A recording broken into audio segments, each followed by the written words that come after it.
Hello everyone! So, I've had to change my original plans because my $80, new universal controller, for Switch 2 has started to, go bad on me and fail again. But you know what controller hasn't failed? The original Gamecube controller that I got in 2001. So... I am actually using my original GameCube controller here.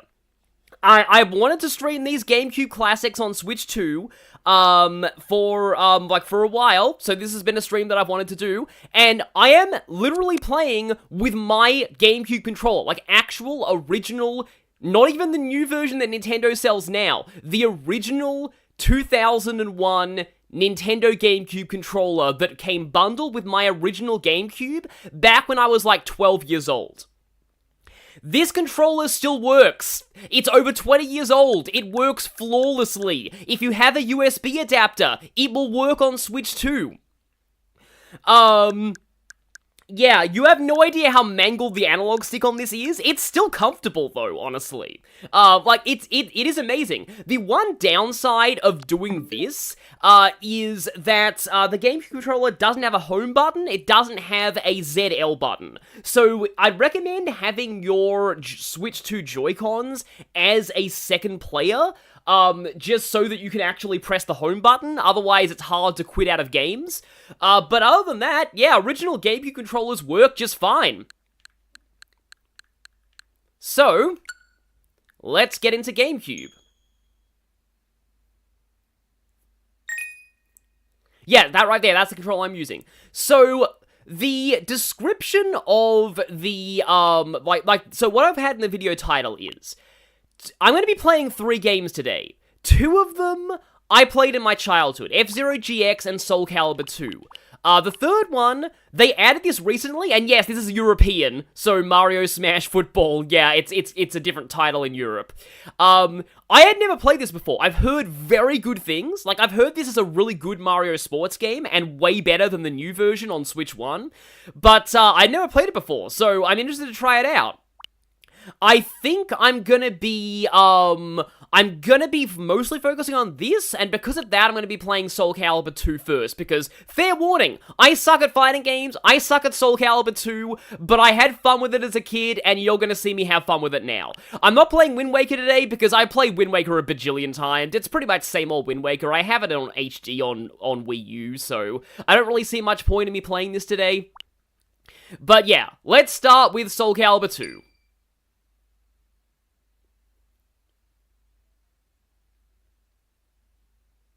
So yeah, that minus for suspend menu, you can't actually do that on a GameCube controller. That's why I also have the Switch 2 plugged in.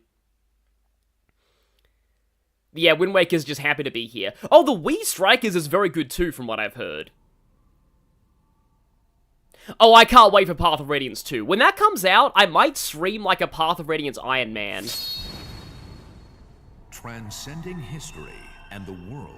A tale of souls and swords, eternally retold. Oh, that line's a classic. I only ever played up to Soul Calibur 3, because 4 was on PS3 and 360, and I was never really into that. Yeah, I guess we are getting a fighting game stream. Also, this is my first time rewatching the intro. I skipped it when I was testing this. Hey, is that... Hey, look, it's Link! Yep, Link is exclusive to the GameCube version. And it made the GameCube version sell better than any other version. GameCube games are sadly switched to exclusive, and you have to actually have the Expansion Pass Plus, which is kind of annoying, admittedly. But it's cool. I have no idea what that crow is. Also, fan service. Yeah, this stream is now officially, T-rated. Hey, it's my boy, Raphael! Well, I'll be talking more about him later. Oh, hey, it's Amy. I'm pretty sure that is, in fact, Amy. I must pronounce her name that way, Amy. Oh, it's the character everyone hates. The guy who was created by Todd McFarlane just so Spawn could be in the 360 version. No, hey, Astaroth, he's a fun big guy. Every fighting game has to have, like, the big, strong guy, like Zangief, Astaroth, Bowser in Smash Bros. Yeah, let's go Talim. I'll be talking about my thoughts on Talim in a bit. Oh, I remember this music now. I'm surprised Mitsurugi doesn't show up until now. He's kind of the main character of the series. Oh, I'm kind of a Nightmare main. I'm a Siegfried main, but Siegfried isn't in this game, so I have to settle for Raphael. Yeah, Nightmare, I mean, Siegfried technically is in this game. He's right there, he's Nightmare, but in Soul Calibur 3, they split Siegfried and Nightmare into separate characters.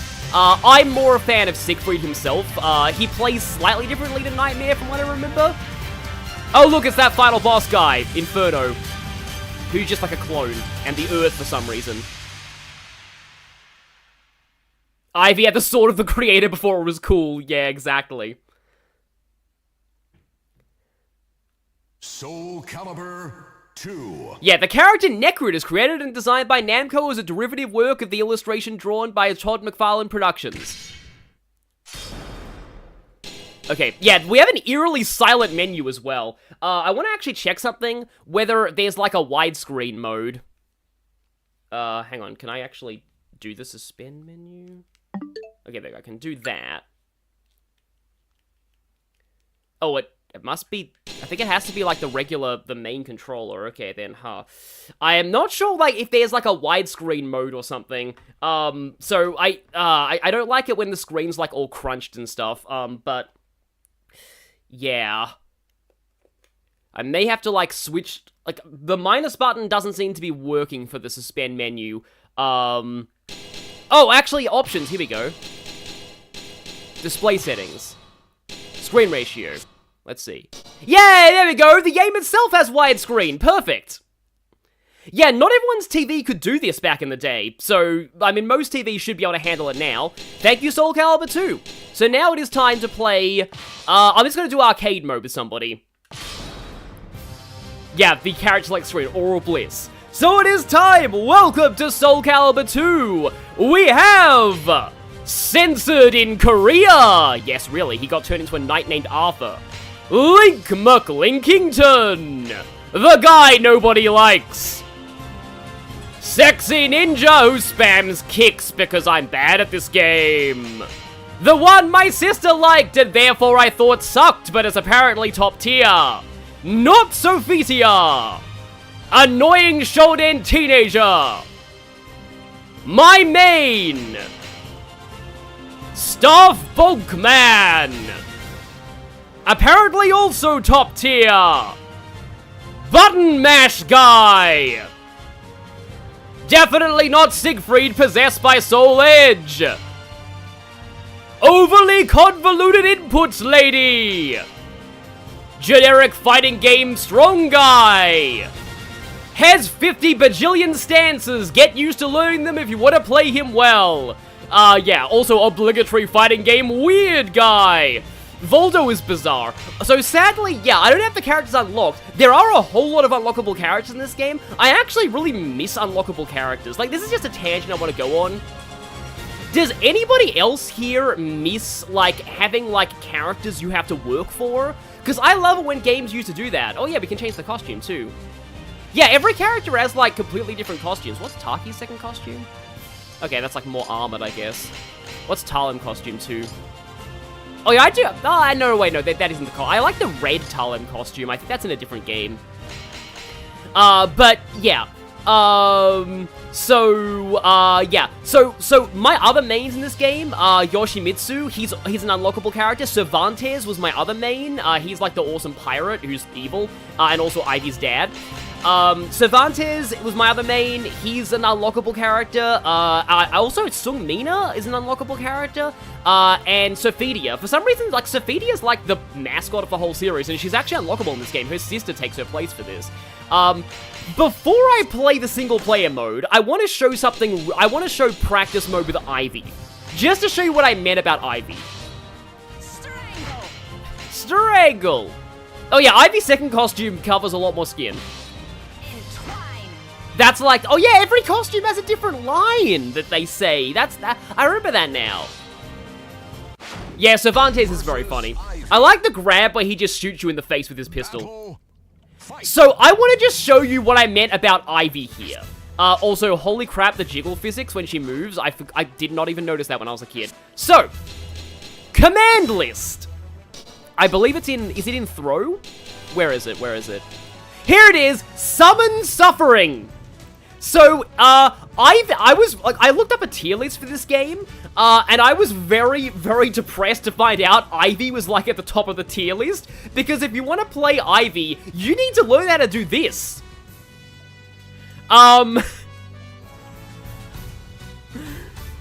Approach enemy, flail the analog stick wildly, and then press, A, I believe A and B is horizontal attack and vertical attack. Yeah. This is what it looks like. Like, it's a cool move. But, like, is it really worth that button combo? And then there's the other version, Calamity Symphony, which requires you to switch your sword to whip mode. Like, that looks awesome. Like that looks really awesome. Good luck actually pulling this off, though. I don't know why. And also, apparently, for extra trolling points, they change the inputs for it in every game. So if you learn it in one game, you have to relearn it in every other game. Like, I swear whoever invented, like, this move was a troll. Yeah. Yeah, this is why fighting games having simple control schemes is not a bad thing. Anyway, let's just go back to exit. So, from what I hear, Link is like a low-tier character in this game, which is kind of sad. Because, like, the thing with Link is that, like, he's not in the modern tier list, because the modern tier lists are only based on the HD version, which didn't include Link, because licensing. Every version of this game, on the, GameCube, PS2, and Xbox has an exclusive character, so for GameCube, it's Link. Also, his other costumes are just the other Link colors. I believe every character has, like, other costumes you can buy, because I swear I've seen purple Link in this game. But, like, GameCube's Link, PS2 gets Heihachi from Tekken. The main thing that I remember, I once rented this game on PS2 just to play as Heihachi and see how he goes. The main thing I remember about Heihachi is his ultimate weapon is just called Tekken, and it's his bare fists. So every other weapon, which is gauntlets, just holds him back, canonically. Anyway, and then Xbox gets Spawn from, like, from comic books. But anyway, I am gonna go for my main Raphael. It's such a shame that he's, like, evil, because the reason why I like Raphael is he's a left-handed fencer. Oh, I have to beat up Xianghua first. And I was a left-handed fencer in high school. Only for, like, a year or so, but still. Well then, let us dance. Raphael's so cool. I don't know, did anybody else like Raphael as much as I did when I was younger? Anyway, so the A button is horizontal attack, B is guard, Y is vertical attack, and X is kick. If you, and then I believe, A and B at the same time is grab. There we go. So there's kind of like an effectiveness system in this game. Vertical attack beats horizontal attack beats sidestep, and sidestep beats vertical attack. I'm not sure exactly what kick is meant to do, but like I think kick's like a combo starter. Just to warn you, yeah, Raphael's a douche, yeah. But just to warn you, also if you knock the opponent out of the ring, it's a ring out and you instantly win. I like finishing with grabs. You can press, like, the grab button while you're being grabbed to do a grab reversal. Yeah, Raphael's a giant asshole, but I like fencing. I don't know. I just think it's fun to play as a fencer. His gentle eyes reveal a man of strong will. Yeah, every character has a different intro from the announcer. Quite the rude one. You're actually quite the rude one, but oh well. Is there no other way? Yeah. Keelik is a pretty popular character in this series. I was never really a big fan of Keelik. I know that he had this whole, like, romance with Xianghua, but also I'm sucking. That, like, in Soul Calibur 5 was kind of hilarious, because it's like, oh, Xianghua has a child as one of their characters. Oh no, Keelik isn't the father. Guess who Shiva's father is, though? Yeah, that got kind of weird. Like, he had to... Like, Xianghua got into, like, an arranged marriage with a noble or something and had their daughter. Oh, yeah, they had a daughter. But then, she actually also, like, spent one night with Keelik beforehand and they had a son. Oh, no, can't wait from the edge. Wait from the edge. So, by the way, I am horrible at these games. I am horrible at these games. So yeah, I suck at fighting games. Just to warn you, I'm just basically flailing about, just doing random stuff. However, one of my favorite things in this game, so I don't know if I can show it off here, command list, in his throws. So, unending stings, okay, vertical and block. I love unending stings. Unending stings was like my noob Bane attack. Here it is, unending stings. I love this move. So if you unending stings the AI near the edge, they're dead. I win. Yeah, unending stings is so fun against the AI. I'm sure that human players can very easily, like, stop that. But like, it's just such a silly AI breaking move that is just very hard for them to stop. Okay, I gotta concentrate here, because Astaroth hits very hard. Shadow Palkia, why do characters do that? Yeah. You've seen friends stream Soul Calibur 3, and it's funny how much worse the AI is here. Yeah, I remember Soul Calibur 3's AI being really rough.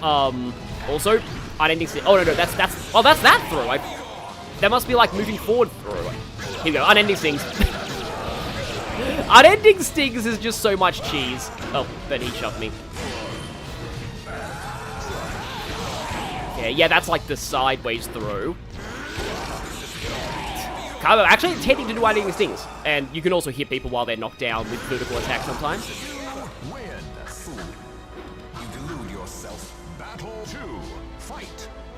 Oh, whenever you get a ring out, you always follow your opponent off it. Yeah, I would do that too sometimes. It's always fun to just go, victory pit!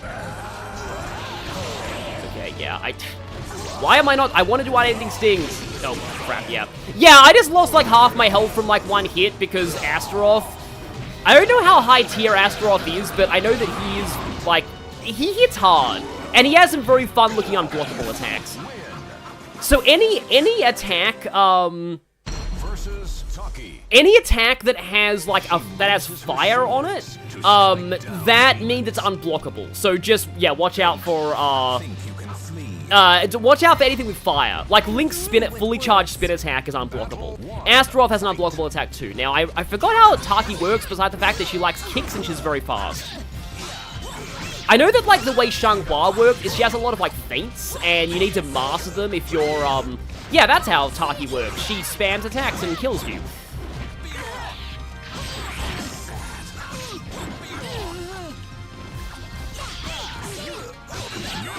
There you go.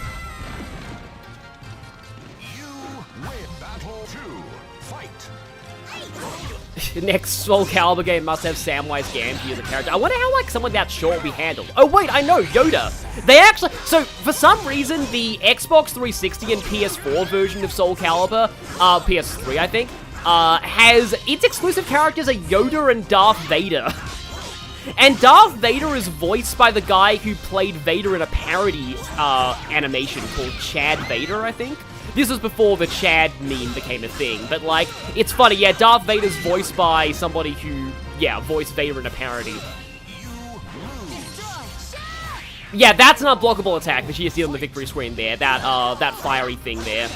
I don't know what the lightning means. I know what the fire means. Taki put pants on, yeah, exactly. I do think that, like, if you... There's a thing called, like advancing guard, I think, where you, like, move forward and do the guard, and it, like, does a parry. Okay, there we go. Yeah. I forgot how much of a dick Raphael was, but it makes sense. Like, I remember the first time I played this, I was surprised to find out Raphael was, like, a villain, but yeah, he's not a good person, but he's the only left-handed fencer in this game, so I have to play as him. Give up already. Yeah, it is cool when parody VAs become official ones. Meanwhile, Ivy's like one of the most heroic characters in the whole series, from what I remember. I mean, like, you kind of have to when your dad is, like, so awful, though. Because, yeah, her dad's Cervantes, and he's, like, one of the original wielders of Soul Edge, and, like, massive, like, he's, like... Cervantes is basically Barbossa from Pirates of the Caribbean, except somehow worse. So, yeah. But he's also a really fun character to play as. Oh, how am I not dead? Oh, she just... I'm dead now! Yeah, she switched to wit mode. Yeah, Ivy can switch between, like, regular sword and wit mode. Why does she dress like Manfred von Karma? Yeah, she's Brit. I think she's British. I think she's meant to be British. Like, every character has a different nationality. I think Ivy's supposed to be British. Is Raphael, like, French? I want to say he's French. I don't know, but his accent's very English. But I want to say Raphael's actually French. Also, I am getting completely wrecked here. I can continue if I lose, it's fine. It's not like Soul Calibur. Yeah, in Soul Calibur 2's arcade mode, I never actually unlocked, like, the ultimate super boss in that. You have to, like, never lose. You also need to take a specific path that's different for every character. So, like, you have to choose the correct, like, fight options, like, the correct path through the world that is, again, different for each character, and then you have to win, you have to never lose a fight. Oh, yep, I'm dead. Okay. In order to unlock... In order to unlock the super boss of that. And the super boss, I believe it's Night Terror.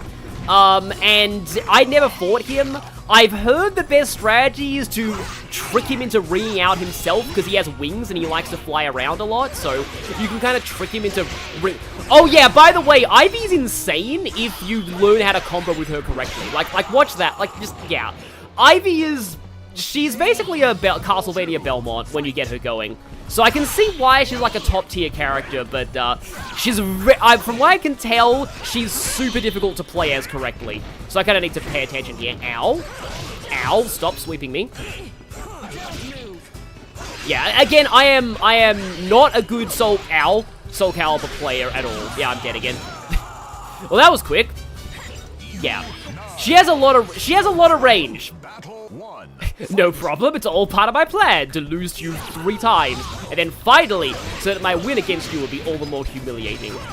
Now I'm starting to think like Raphael. Okay, so yeah. So, yeah. Oh, yeah, she does have a lot of coverage. I think kicks are good for, like, hitting low. Or high. They hit high sometimes. Yeah, because you can do, like, a low block. Oh, yeah, jump! Yeah, you can do a jump as well by pressing block and then up. It's a tiny jump, but it does get across low attacks. Yeah, Ivy's what happens when a Belmont and an Umbra Witch walk into a bar, exactly. Oh no, I'm exposed. Oh, yeah. See, the thing I like about Soul Calibur is that even though it is like a fighting game, I can kind of understand the logic of it, like, a little bit more than I can most fighting games, because, I guess you want to be far away from Ivy. You want to get in close so she can't, like, whip you, because the further you are away from her, the more advantage she's got. But yeah, I think Raphael's kind of a low-tier character. Also, I love this win pose where he just keeps, like, thrusting forever. We haven't fought Talon yet, and that scares me, because that means that Talon's gonna have better AI. Oh, there's that quote, watch quietly and learn. I accept your challenge. Battle 1, fight. Bayonetta's daughter before she had an actual daughter. Yeah, Mitsurugi, I think, is like the Ryu of this game. He's like a pretty standard character. Like, he's fairly easy to use. Like, mostly just uses all the main mechanics of the game. He's just a samurai, basically. I forget how good he is. He might be pretty decent, but, like, again, I'm not sure. I'm not sure, like, this is an older fighting game, so the gap between the low and high tiers is probably really high. But what I was saying about, like, the logic of, like, Soul Calibur fighting is that, like, also, I love when you beat them with a weak attack and they just, like, clutch their face and fall over. Sword Shoto, yeah, that's basically what he is, yeah. Oh, yeah, that's, also, yeah, I am already failing quite badly. Yeah, like, when I'm talking about what I mean, like, the logic of Soul Calibur, it means, like, it does feel like a sword fight. You've got to, like, gauge your openings, attack when they're exposed, know when to go in, know when to block. It's like the mind games are more obvious than in most fighting games, I feel, to me. Oh, great, we're running out of time, and I'm dead anyway. Okay, yeah. If time runs out, whoever has the highest health wins. That should be pretty obvious, but yeah. And yeah, blocking gets through guards. I mean, throwing gets through guards, sorry. Anyway, I am busy getting my butt kicked by Mitsurugi here, but unending stings. Yeah, like, the higher AIs block a lot more often, as you can see. Oh, can I get him off? Can I get him off? Get him off! Hey, and now we jump in the water. Yeah, that's how your unending stings. What tier is Spawn in? I'm not sure. versus Nightmare. Oh yeah, that's Nightmare's second costume that reveals he's actually Siegfried. You're too weak for that. Aren't you? You conceited, wretched human! So, I never played any Soul Calibur game before 2, but basically here's the gist of what Nightmare is. In Soul Calibur 2, Siegfried was a playable character. In Siegfried's bad ending, he got Soul Edge and got possessed by Soul Edge, and he became Nightmare. And it's a rare case of a character's bad ending becoming canon. So Siegfried, in his good ending in that game, I believe he actually resisted Soul Edge's corruption. But that wasn't canon. Only his bad ending is canon. And it created Nightmare, the character that we see in Soul Calibur 2. In Soul Calibur, in Siegfried's ending in Soul Calibur 2, he broke free of Soul Edge's influence. And then Siegfried and Nightmare split off as separate characters in the roster. Siegfried still plays like a big greatsword user, but he plays a little bit more... Nightmare's more wild and aggressive, and Siegfried's more, like, standard, from what I remember. Siegfried was one of my mains in Soul Calibur 2, mostly because, like, it was, like, one of the only ways I could beat the high-level AIs. If you just use Siegfried's overheads over and over in Soul Calibur 2, you just kind of win, because the AI has a hard time blocking that. Siegfried also looked really cool in Soul Calibur. Yeah, I almost said Sigurd, exactly. I get Sigurd and Siegfried mixed up. They're actually named after the same character. I believe Sigurd is the German name and Siegfried is the Norse name, or it could be the other way around. But they're the same mythological character, who also had incest with his sister, but yeah. Yeah, Nightmare does hit really hard if he gets going. I need more. I forgot that line from Nightmare. Nightmare is so edgy. He's like full-on 90s edge. I need more souls. Souls, yeah. Take a drink every time Nightmare talks about souls. Oh, he ducked my grab. Nice. It's funny when I compliment the AI, but yeah, if you take a drink every time he says souls, you will be ridiculously sloshed. Yeah, and he sidestepped my, yeah. The AI gets better further into arcade mode. I do kind of like this design of Soul Calibur, Soul Edge, I mean. Soul Calibur 4 revealed that Soul Calibur 5. Soul Calibur 5 revealed that, Soul Calibur is also evil, and it was literally Shin Megami Tensei Law versus Chaos, like, both swords are evil. Oh, come on, can I get him off the edge? Get him off the edge! Get him off the edge! Hey! I love unending stings. No, I'm here to not get killed by your gigantic sword again. I will teach you that exposing your bare chest is dangerous in a sword fight. Okay, yeah, that was usually like you either dominate or you get totally wrecked. It's like one way or the other. That's why I'm not a huge fan of fighting games. Like, But I will not. I'm not a huge fan of fighting games because, like, often matches are very one-sided. Now, I'm pretty sure this is going to be the final boss of arcade mode, Inferno. Which is literally just Soul Edge. Like, this is, like, Soul Edge is sentient and evil. And this is, the avatar of Soul Edge. I don't think Inferno's unlockable. The seal is broken and a new era of terror has begun. Wow. I don't know if Inferno's unlockable, but Inferno is just like a full-on... He's like Mokujin in Tekken. He just copies another character. So right now he's copying me. And I think Inferno was always you. Oh no, it's the true horror. He's learned to use unending stings against me. Oh yeah, he switches every phase, doesn't he? Yeah, he's Taki now. I mean, granted, it is kind of a cool idea for a fighting game final boss. It kind of shows how well you know the roster. It's a test of how well you know the roster. It's like, yeah, they switch between the characters. Okay, so now he's... Oh, he's Nightmare, okay. Well, I did really badly against Nightmare, so this might not end well. Also, it's a one-round match. And I believe there are no ring outs in here.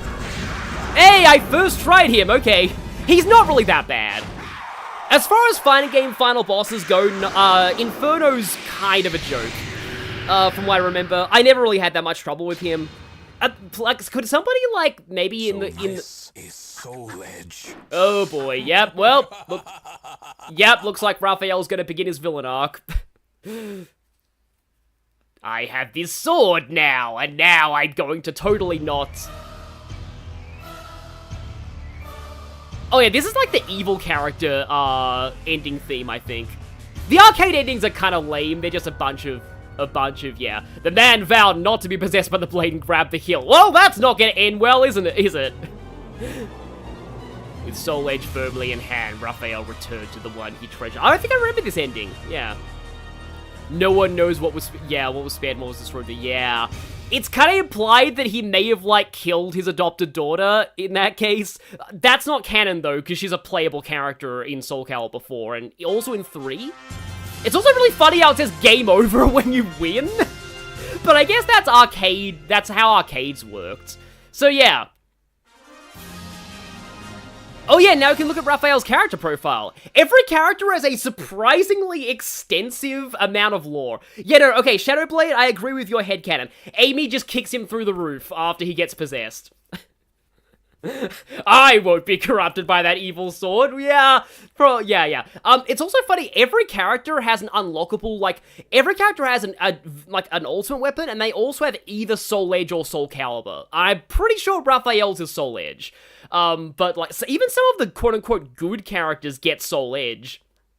Sarge number one fan, that's a funny thing to walk in on. But yeah, there's actually extra arcade mode. Is that like arcade mode but way harder? Probably is. I don't remember extra arcade mode.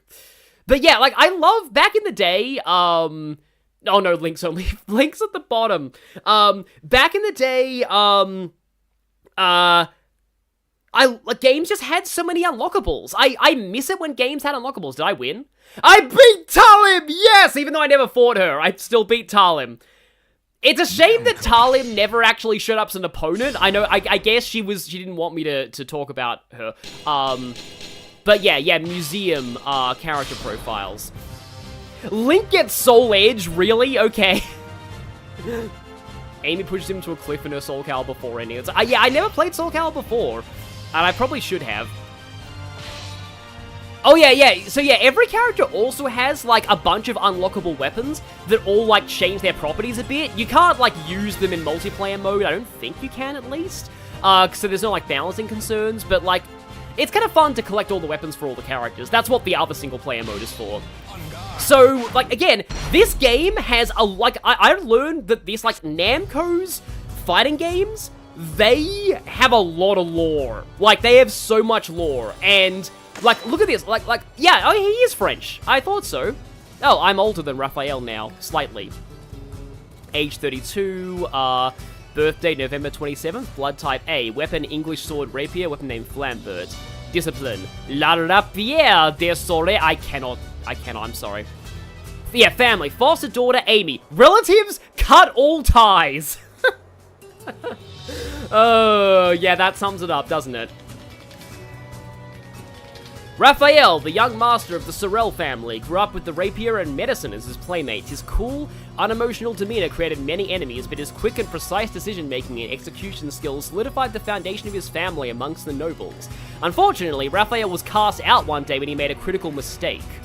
Raphael hid himself in an impoverished town to escape from his pursuers. There he met a little girl named Amy, who hid the weakened Raphael from his enemies. For the little girl, helping Raphael was only a simple deed motivated out of spite for the soldiers. For Raphael, however, it marked the first time he owed his life to someone else. He felt emotions that he had never experienced before, and Amy became an irreplaceable presence in Raphael's life. Yeah, she's like the one person that he actually cares about. Convinced that the chaos of war was no place to live a meaningful life, what war was going on right now? Raphael took Amy and left the poverty-stricken town, but even with the new surroundings, he could not get Amy to open her heart to the world. One day, in the library of the mansion he acquired under dark pretenses, Raphael found a letter with references to the Evil Seed. It wasn't long before he made the connection between the Evil Seed and Soul Edge. What if such a sword were thrust into the hands of pathetic nobles? It would all be worth it if the petty warmongering nobles could be eliminated to secure a meaningful future for Amy. But in order to accomplish his goal, Raphael needed Soul Edge. He was determined to obtain the sword by any means necessary. Ah yes, that's a motivation that will definitely not cause a villain arc and not backfire in any way. A grand, insane plan was viewing in his mind, all for the sake of a young girl. So, yeah. Yeah, that's basically his thing. Yeah, he doesn't like the nobles, and thus he's like, oh, I'm gonna get an evil sword. That will totally make it so that they all, like, die and that me and my daughter will live happily ever after. And I'm definitely not gonna go evil. The funny thing is, as well, oh yeah, Link has a profile on this as well, I'm pretty sure. The other really weird thing is that, like, Heihachi's profile, it lists his only family as Kuma, but, that's not true. He has Jin and, Kazuya. So I don't know why it does that, but, it's, yeah, I guess they didn't want to go into the Tekken lore. But, like, I believe, like, the crossover characters all have, like, actual lore for why they ended up in Soul Calibur. Like, Link, I think, has, like, an entire... I think it says that he got here through the Temple of Time or something like that. Yeah, the funny thing is, though, and this is the sad part, I'm pretty sure that the Nightmare in Soul Calibur 5 is heavily implied to be Raphael. He's called, like, Graf Dumas or something, but it is heavily implied that Soul Calibur 5's Nightmare is Raphael, so, whoops, yeah, his plan ended well. However, I guess I want to show, like, a tiny bit of Weapon Master, just to give you an idea of what it is. This is, like, the real single-player mode. Heihachi hates his family and the feeling is mutual, yeah. I guess he just deliberately didn't list his family there. It makes sense that he only want to put Kuma. But yeah, this is, like, the, oh, we have a name entry, okay.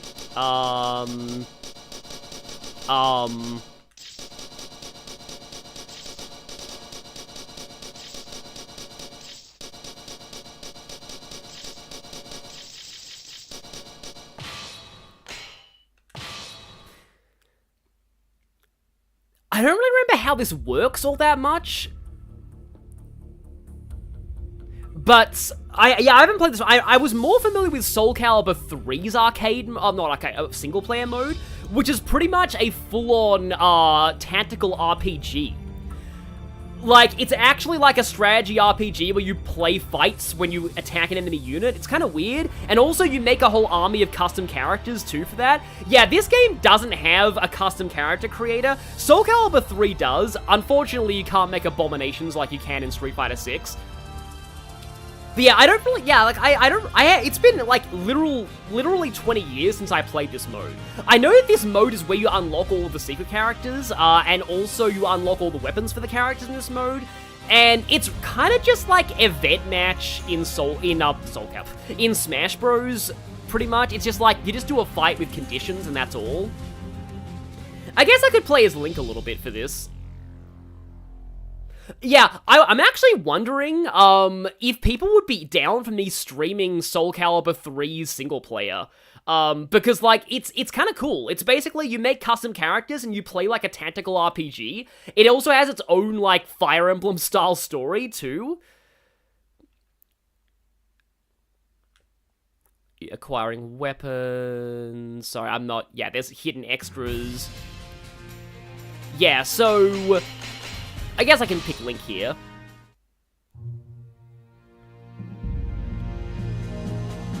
Regulus oh, I'm pretty sure this is like tutorials. Yeah. Yeah, so like all of this is like, it kind of has like a bit of a choose your own adventure vibe to it. It's fairly generic though. Halt, you who seek mastery of the way of the warrior. We have no interest in those who lack potential. First, you must prove your worth. Yeah, Mission 03, yeah, Proving Grounds. Clear all the exercises. Oh yeah, Edgar, I remember Edgar. Yeah. I forget if Edgar's like an unlockable or something. Oh right, no, he's not. It turns out that, like, all of the... Also, I remember this stage. This isn't Yoshimitsu's stage. No, Yoshimitsu's stage is like, Money Pit.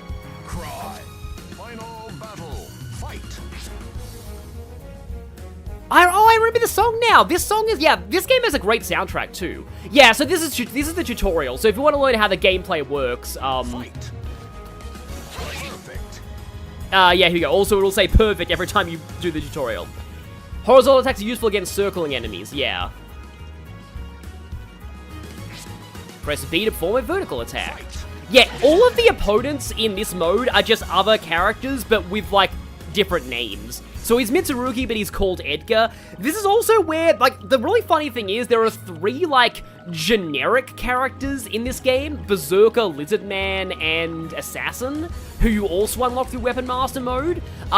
It's kind of sad, though. They have the movesets of characters from Soul Calibur 1 who didn't make the cut.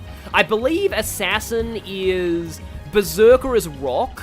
Lizardman is Lizardman, who's an actual character in the first game. Now we have Block. And then Assassin is, the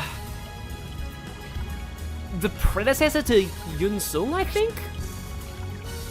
Okay, yeah, now it's movement. Yeah, no, actually, no, that is perfect. This is like Spirits mode in Smash. Perfect. Yeah, this is exactly like World of Light and Smash. Like, way earlier, but still, yeah, this is exactly like World of Light and Smash. Okay, yeah, throws. Yeah, let's see what Link's throws look like. Throwing only works in close range. Favorite Fate Servant, Assassin, Berserker, and Lizardman. Oh, wow, that is... like, Link just broke that guy's arm. Wow. I forgot how brutal Link's grab was. Yeah, Lizardman in this game is just a random Lizardman. Oh yeah, and here's Guard Impact. I was talking about this earlier. I like how my name is still like Sword. But yeah, in the first game, Lizardman was like a Greek guy called Aeon Colchis or something, who was an actual Greek warrior who transformed into a Lizardman. In this game, it's just a generic Lizardman. But in Soul Calibur 3, they brought back the actual Lizardman, who was a real character with a personality. And Rock was back in Soul Calibur 3 as well. So yeah, if I hit him here... yeah, you have to press guard and the directional buttons at the same time, yeah. Yeah, this one's kind of hard. There we go, there's guard impact. So yeah, if you tap the control stick and guard at the same time, guard impact doesn't just block the enemy's attack, it throws them off balance, which for a fighting game is amazing. I completely forgot what Soul Charge was. I didn't know that was in this game. Horizontal, vertical, and kick. Okay. Perfect. Increases the strength of your attacks. I completely forgot that Soul Charge was a thing. Okay, that shows how much I suck at this game. Perfect. Oh yeah, there's a leveling system in this game and a gold system. I forgot about that. Yeah. Extra practice mode. I think maybe extra is just you're allowed to use different weapons. Bulwark Ruins. Having completed your basic training with Edgar. Yeah, there's like a whole lore thing here. I just wanted to show a little bit of this mode. Versus Kilik. Versus Nameless The Kilik. fighters face a gruesome quest to search for the ultimate sword. Wait, it's implied that Lizardman ate Kratos. Oh yeah, Kratos was a guest character in one of them. I feel like Kratos made more sense as a Mortal Kombat guest character. Oh yeah, I could do the sword plunge as well. Yeah, Link is kind of slow. I believe he does have the bow. I forget how to use it, but I think he does have it. He has the boomerang too, I'm pretty sure. Yeah, let me check Link's command list.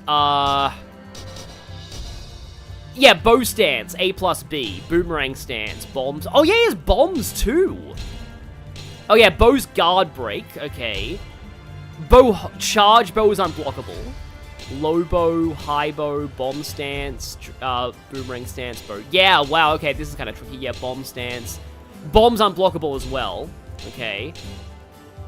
Boomerang. Oh yeah, and these, the icons here on the command list, HH, that means high. So that means 2 hits and they both hit high. That means stance. M is like medium. And yeah, L is low. Oh yeah, he can roll as well. Forward kick, that's a bit of a weird combo. Rocket stab, leaping combo. Where's the spin attack? I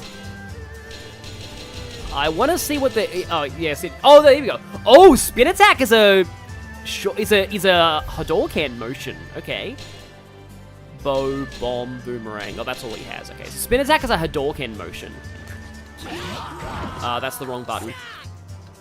I mean, I won.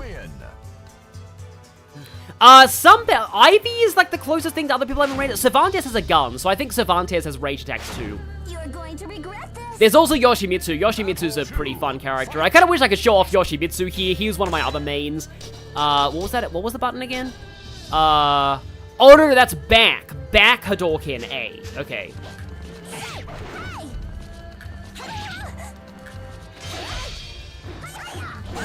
Okay, okay, I guess that is a bit of a spin attack. I know that Link has like a stronger spin attack where he charges up and it's unblockable.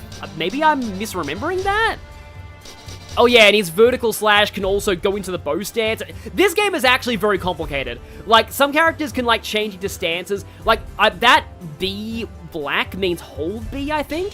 And then some characters have slide inputs. Slide inputs are like, basically slide your finger from like A to Y. Power thrust hold. Back. Okay. Oh, there's the bow. I accidentally used the bow there.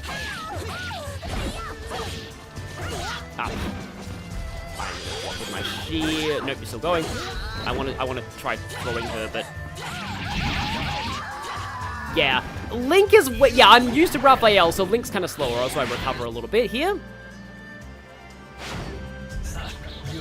Yeah, it's definitely a thing with the charge spin. You just forget how to do the command. Also, wow, Link loves to cause arm trauma to people. Yikes. His throws are, like, really brutal like that. Ah, it's always fun when you finish off with that. Ow! Yeah, that was bad. Already losing in, like, the early battle. Mission fail. Oh, yeah, I saw Link's fail animation so much when I first played this game. I want to at least try and get to, like, the weapon shop and show that off. Oh, yeah, if you press buttons on the versus screen, you can yell things. It's funny. Like, one of the things that I always found kind of weird about Link in this game is Link just, like, it's weird. The fact that Link only speaks in, like, hup, hup, ha, and everyone else has full voice acting, it made Link come across as actually kind of dumb. It's sort of like, honestly, although I like Link's design in this game, I think he does look genuinely really cool.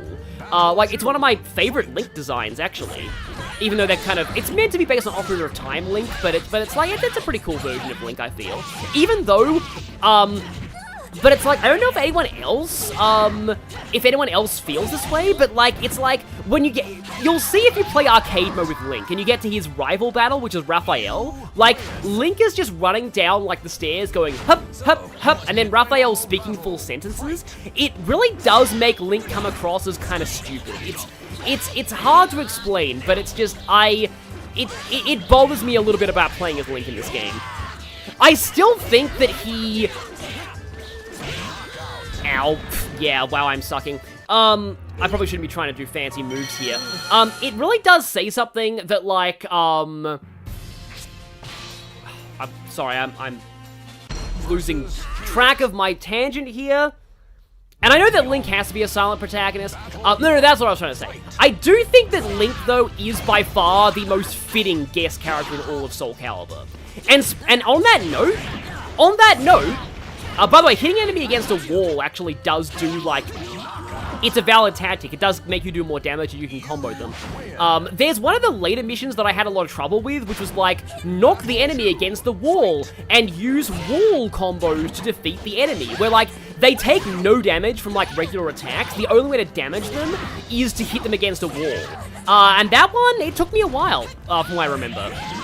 Yeah, I'm doing way better now that I'm just kind of mashing and not focusing on stuff. Yeah, no, I agree that Link does talk, we just don't hear him. But, so, let's talk Soul Calibur guest characters. Is anybody else here... Okay, charge spin attack is just hold the button. Oh, there we go, there is the charge spin attack. Okay, yeah, you hold the button down. Okay, let's see if I can pull this off. Yeah. And it can be dodged just by ducking. Because it's a medium attack, which is unfortunate. I'm just gonna win this, but maybe in the next fight I'll try and hit them with a charge spin attack. But yeah, oh wow, somebody else knows my pain. Link has good victory poses too. Oh, I forgot 2B was a DLC character. Yeah, 2B is actually pretty good, I feel. I think she kind of makes sense as a guest character. But yeah, Sean Bird, yeah, fire means unblockable, yeah. I already said that earlier. So Sean Bird, I'm glad somebody else knows my pain about the war combo missions. Yeah, they were pain. They were just absolute pain. Also, I love this music so much. Aha! Take a look at my unending stings, Raphael. Oh no, wait. Oh no, he didn't go off. That is a very common problem that I had with Link when I was younger. The jump attack loves to make you ring out yourself. I don't know if that's why Link is low tier, but yeah. I feel like they had to balance Link, like, they probably balanced Link too much around the fact they're like, oh, he has projectiles? Yeah, opponents just love to duck onto the spin attack. But yeah, projectiles? Oh, there we go, that was an unblockable. But he cancelled out of it. A lot of attacks in this game have fake-out variants. But yeah. Oh my god, I beat him just before I rung out myself. Thank you. Hey, we're now an Iron Neophyte! When I was a kid, I didn't know what Neophyte meant!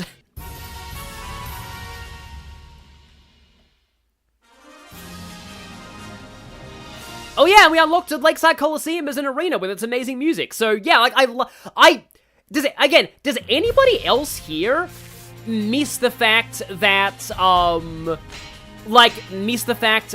games used to have unlockables? Okay, that's scenario. Where is, like, when do you get the weapon shop? Anyway, yeah, we're officially in, like, Chapter 2 now. Yeah, Link went for a post-fight swim, exactly. Fuban Ferry. Okay, hang on. Yeah, here we go, we can go here. Oh, now, wait, weapon select character. Yeah, shop! Yeah, here's the shop. So, okay, yeah, we can buy other weapons for everybody. So what have we got for Link? Armor series.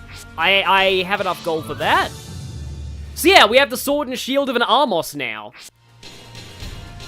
We have a Raphael weapon too that I can afford. I don't want to even try and pronounce that. I think it's like that's German. Oh yeah, new costume Taki. Of course, the sexy ninja costume costs a bajillion gold. But yeah, this is like where you unlock most stuff. But yeah, weapon select. So, Armos series, Icon Legend. Lower defense than normal, but attack power increases during soul charge. Kind of weird that the shield made of rock is lower defense, but I guess that's a thing. So, like, weapons have trade-offs, basically.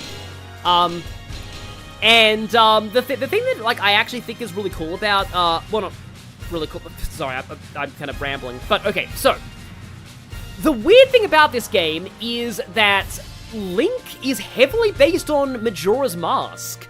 And I didn't play Majora's Mask, so I was kind of lost here, because this game came out in that weird early GameCube period, where, like, the N64 was still fresh in everyone's minds, and nobody had any new GameCube games yet, so Wind Waker wasn't a thing, which is a different Link anyway. But the Link in this game heavily takes after Majora's Mask.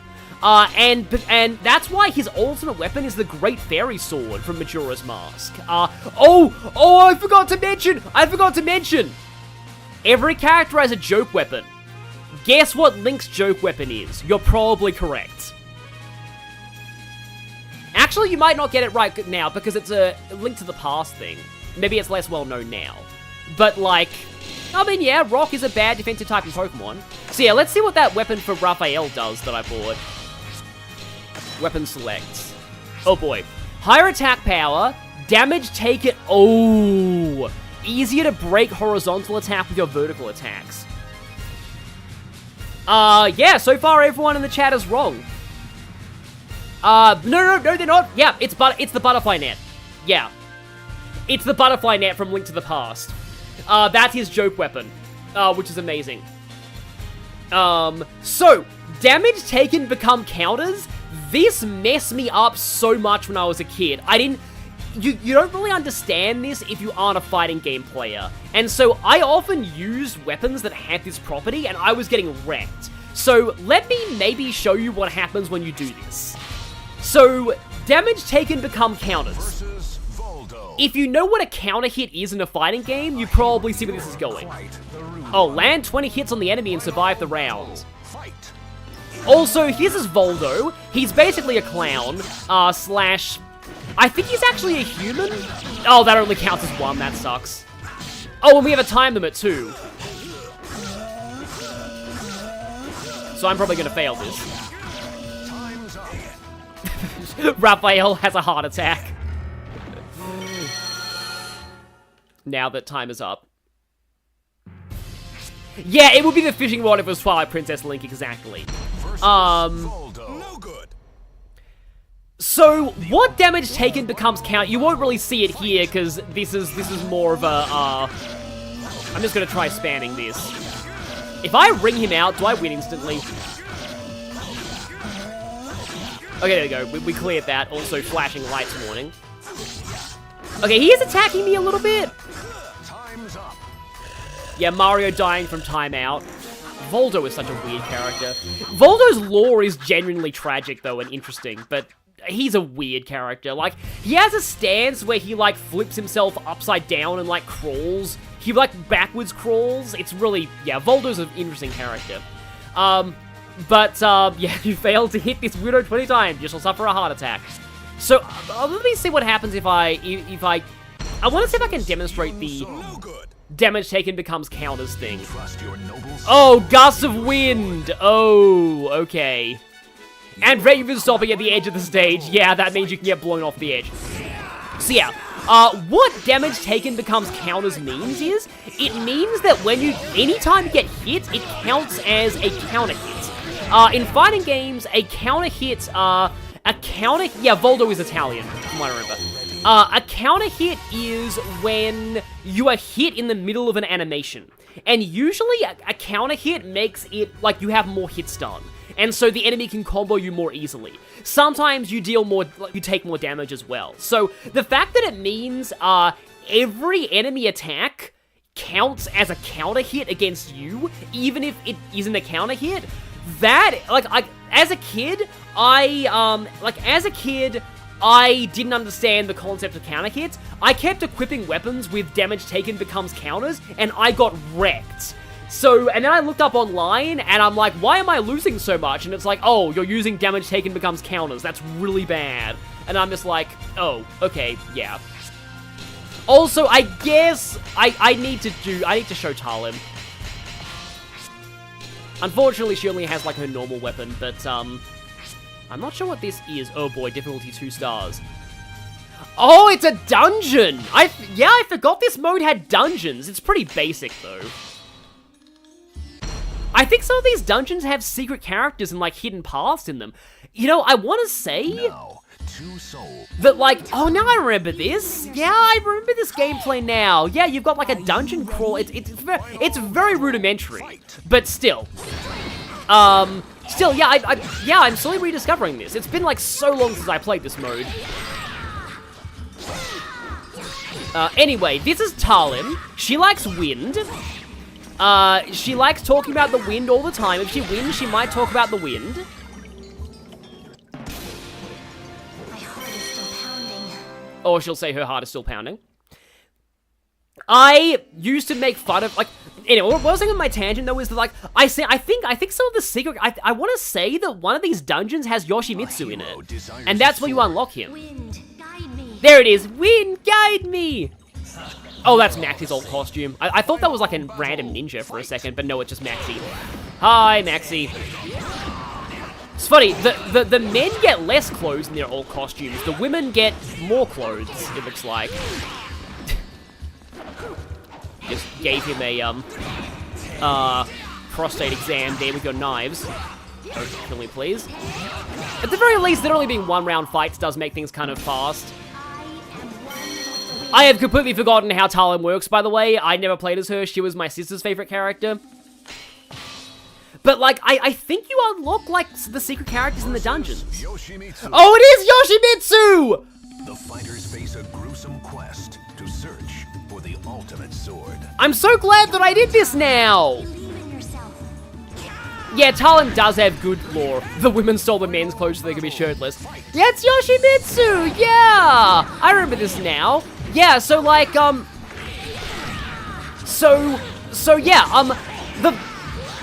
the way, that's Yoshimitsu. He's crazy. He has some insane moves. But, I really hope I unlock him after this, actually. Like, yeah, this is the thing. When I was a kid, I was playing through this. I had no idea Yoshimitsu existed. You did your best. A new feature. Please tell me I unlock Yoshimitsu. Please tell me I unlock Yoshimitsu. Please tell me that I unlock Yoshimitsu. I hope I don't have to buy him. Yeah, we unlocked Yoshimitsu! Oh, hey, nice. Great, yeah. Yeah, Talim is Filipino. Or Filipina, more accurately. But yeah, she's from the Philippines. But yeah, Talim is, oh, Bennett Nash is the name of a star, isn't it? So, okay, yeah, I'm gonna actually play as Yoshimitsu for a little bit. I'm gonna actually do save. And I'm gonna go and just show off Yoshimitsu, because he was one of my other mains. Save cat. Hang on, sorry. Oh, hi, Anonymous. You came at a good time. I didn't expect to unlock Yoshimitsu, here, but I did. So it's like, anyway, so first time I was playing through Weapon Master, and I didn't even know that Yoshimitsu existed. And I got to the boss, that dungeon, and it's like, wait, what? And it said, versus Yoshimitsu, and I'm like, wait, isn't Yoshimitsu from Tekken? What is he doing here? But, if we go into practice mode... So yeah, here's Yoshimitsu. And here is his alternate costume, which is like full Kabuki mode.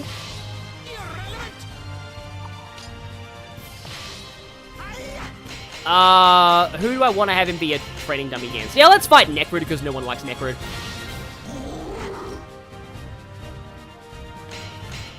I know that Yoshimitsu's stage is called Money Pit, but let's just go Japan. Versus Necrid. Namu. Also, he says Namu a lot. So, this is Yoshimitsu. Vertical attack. No, horizontal attack, vertical attack, kick, grab. Helicopter flag! Yeah, Yoshimitsu has like a helicopter. But, well, if you want to see how crazy Yoshimitsu gets, it's in his, like, special things. So, approach enemy from behind.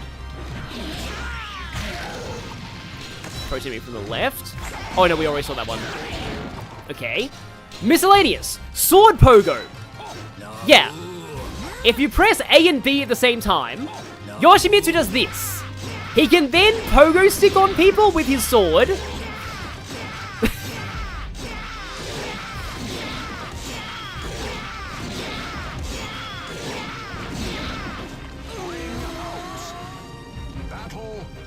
Or he can do that. Yeah, he does a whole bunch of sword pogo stuff. Yeah. It's a whole stance. Oh yeah, meditation. Okay, B and kick. Okay, B and kick. So, while he's meditating, he can, I believe he can heal. And he can also teleport.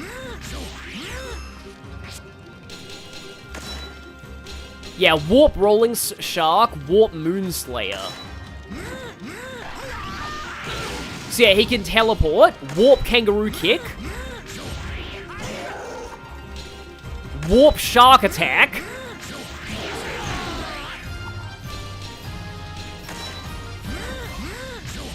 yeah, he can literally teleport behind you, Warp Sword Pogo. Yeah, I want to say he can heal while meditating, but the reason why he can do that is because he has a bunch of attacks that hurt himself. Not that one. Not that one. Oh, that's a slide input, yeah. It's a very quick attack. Where is it? Okay, power. Yeah, here we go. Turning this thing.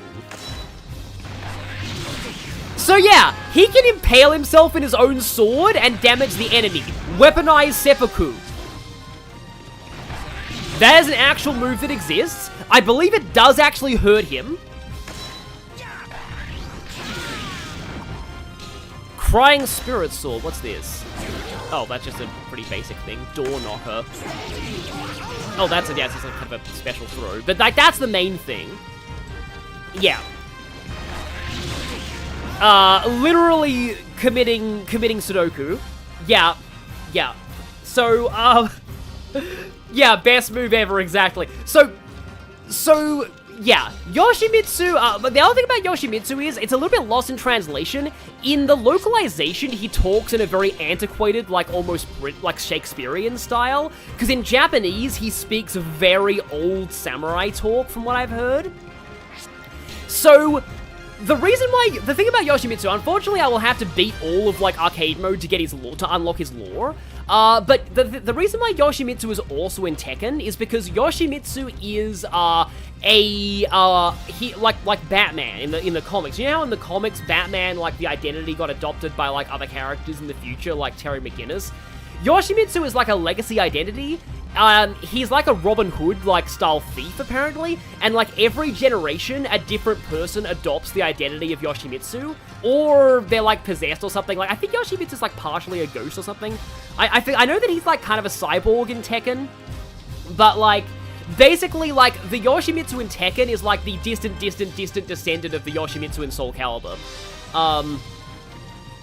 So, yeah, basically, yeah, like, that's Yoshimitsu. He's, like, a long line of Yoshimitsus. And this is, like, I think this is, like, Yoshimitsu the second? I think his profile will, like, if you unlock his profile in arcade mode, it will tell you which Yoshimitsu generation that he is. I'm not sure if any of the other Yoshimitsus in Soul Calibur are different Yoshimitsus. The one in 5 might be a different one. I think the one in 3 is the same one. Oh, yeah, no. Cervantes is literally the Dread Pirate Roberts from Princess Bride. Like, that's basically his entire character. Wait, no. I see what you're referring to. Dread Pirate Roberts in terms of Yoshimitsu. But in terms of, like, the whole mystique surrounding him and, like, the whole Dread Pirate thing, Cervantes is also very much Dread Pirate Roberts. But, yeah, sorry, I thought you were referring to everything. But, yeah, no. It's, like, the title that gets passed down. But, yeah. Oh yeah, Yoshimitsu's sword is also called Yoshimitsu, yeah. And some of the endings imply that he gets possessed by, in Soul Calibur 5, the old Yoshimitsu is killed and a new one takes his place, yeah, it's, lore. These fighting games have a surprising amount of lore for how basic they are. So, what's in the demo theater? Oh, character rating, that's just Raphael. Now, I want to say Extra Arcade is just, yeah, it's arcade, but you're allowed to choose different weapons. Okay. So, yeah, that's probably enough. Like, we unlock Yoshimitsu, and that's kind of enough for me. I kind of like to unlock Cervantes, because he was my other main. But, like, I forget how far into Weapon Master you get Cervantes. It's probably a decent length of time in. So, yeah, I do really want to unlock Cervantes, though. I just don't know where Cervantes is. Do I look it up? Do I actually look up where Cervantes is in Weapon Master mode? I'm gonna actually go ahead and look that up. Yeah, he's like the kings in Tekken. Like, there are multiple different kings. Yeah, how to unlock Cervantes Soul Calibur 2. Okay. Stage 4 of Chapter 3. We are in Chapter 3 now. So I guess I could actually try and go for Cervantes. You know what? Okay, I'm sorry. We're going until I get all my mains. So we're gonna get Cervantes, just so I can show him off. Oh, I'm still, also, there's lore, but I don't really care. I'm still Talim. Let's use Yoshimitsu. You cannot hold your footing on the edge of the stage. Oh, okay, you have to ring out. I would much rather use Raphael for that, but still. Oh, it's Charade! Yeah, I forget if Charade is unlockable. But yeah, Charade is basically Inferno, but, like, less evil. So yeah, I have to win with a ring out here. And Yoshimitsu is not my favorite character used for ring outs, so I don't know if this is gonna go too well. I could, like, try luring you over to the edge and then doing, like, a fate and knocking you off. Of course. He's Raphael, because of course he is, yeah. Unexpected? Okay, do I redo that? Yeah, I'm gonna switch over to Raphael, unfortunately, sorry. I like Raphael better for ring outs. Raphael's my ring out guy. Versus Charade. No good. Yeah, I forget if you can unlock Charade. Oh, Charade's a piece of Soul Edge? Okay, well, I guess he is still evil. Oh, and he's random who he turns into. Okay, yeah. But yeah, I vastly prefer Raphael for ring outs because I can do this. And there we go.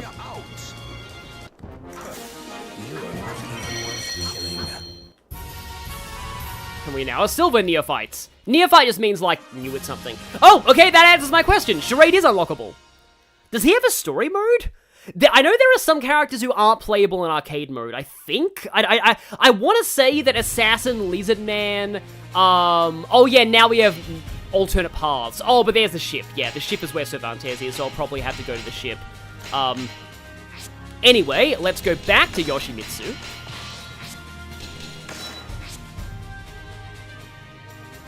Receive heavy damage from knocked against the ground or wall. Oh boy, I get knocked against the ground a lot. This could be bad. Futile. I shall assist your suicide. Yoshimitsu. What is that? Wow, I forgot about that line.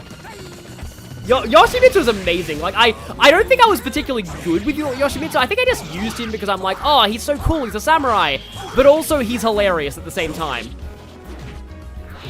His voice acting is also incredible. Like, I like when he says, "It is I, Yoshimitsu." Yeah, that's a sentence. That is totally a sentence. Also, we're fighting Leon again from the first chapter. I'm pretty sure that, like, Leon is, like, your rival for the story, for the Weapon Master mode. Do I lose with timeout? Well, I won't find out, because I KO'd him at exactly 0. Yeah, I don't know why he says Namu all the time. Because, like, Namu is, like, it's like a meaningless... I don't know what it means. It's like, it's a ninja phrase, but I'm not sure exactly what it means. You're not used to Yoshimitsu speaking. Oh yeah, because in Tekken, everybody talks in their native languages, so Yoshimitsu would speak Japanese. Yeah, Yoshimitsu is one of the greatest fictional characters ever made. The enemy's weapons have poison, so you'll go numb if you are damaged. Yeah. They do some things with this, but at least this isn't wall combos. Well done. A hero desires... Repent. So, you want me to knock you out? Battle 1. Fight. Yeah. You can see that icon at the very end here? That's Cervantes. So we need to get through 3 other people, and then we fight Cervantes, which could be bad with Yoshimitsu, because I'm not great with him. You kind of need to master his stances to do well with this guy, like the sword pogo. But yeah, Yoshimitsu's funny. Spam. And you recover a little bit of health in between fights. Yes, let's go to Bennett Nash Harbor and get neutered by the Pacify Human skill. You know what's up. I might actually play, maybe Devil Survivor 2 on the channel one day. Like, I've got my issue, but, like, I like Devil Survivor 1's story a lot more. But, like, Devil Survivor 1 has... It's very rude in, like, real-life religion, and I kind of worry about that on the channel. Devil Survivor 2 is a little bit more tame in that regard. Hi, Voldo. Guess what? I am the one character who is weirder than you. Must get to... Nope, don't kill me, weird... Voldo took offense to being called weird. I'm gonna die, aren't I? I must get to Cervantes. Oh, come on! Okay. I feel bad about this. Like, I'm not good with Yoshimitsu. I think it's probably better if I use Raphael for this. I'm still equipping the counter weapon, aren't I? Yeah, there we go. Let's not equip the counter weapon. Also, yeah, poison. We go numb when attacked. I'm just much better with Raphael. Well then. Even though I'm just mashing and I'm bad at this game. But I just, like, I will unlock Cervantes. That is what I will do, because after that, I basically have all of my mains. I forgot how, like, quickly you unlock the characters, but I guess when I was, oh yeah, that little electric thing, that's what going numb means. I think it just stuns you a little bit. I'm also doing worse with Raphael than I was doing with Yoshimitsu right now, but okay. Also, Ivy. Hi, Ivy. Yeah, I probably would have been wrecked by Cervantes anyway. Also, look, yeah, Ivy, what are you wearing in the rear area, Ivy? Oh, no, she sidestepped that. Yeah, grabs are very easy to sidestep. You were setting a trap for me, but I will not fall for it. Yeah, my strategy with Soul Calibur can be summed up as hoo, ha, guard, turn, parry, dodge, spin, ha, thrust. Or in other words, just flailing about like an idiot and not really knowing what I'm doing, because I am bad at fighting games. Yeah, that's the numbness, by the way. Also, that's Voldo's stance, where he crawls on the ground like an animal.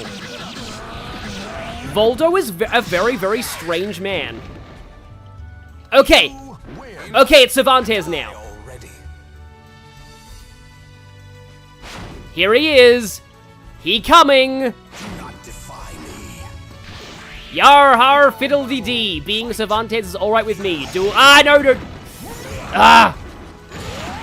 He's gonna. And of course, he just totally perfect comboed me to death. Also, is his title literally King of the Pirates? I mean, I guess he kind of does remind me a bit of Blackbeard from One Piece. I mean, Cervantes is like literally every evil pirate archetype ever combined into one character. Like, again, he's very similar to Barbossa from Pirates of the Caribbean. I don't think I'd even seen Pirates of the Caribbean at this point in my life, though. I just thought Cervantes was cool. It's just like I like Yoshimitsu for being like a cool samurai. I was like, hey, he's a pirate. That's awesome. So yeah, But I just like Raphael because he's a fencer, and again, when I first played this, I did fencing in high school. Like, I actually did fencing in high school. And my fencing instructor thought, like, he was like, oh wow, you're left-handed, you really should keep doing fencing, because left-handed fencers have a great advantage, because most people don't know how to fight lefties. But yeah, Raphael, if you look closely, you can see Raphael is left-handed. And it sucks when, like, left-handed characters in fiction are evil. Okay, we're back to Mummy Voldo. I kind of like Voldo's second costume more. Mummy Voldo is fun. Oh, I was like, I'm locked in. No, I'm not. I'm losing. I'm losing. Curse you, Vold. No. Weird Voldo will not get the better of me. I will unending stings him. Oh no, I'm pushing him further into the stage rather than pushing him closer to the water. Okay, now I have to make sure Cervantes doesn't kill me. Oh yeah, exactly. Cervantes is a horrendously bad father. Yeah, horrendously bad father. Because, like, you know, he's... Also, that's Cervantes' second costume. Okay, good. I said you were cool, Cervantes! Stop killing me! I just want to play as you! Okay. Let's do it again! Oh, wait, is Sephiroth a lefty? Really? That sucks. Because it's like literally the word sinister comes from the word for left-handed. I don't know why history has so much prejudice against left-handed people. I guess because, like, they're a smaller percentage of the population? Okay. At least I got an unending stings ring out.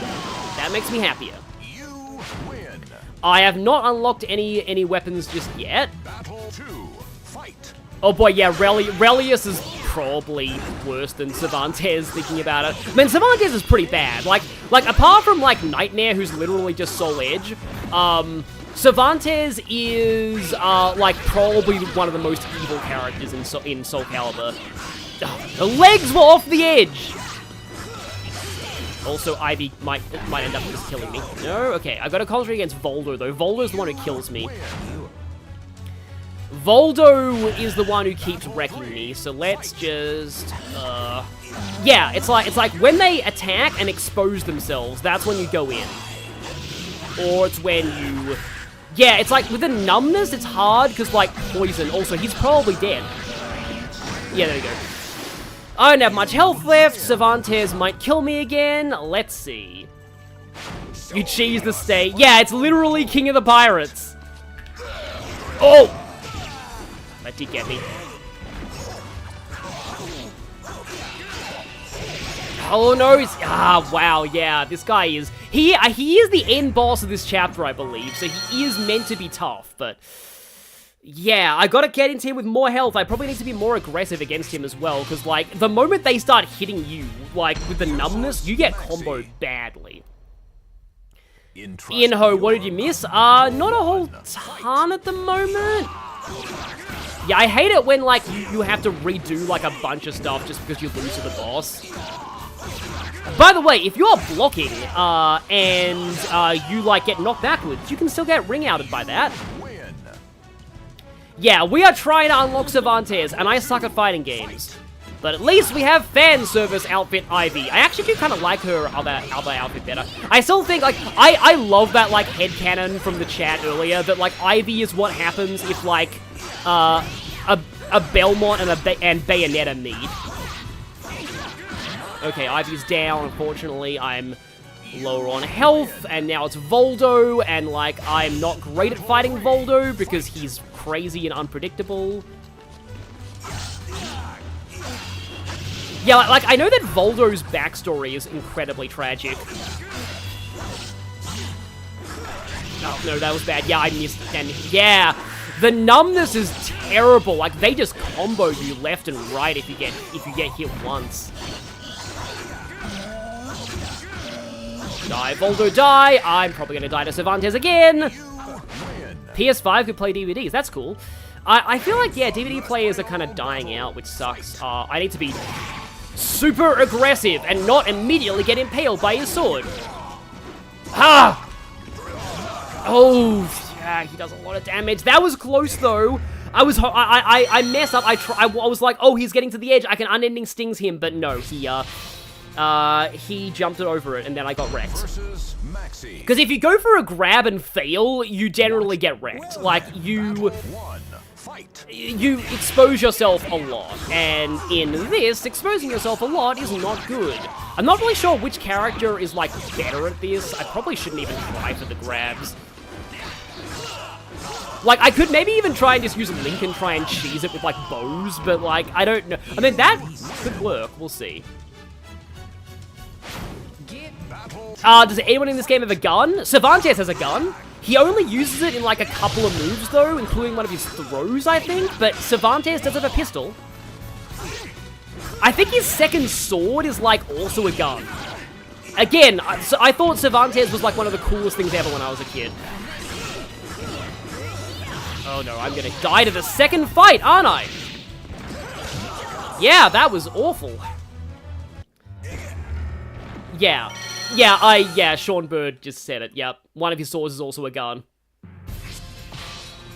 I think he's the only one who has a gun. No good. Yes, no good. That describes my performance so far. Yeah, somebody in the chat earlier said that Cervantes' mission is difficult. I'm feeling that. I'm definitely feeling that. I feel like even if I get him with full health, I still need to give my all, because he hits hard, and his AI is fairly decent. Hello? Oh, she went. I was not expecting her to go in from the beginning. I was not expecting. I like how that little foot hop you do if you get hit by a low attack. It's yeah, pretty great. Oh, no.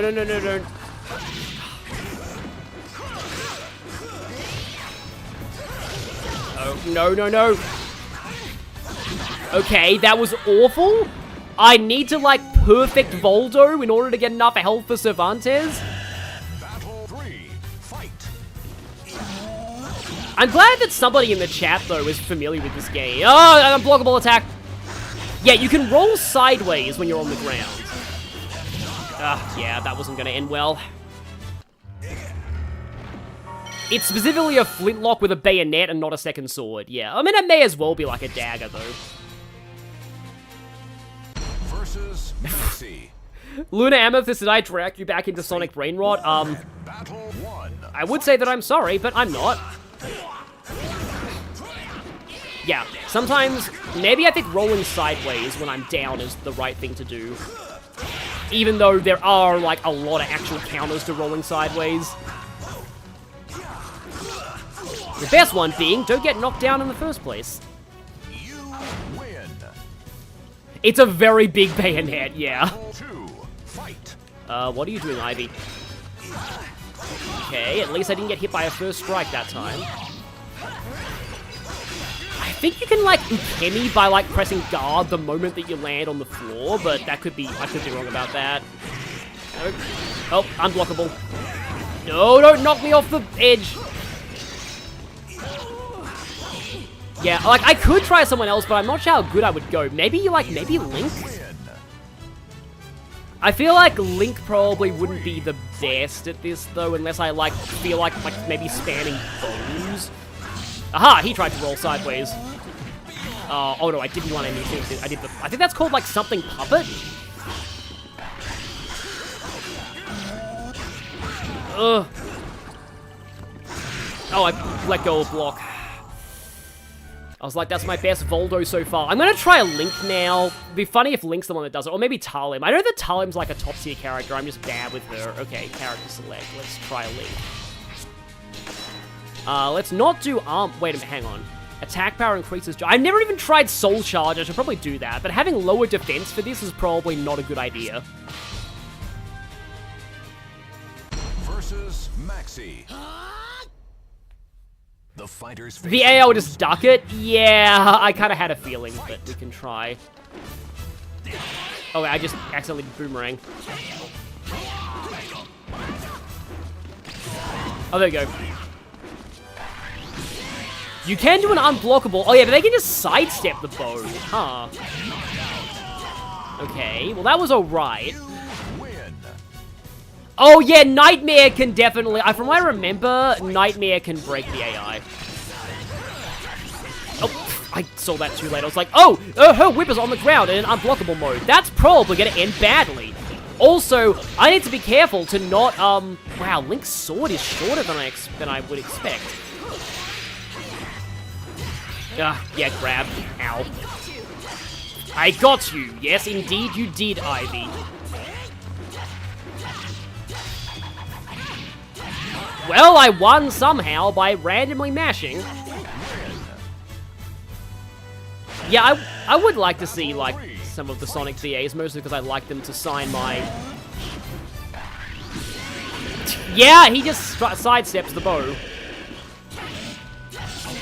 I really don't want to be close to Voldo. Okay. Yeah, that's not good. Huh. Yeah, I seem to remember being like... Siegfried was one of my mains in Soul Calibur 3, so I can try Nightmare here. Yeah, since Nightmare's normal weapon is Maxi. Since Nightmare's normal weapon is Soul Edge, I think his ultimate weapon is just called Soul Edge Complete. Yeah, so Nightmare has a lot of range on his horizontals. And from what I remember, the AI is not good at blocking his verticals.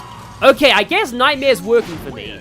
I think Nightmare is just, like, he's not, like, the best in, like, actual, like, player versus player. Nightmare, from what I remember, does have a history of being very good against the AI.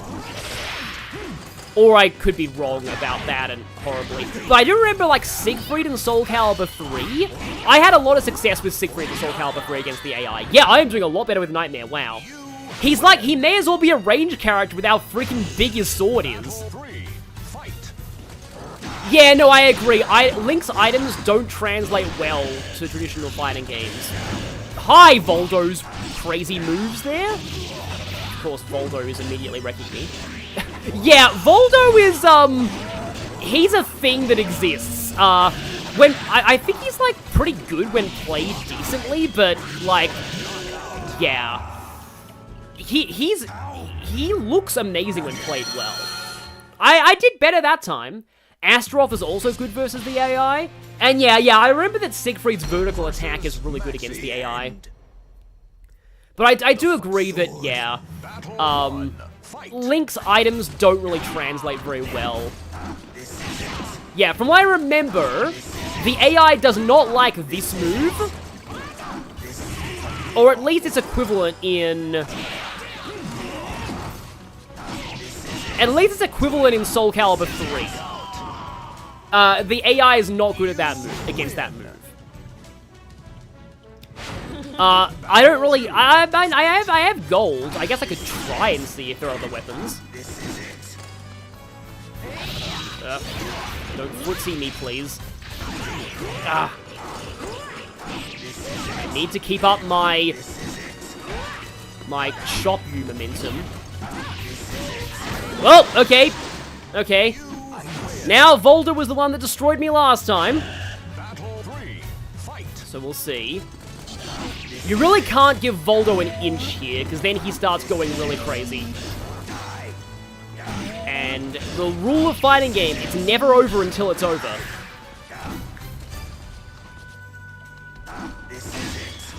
Okay, blocked him. Ah, I was about to... I felt like I'd get a perfect there.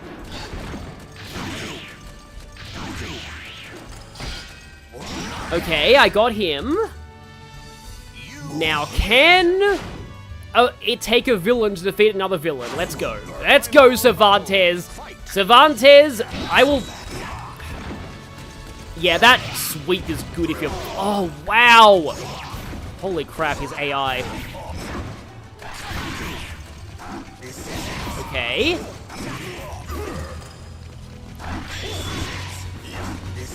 Ah. Oh, no, no, no. Oh, he keeps sidestepping. Hey, we did it! It took the villain to beat the other villain! Nightmares AI breaking wins! Thank you, chat. Yeah, this is why I main Siegfried in Soul Calibur 3.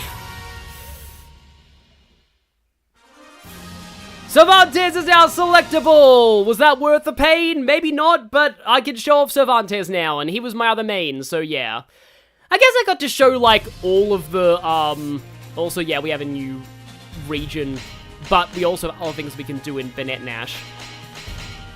Anyway...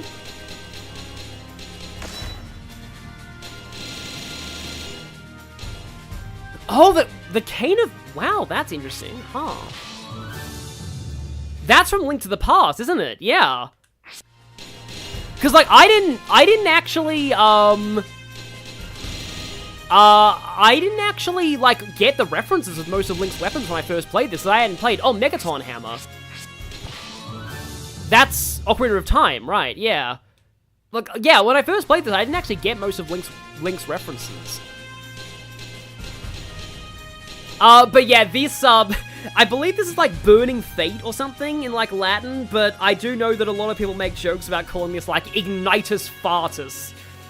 But anyway, yeah, I'll just show what those Link weapons do. Megaton Hammer. Shorter reach than normal, higher attack power than normal, easy to break horizontal attack with your vertical attacks. That makes sense. It's like it's a hammer. And the Cane of Burner. Harder to break horizontal attack with your vertical attacks. Health recovers during soul charge, defense increases. Okay, so it's more of a utility weapon. But yep, indeed. Yar har fiddly dee, being a pirate is alright with me. Do what you want because a pirate is free, you are Cervantes. So I'll go into training mode and show Cervantes a little bit. Megaton Hammer, aka Dark Link Repellent. I know there's like a whole bunch of like, different, Oh right, Charade. He's just a little eyeball. He's an Uncos, actually, wow. Do I get to, like, No, I'm pretty sure Charade is, like, always random. I think he might even be random every round. But yeah, I completely forgot Charade was an unlockable character, so that's cool. But yeah, here's Cervantes. Soul Edge and Nirvana. Yeah, Nirvana's the gun. Take this. And his other costume is just long hair and no pirate outfit. Take this. I guess because you gave me so much trouble, I'll go Voldo. The first stat on that cane does nothing, by the way. Verticals will always break horizontals. That's kind of weird. Huh. Yeah, Charade's random every round. No mercy. No mercy. Fight. So yeah, this is Cervantes. He's a pirate. He has 2 swords.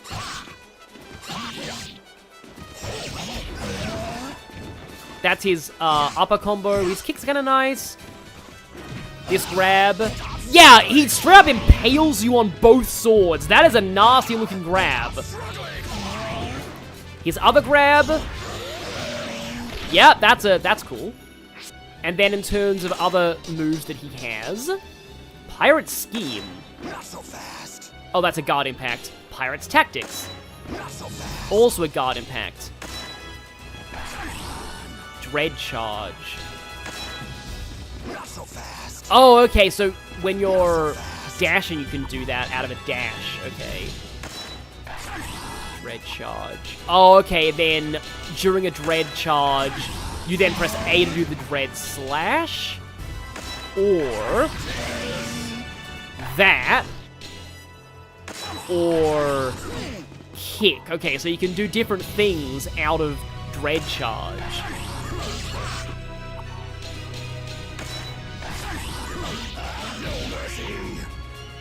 That is actually really cool. That like he has the Dread Charge, and he can do multiple different things out of the Dread Charge. And I'm guessing that like the opponent has to react to different like in different ways based on what he's doing out of the Dread Charge. Oh, he can Pirate Scheme out of Dread Charge too. So if they try and attack him, that punishes it. And he can also Pirate's Tactics out of Dread Charge. Huh. But then he also has Dread / Cancel. Yeah. So this is one of those feints. Again, like people who are actually good at fighting games can pull stuff like this off. So if you press guard in the middle of doing the Dread Charge attack, he cancels out of it, which is great for faking people out. So yeah, I'm pretty sure that like Xianghua has a lot of other like, like her whole playstyle from what I remember is based around fake outs. With, like, her cancels. So she does a lot of, like, canceling and a lot of, like, oh, you think I'm doing this animation? I'm actually doing that animation. But anyway, yeah, we unlock Cervantes. So with that, we are gonna be, quitting out of Soul Calibur 2. Thank you all for watching. But now, I am about to suffer even more. Because what we're playing next is, I have shown off Link's grabs when I played as him earlier. What we're playing next is also, it's weird that this is 3+, and Wind Waker is 7+. Maybe the Ganondorf head impale at the end of the game. I have been wanting to play F-Zero GX for the longest time. Like, I have wanted to buy an actual GameCube copy of this. I like how they're talking about memory cards. Remember when memory cards used to use blocks? Okay. Well, I guess I can call myself Big Clingy here. Wait, no. Oh, that is a cool interface, though. Yeah. Where are you? Oh, I probably can't fit it, actually. I can only fit Big Cling. But I guess that works.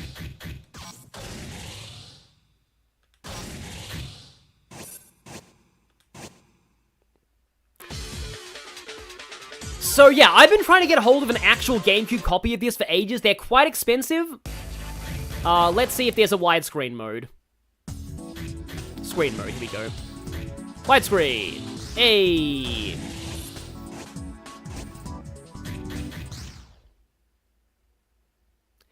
We got wrecked by pirates, and then we eventually unlocked the pirates. So, do we do a Grand Prix, or do we start by customizing an Abomination vehicle? We all know what I'm gonna do. Yeah, GameCube and PS2 were like the last consoles to have memory cards. Oh, am I even allowed to, like, do I have to buy parts before I can customize? Emblem Editor? Oh, this looks exploitable. Huh.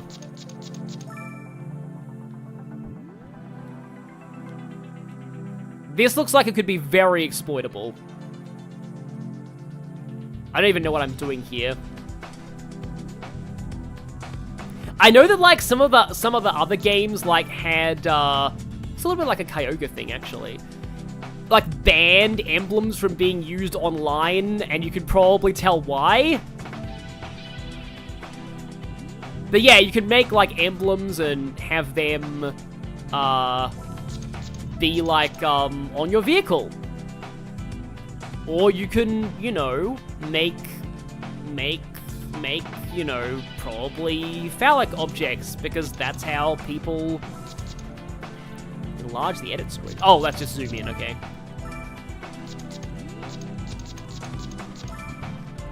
And then a line. I really don't know what I'm making here, but it's just like a... This is the sign. This is the sign that shows that we beat Cervantes for some reason. Yeah, I'll just... Oh, right, we need to do end to actually say... Oh, and I have to save it, yeah. Yeah, so, one thing that actually really sucked about this game on the original GameCube is that saving custom vehicles actually took up space on your memory card. And I remember I actually had to delete my custom vehicles from back in the day because I needed to free up space on my memory card. So, register a pilot exclusive machine. Is that like one of the main characters? Okay, yeah, we got Fire, Stingray, Wild Goose, Golden Fox, Blue Falcon. Okay, no, let's go original registered machine.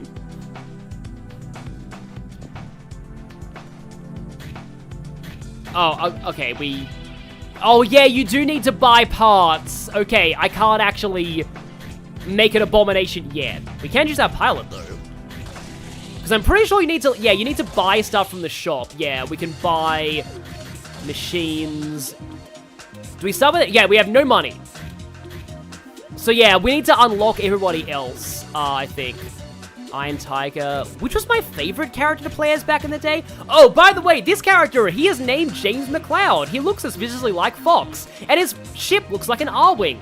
But he totally isn't Fox's dad transported to another dimension or anything. I completely forgot about that guy. Oh, I used to like Hyperspeeder, the dinosaur man, because he's pretty fast, yeah. Yeah, every car has the stats body, boost, and grip. Grip is like how well you grip the track, body is how much damage you can take, also evil Captain Falcon, and boost is how good your boost is. Oh, here's the old guy, he's funny.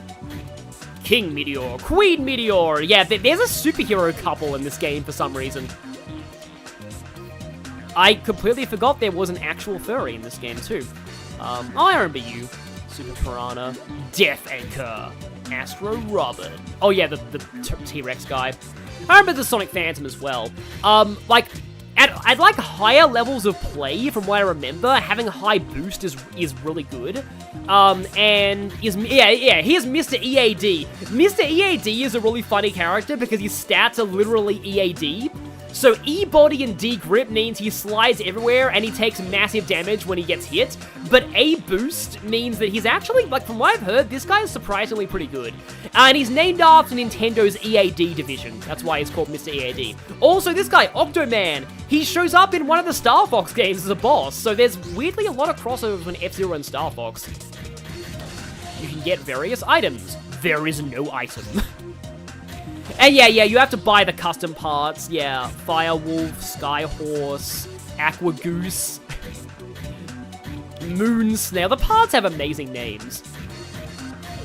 And the boosters. Yeah, okay. So EAD has some world records. I'm not surprised. Yeah, I've heard Mr. EAD is really good. He's just hard to use, just like Ivy and Soul Calibur. So I'm gonna play a Grand Prix on standard. I'm probably gonna die horribly. Ruby, Sapphire. Well, we gotta play Emerald Cup because Emerald is miles better than Ruby and Sapphire. And we'll be Captain Falcon. He's the standard character, BCB. I love how Golden Fox has dad stats, although A boost is good. And yeah, Wild Goose is the tanky guy. Oh, you get interviewed at the end of the Cup, don't you? Pico has hilarious interviews from what I remember. And Samurai Goro. Wait, you really don't start with Jodie Summer? That's kind of weird. But yeah, ADB. I like your stats are dad, but yeah. Oh, let's just play as Captain Falcon. Rayquaza Gaming. The heavier stuff is usually preferred. The stats they show you don't tell you everything, though. Yeah, because there are, like, other stats than you know, body boost and grip. So next course is... Oh, I remember loving Firefield. I'm probably going to get wrecked, though, because this is a harder cup. Oh, yeah, and in this game, you can choose whether to lean towards acceleration or speed. And I'm going to go for acceleration, because I expect to get wrecked. Or we can change our color, too. Let's be, Let's be green, Captain Falcon. By the way, who voices Captain Falcon? Is it the same voice actor as, Smash Bros? Yeah, I remember loving Firefield because it's really cool, but, like, danger heat. But, like, oh boy, am I gonna die. So, me, itchy. I don't know if there's a starting, like, thing. Like, I know that, yeah.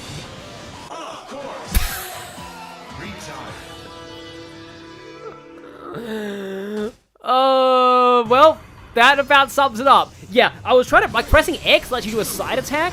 I believe Z, which button is the, spin attack? Yeah, that's the spin attack. That's the spin attack. This is the side attack. I think my L and R buttons are, like, drift, but I don't want to drift here, because I could die. I can't boost yet. I think also, oh, there are boost pads everywhere. Also, yeah, you think Mario Kart World is great for having like 26-player races? F-Zero did 30-player races all the way back in the 2000s. Yeah, here's the big bulbous portion of the track. I am getting I'm doing really badly. I probably should have played on easy, but oh well. Yeah, it's been a while. It's been a hot minute since I played this. But, like, you can straight up, like, take out people, and then you don't have to deal with them. But I think they still come back every race in the cup. Yeah, these big tube-like tracks, you get swung all over the place if you... Ow, yeah. Okay. You know what? You know what? I am playing the first cup, and I am playing on easy. I'm sorry, but I need to get money to afford an Abomination vehicle. I need to do the Abomination vehicle fund. So, we're going back in this. Yeah, it has been, again, it has been like 20 years since I played this. So, forgive me if I do badly. Yeah, of course, we're playing Mute City. Oh yeah, you can actually change your stuff per individual race. Oh crap, I used blue Captain Falcon. Oh well. Oh well. Yeah, maybe that's how they can improve the straight line tracks. I forget if there's a starting boost in this game. Oh yeah, this game can make you motion sick. I do have to give a warning. It is very fast. I think this is one of, like, the first, like, 60 FPS games that was, like, really, like, publicly available. Okay, that's how drifting works in this. You kind of slide to the side.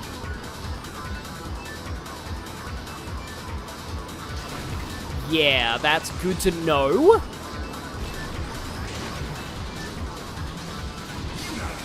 Yeah, this... also, yeah, we have boost power. So how boosting works is that boosting is fueled by your health. You can boost for as much as you have health. And these areas here are pit stops. They recover your health. But yeah, boosting consumes health. And that's a really cool, like, risk-reward mechanic. Like, the more you boost, the faster you go, but also, the more likely you are to die. These boost pads don't cost health, though. So yeah, you'll lose health if you ram into the sides, but also by boosting. But if we go in the pit stop zones, like, someone's like to boost in the middle of, like, the pit stops, just to, like, make use of that. But I should be able to boost my way to the end. Oh, great, Black Doom's on my tail.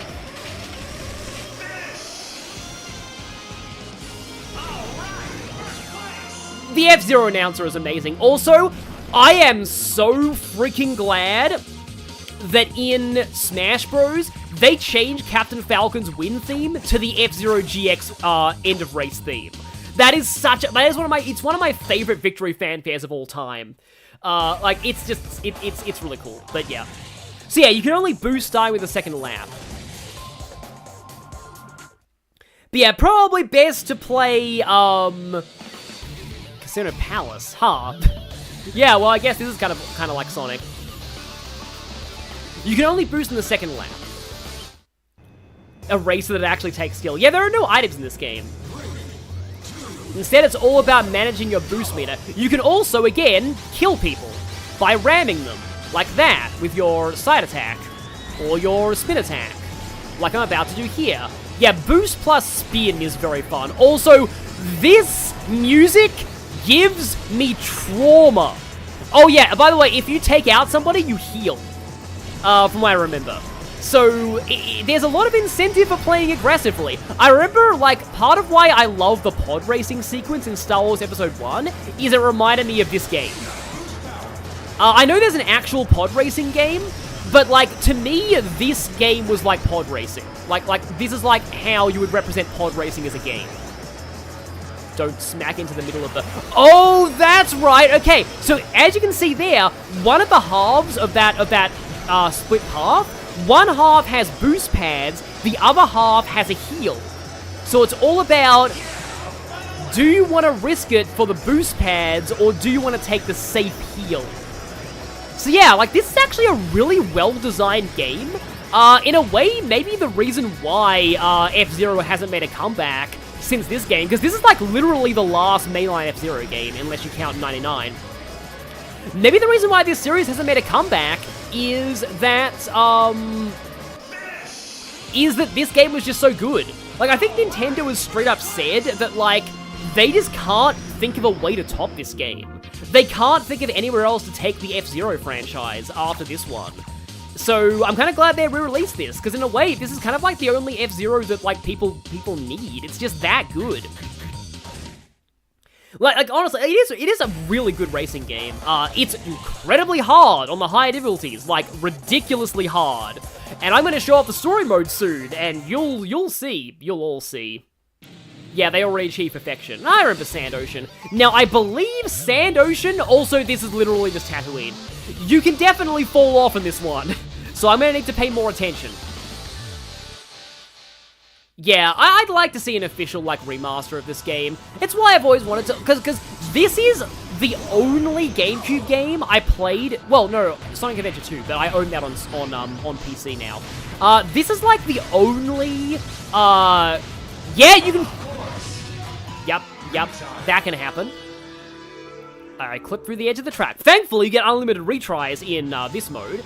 I think there's another mode where... Oh, wait, no. There's a 4 down there. I think you actually do have a limited number of machines. So if you run out of machines, you do have to quit the whole cup. But yeah, don't fall off there. Yeah, the bomb mission.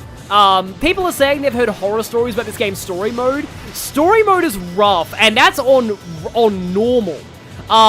In order to unlock all of the secret characters, who are from the F-Zero AX, the arcade game, you have to beat story mode on very hard. Every individual mission unlocks one character on very hard, and yeah, the unlockable characters are cool. I remember getting Daigoro, Samurai Goro's son. But like, I believe if you plug, because like I was like this game had special like features. If you plugged in your memory card with an F-Zero GX save file into the I'm gonna save my boosting until after that jump. If you plugged it into the an F-Zero AX arcade cabinet, which had like different tracks and like different characters, but you can unlock the AX characters in this game by beating the story missions very hard, or I think by plugging your memory card into an F-Zero AX arcade machine. And I was searching and searching for an F-Zero AX machine in my area, but I highly doubt they ever released them in Australia. So, yeah, sad times. If anybody in the chat, like, was, you know, an F-Zero player in Australia, like, if anybody knows, whether or not they did release F-Zero AX in Australia, please tell me. But as it stands, I highly doubt that game even came out here. Like, the arcade version, F-Zero AX. But it was like a whole companion to GX.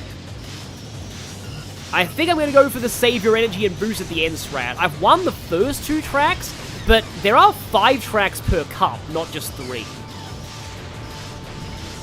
But yeah, this track is very Tatooine. I don't want to launch myself off of that edge, though. Oh yeah, there's a giant sandworm. Oh boy, you don't want to explode yourself right at the end. Sometimes, though, you can actually still win even after you destroy yourself. Like, if you lose all your health and still get launched over the finish line, it still counts as you finishing the race, I think. Okay, I got third that time.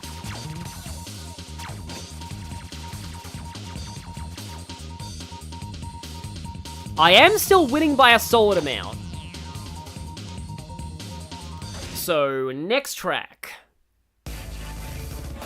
Lightning. Yes, this planet is just called Lightning. Planet Lightning. Loop Cross. Oh boy. This could end badly. I'm gonna go Acceleration. I don't know why, but I'm gonna do it.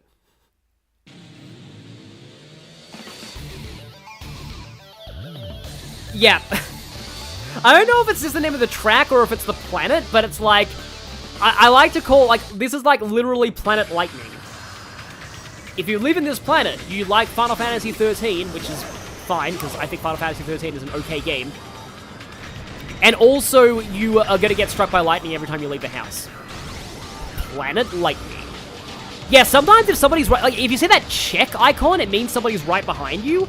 And if you spin just as they try and pass you, you can really get a lot of damage on them. But I believe... Oh no, somebody's dead! It says out of 29. Somebody's down. I don't know who exploded, but somebody did. I don't know if I got them or if somebody else did. I think it says, like, KO. Like, no. Don't you get, like, a skull on, like, your UI if you KO somebody? So maybe I didn't KO somebody. But, yeah, like, if you, Anyway. Okay. Again, the tactic is sometimes boost/spin. Okay, is anybody else dead? Oh no, somebody else is dead! We're down to 28, somebody else died. I don't know if I killed them, but somebody else died. Oh yeah, and like usual, there's a... Oh no, that time there's a pit stop in a different lane, in 2 different lanes there, so you can actually hit both of them. Apologies if I'm not paying too much attention to the chat. I'm just... yeah, that's what happens if I pay attention to the chat. Somebody said, have I noticed any input lag? No. I don't notice any input lag myself. Oh no, I'm coming last. Oh boy, this is not good. Yeah, the final lap! And I need to get... Okay, so it's the right lane that's the pit stop, firstly. And then we have to go into the left lane to get the other pit stop. And I am getting completely wrecked. I don't want to come last in a race where 2 people exploded. Oh boy. Okay, heal. And now we have the other... Nope, I missed the other pit stop lane. Well, I guess it's YOLO time then.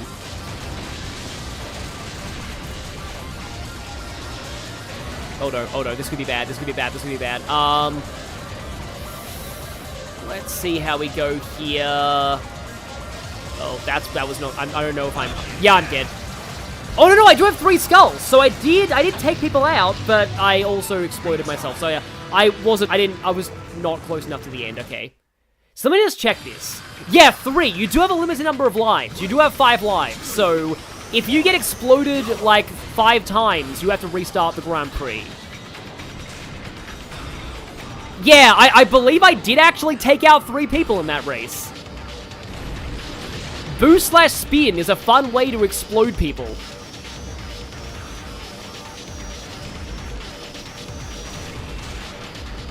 Okay, yes, we got first lane.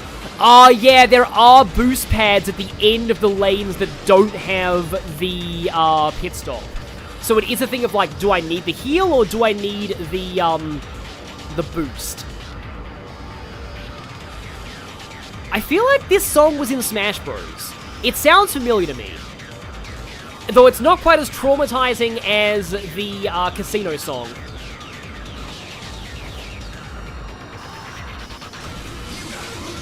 Okay, boost slash spin. Let's see if I can explode people. Yeah, I got 1 skull. I did take out somebody. 2 skulls, yeah.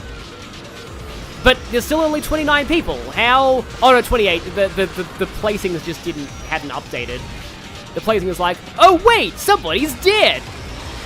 They're not actually dead because they come back in the next race, but still. Yeah, boost slash spin is, it's a fun strat, and you will need to know about it for, the story mode. Okay, that's 3 people dead. Yeah, this game is very intense. It's like, you could easily advertise it as the racing game where people die. Except, like, not really. The spin attack is super useful for, like, you'll see in... I want to show off story mode. You kind of need the spin attack for the 4th mission of story mode. The boost slash spin strat, specifically. Yeah, the drift is, like boosting sideways, huh? Now I've got to get to the... No, I got knocked out of the pit stop lane! Okay, well, I am in a high position now. And I have enough health to go for some boosties. Hello, rival. I don't know if I should have done that. Oh no, I really shouldn't have done that. Come on, finish line. Come on, finish line. Nope. And yes! That was clutch. That was really clutch. I'm impressed by that. So yeah, that's the risk-reward tactics of F-Zero for you. It's a very intense game, but a very fun one. So now we have the final course of... Oh, wow, we're going on the side. There, that's amazing.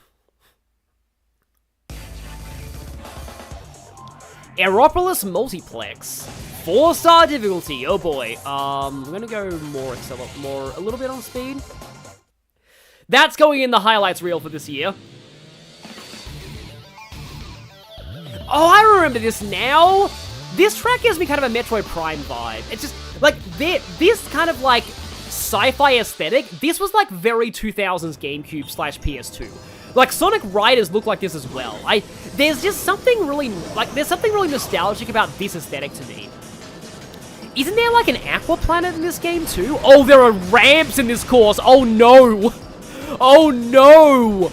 Oh, that's awful. Oh, that's gonna be terrible. Oh, I'm so scared. Also, we have a gigantic square turn coming up here. But yeah, there's just something very, like, I don't know why this aesthetic is nostalgic to me, but it just is. Like, I really love this really bright, like, sci-fi aesthetic. There was a lot of this back in the 2000s. Those are dirt zones, by the way, they slow you down. Or in the case of Story Mode Mission 6, they kill you. You'll see. But as a preview, one of the story mode missions in this game is literally speed. Oh, there's bombs on the track too. Holy crap. Oh, these right here, those are slippery terrain. Yeah, it makes you slide. Yep, there are jumps. There are jumps in this game. Oh, that made my heart skip a beat there. Yeah, I should not be doing that. Okay, so here we go. We have the gigantic hairpin corner. Boost afterwards. Yeah, there's like, from what I remember, there's 2 kinds of like drifts. There's slide turn and there's drift turn. I feel like I'm using just the slide turn here. I feel like there's a bigger like drift, but I think it does kill your speed quite a bit. Jody, that's Jody Summer, isn't it? I'm pretty sure that's Jody Summer. I feel like I'm pretty likely to win this, but also, yeah, just like Mario Kart, you can boost through dirt to not get slowed down by... Bomb! Don't boost in the minefield. Yeah, there are ice physics in this game. Yeah. Yeah, I am sorry for, like, the people who get motion. I don't know why I don't get motion sick with this game. Am I gonna go for the ramp on lap 1? Well, I tried it, and they whacked me away. I probably should just play it safe, because I pretty much have this cup locked in at this point. So I shouldn't be going too risky, but yeah. Yeah, do not boost in the minefield at all. You know what the sad thing is? You know how it says retired when you get like, you know, when you lose. As a dumb teenager, I always used to read that as something else. Let's just say a certain word starting with R that we now know is a slur against mentally disabled people. Yeah. Because in the 2000s, people just used to say that all the time, so I used to be like, huh, it says, you know, R word. Yeah. I apologize to people who get motion sick. I am not taking that ramp on lap 3. Oh, if you think that's bad, just wait until you see Story Mode Mission 3. Story Mode Mission 3 is like one of the worst missions in Story Mode. It is like absolute yikes. It's brutal. I spent like weeks on that mission as a kid. And that was on normal difficulty. Ugh.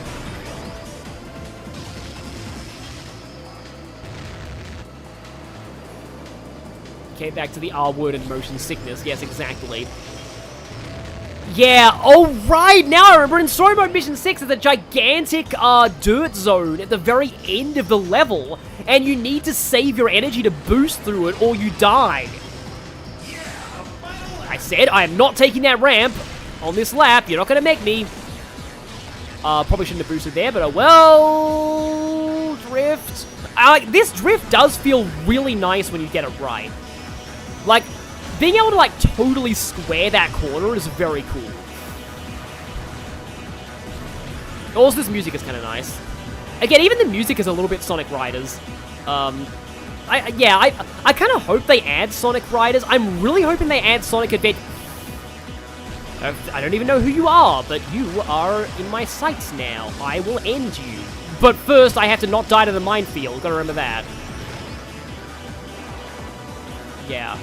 Let's just be careful, because we got the minefield here. Don't explode in the minefield. Okay, good. We're safe. We're through the minefield.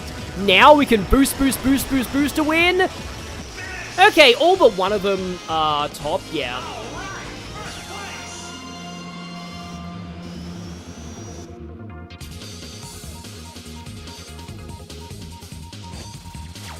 Yeah, first place in all but one of them is not bad. Okay, Queen Meteor still came second. So, are you ready for some grade A cheese? Because this is one of the most fun things about this game. When you win a cup, you get interviewed, and every character has unique interviews, and they're all incredibly cheesy from what I remember.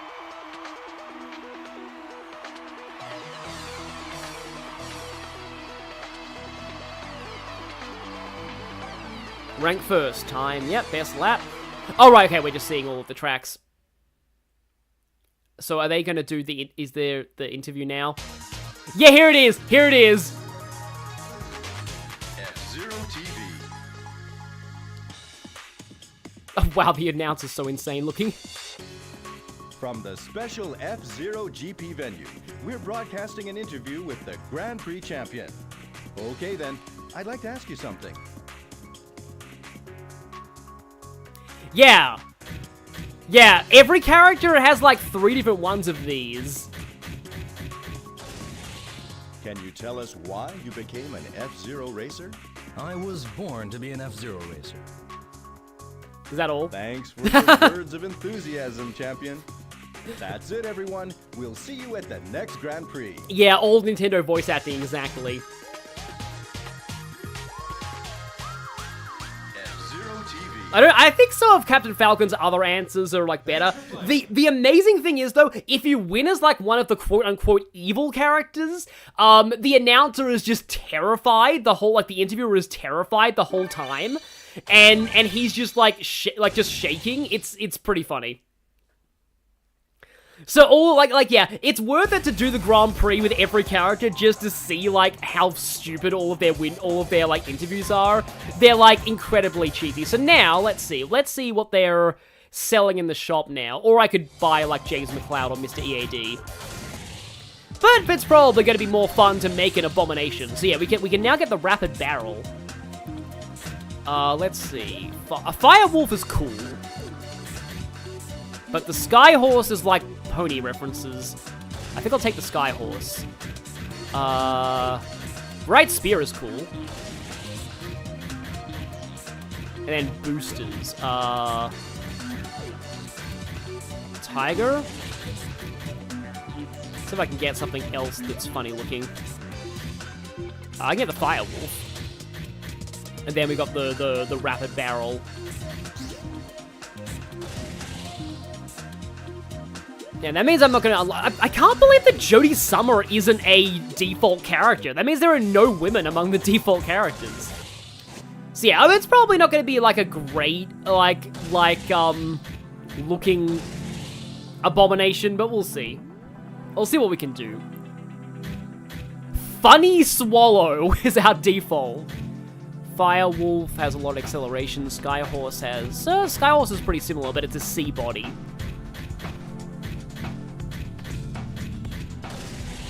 Wait, no, hang on. Okay, so we have Skyhorse, and then we have to... Yeah, here we go. Blast Camel. Bright Spear. That gives me more cornering and more grip. Oh, wow, that gives me C's and everything, but that completely wrecks my acceleration, huh? But we did say we're making an abomination, so I guess we can... It's like, it feels like it's an E boost, but also my stats are better. That's a C boost, but way worse stats. And then Pilot, let's just do Samurai Goro, because lol. Is there a way you can change the color of the parts?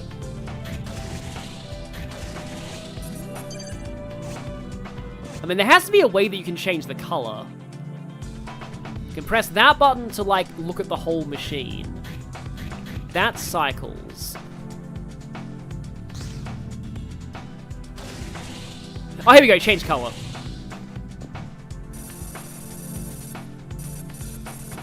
Okay, that orange isn't bad.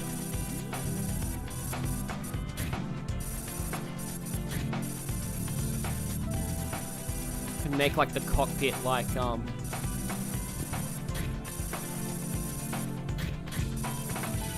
that's all, like, white.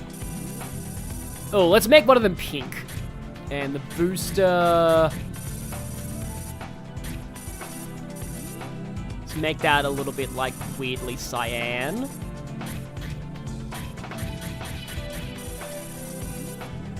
And... yeah, I mean, I guess that can stay orange. Okay, so that does look kind of silly. Yeah, it's also called the Shining Horse now, because I think the name changes based on the parts you're using.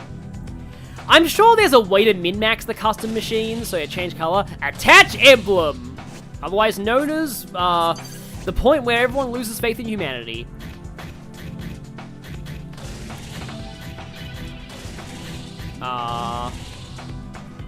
Oh, you can do this. Okay, that's cool.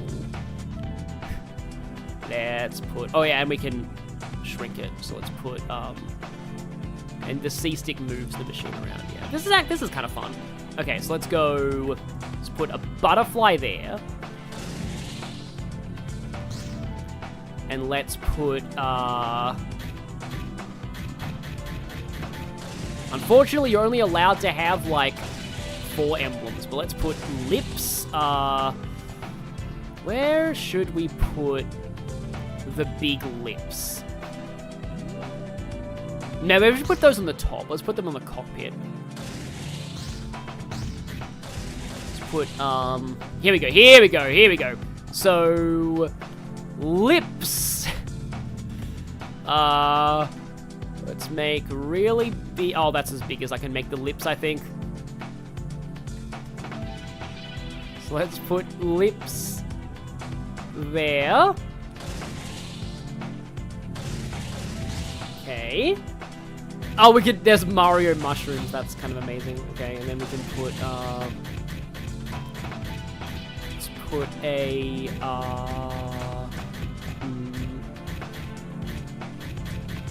Let's put a zebra pattern on the boosters. Like that. There we go. And let's, I'll do another part on the body. Oh yeah, I think you unlock like chibi versions of every character when you buy them. And then let's put my emblem on the other part of the body. Let's rotate you around. Wait, why isn't this game available in Korea? Is it because of Samurai Goro? I wouldn't be surprised if it was because of Samurai Goro. Put that there, okay. So we've got kind of like this looks a little bit like kind of an abomination. Yeah, the lips kind of sell it. So, yeah. Preparing to save. Yes, save that. Save that. So there we go, shining horse with big lips on the cockpit. Yeah, it's because of Samurai. Oh, it's because of his flag. It must be because of the rising sun flag that he has. Because that was used by the Japanese Imperial Army in World War II. That would explain it, yeah. Okay, so now that we have made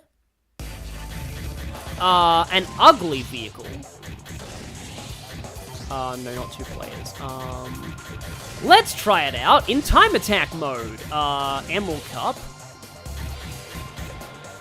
Big Blue Ordeal. Yeah, let's try this. And then load garage. Shining Horse. All speed. I didn't know that was a sumo wrestling thing when I was a kid. Yeah, Rhino Remaster wasn't in Korea either, but yeah. I want like 50 of these. So yes, and now we use our abomination in time trial mode. What, are we going underwater for this? That's cool. New Fire Emblem Heroes banner dropped. I've completely lost all interest in Heroes. Who's on the Heroes banner?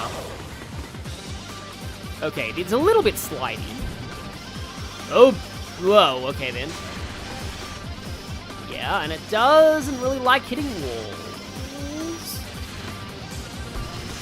Yeah, well, I'm still alive at least. Yep, this is not doing so well. Ah! About what I expected from this abomination. I remember that I made like this really big, bulky, like donut machine in... Wait, this wasn't the course they put in Mario Kart, was it? It kind of looks vaguely familiar. I don't think it's quite the same one they put in Mario Kart, but it does... They put Big Blue in Mario Kart. Yeah, we do go underwater. That's really cool. So, I remember when I was a kid, there's a tunnel in Sydney that goes under Sydney Harbour, and I was so disappointed as a kid that the tunnel wasn't, like, glass. Like, because one time my parents were, like, driving through this tunnel and like, hey, we're gonna go underwater. And I'm like, oh, that's so cool, but it wasn't like a glass tunnel where you could see underwater, like that. It was just a tunnel with just flat walls. And I'm already down to half health. I've got boost power, but I don't want to use it. This is like the world's worst time trial. Well, maybe. If anybody here has actually seen, like F-Zero X, the N64 F-Zero's time trials, like world records, they're hilarious. You like launch yourself into a wall and you just go flying at like Mach speed all over the screen. It's just so stupid, but like that's how time trials, like that's how all the world records are in that. You just get, yeah, but anyway. Ashen Wolves plus some Heroes OCs for a summer banner. Like again, I wonder if Fire Emblem Heroes is going to end soon. Because, like, this is probably just copium because Engaged, like, did not get any characters into Choose Your Legends for the first year that it was out. It got totally hijacked by Heroes OCs and Three Houses again. But, like, it kind of shows me that the majority of people playing Heroes these days are not really Fire Emblem fans, they're just Heroes fans. So, And considering we're up to the storyline with, like, Allfather, who's probably, like, going to be the ultimate villain of the game, because he's, like, the main, like, god of the setting, I feel like, I wonder if Heroes is going to end soon. I don't know, but, like, we'll see. Again, it is just Copian, but yeah. Wait, did F-Zero X seriously have Mario Kart Rainbow Road in it? I didn't know that. So that's like, Mario Kart, like, 8 was not the first one to cross over with F-Zero. That's cool. Oh boy. I'm going 1,000 kilometers per hour. I'll take that as a compliment. That is faster than Sonic. I think Sonic is like 700 and something kilometers per hour. Or miles, actually. So maybe this isn't faster than Sonic. I know that, like, you can see, like, Sonic's speed in the movie, like, with Tom's speed gun.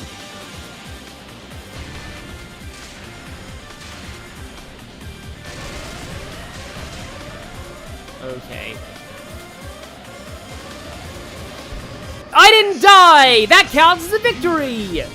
Impressive! New record! That was not impressive. But hey, the Abomination didn't die. The Abomination did better than Blue Falcon. So that's something, at least. Big Cling. Oh, here we go. Yeah, save replay, save ghost. So yeah, I believe saving time trial replays also takes up slots in your memory card. Because, yeah, memory cards had issues. Yeah, this is another thing of, like, I had to delete, like, I think I saved a ghost once for this game, and then I never saved ghosts again, because, like, the fact that they take up space in the memory card is kind of sucky. Like, I don't like that, so I'd much prefer games where all your save files just cover, like, the ghosts and stuff. Yeah. It does seem like a bit much, so I didn't really bother much with ghosts when I first played this. But, oh, by the way. So just like Soul Calibur, every character has a character profile in this game, but guess what? Every character has their own theme song.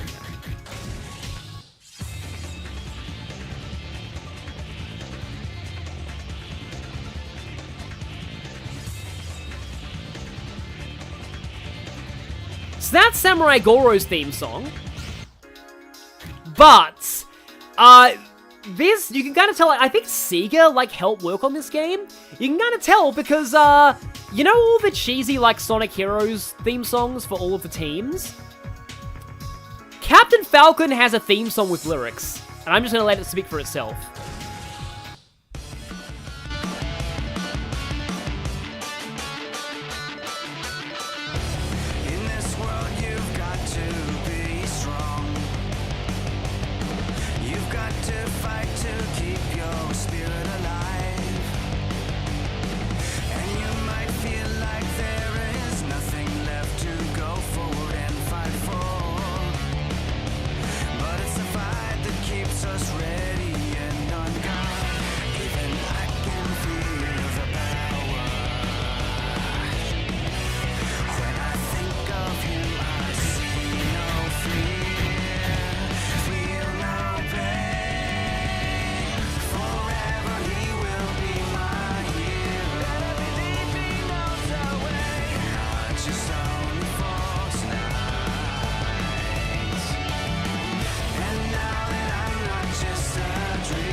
I agree, it is criminal that song is not in Smash Bros.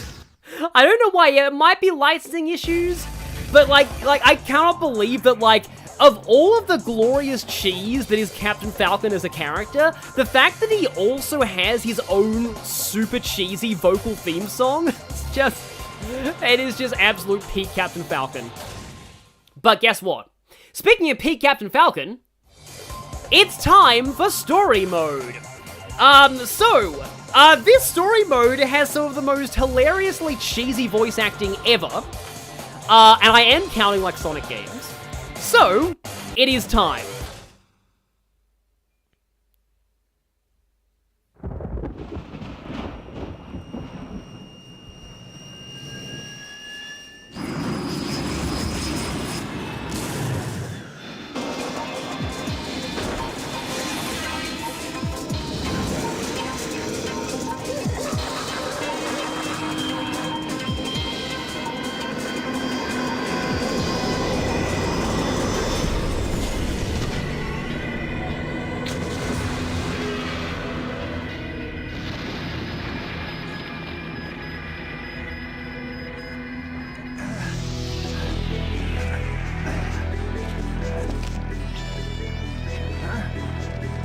Wait. Just give me one more chance. One more chance is all you get to win this F-Zero Grand Prix, or you know the price of failure. Yes, I can win it this time. I swear.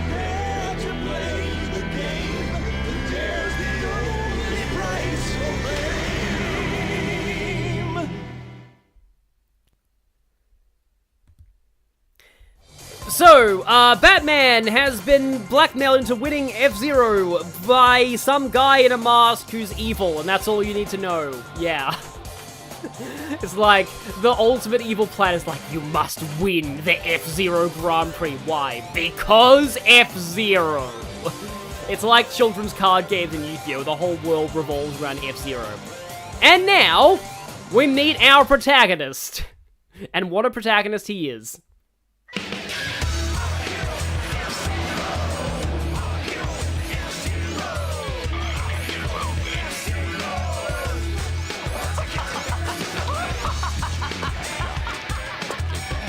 Our hero, Batman, blackmailed by Zurg.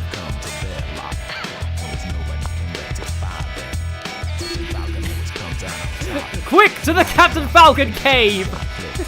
I forgot Captain Falcon had, like, his own bat cave.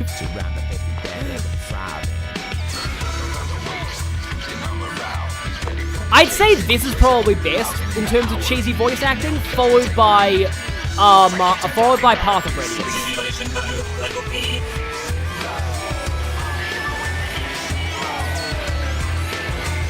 Yeah, I do know there is an F-Zero anime. The main thing I know is that Captain Falcon sacrificed himself at the end with, like, a Falcon Punch.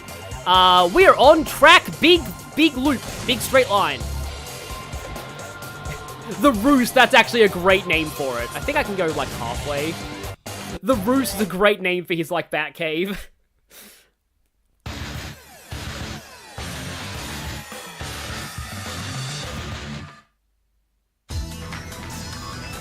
So yeah, we have 80 seconds to collect a bunch of capsules.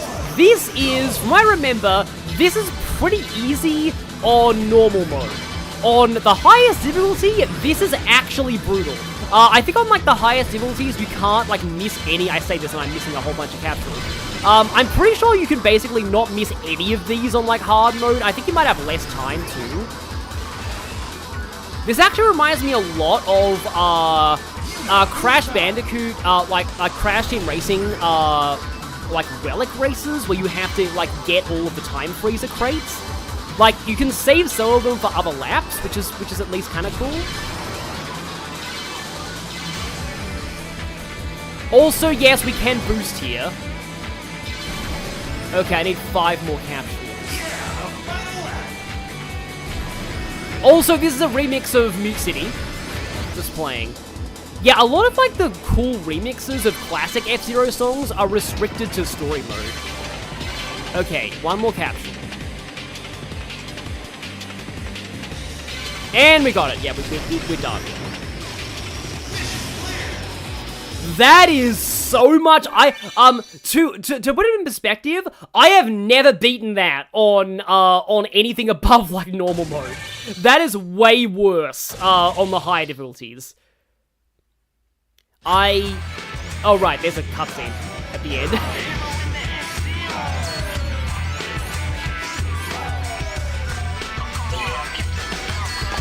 I'll just say, I highly doubt that I will be finishing the entire story mode. This time, the prize will be mine.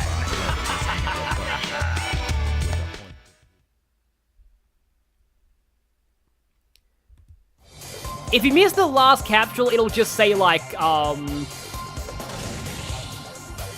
fail. But yeah, now we unlock hard. I'll just show off hard and just to show how much worse this is. And of course, you still see the cuts. You still have to skip the cutscenes. Yeah, we only have 60 seconds this time.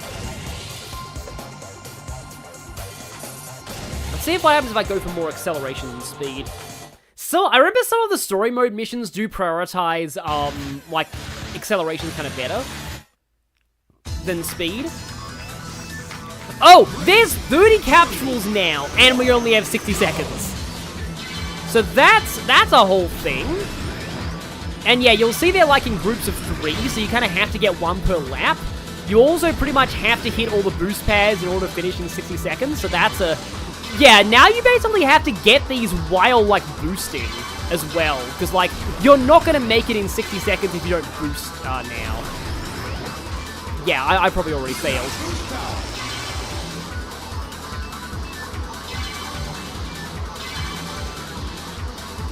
Yeah, and this isn't even the highest difficulty. This is just hard. This isn't even very hard.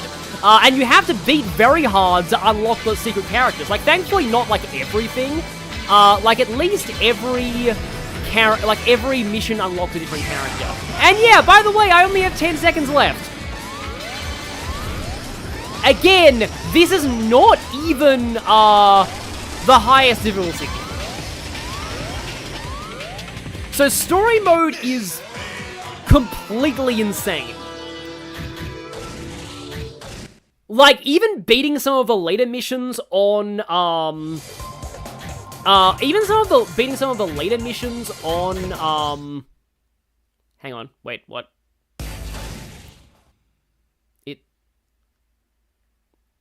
Oh, do I have to switch the difficulty to, like, back to normal? Wait, hang on.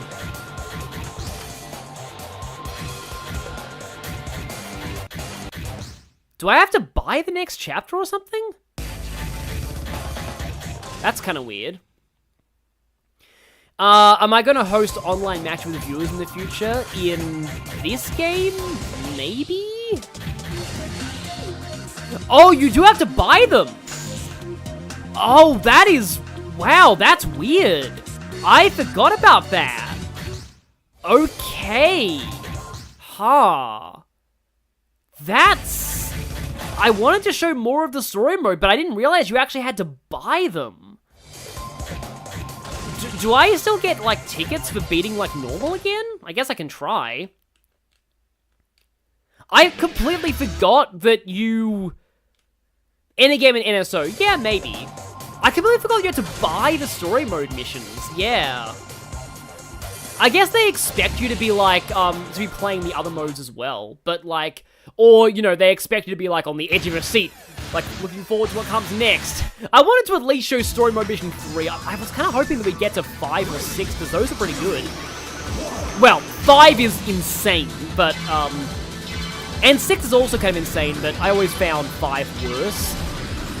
I think 6 is one of the only ones I actually did beat on very hard. I know that I beat 2 on very hard. So yeah, we'll just see if beating this again gives me 15 tickets. Now that I'm actually confident enough to boost in this mission.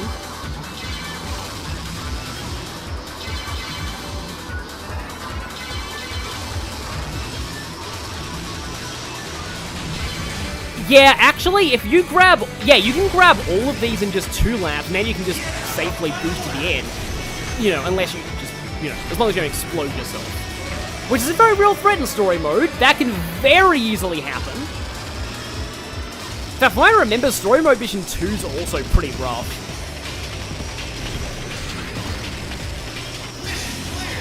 Yes, that was a little over 60 seconds.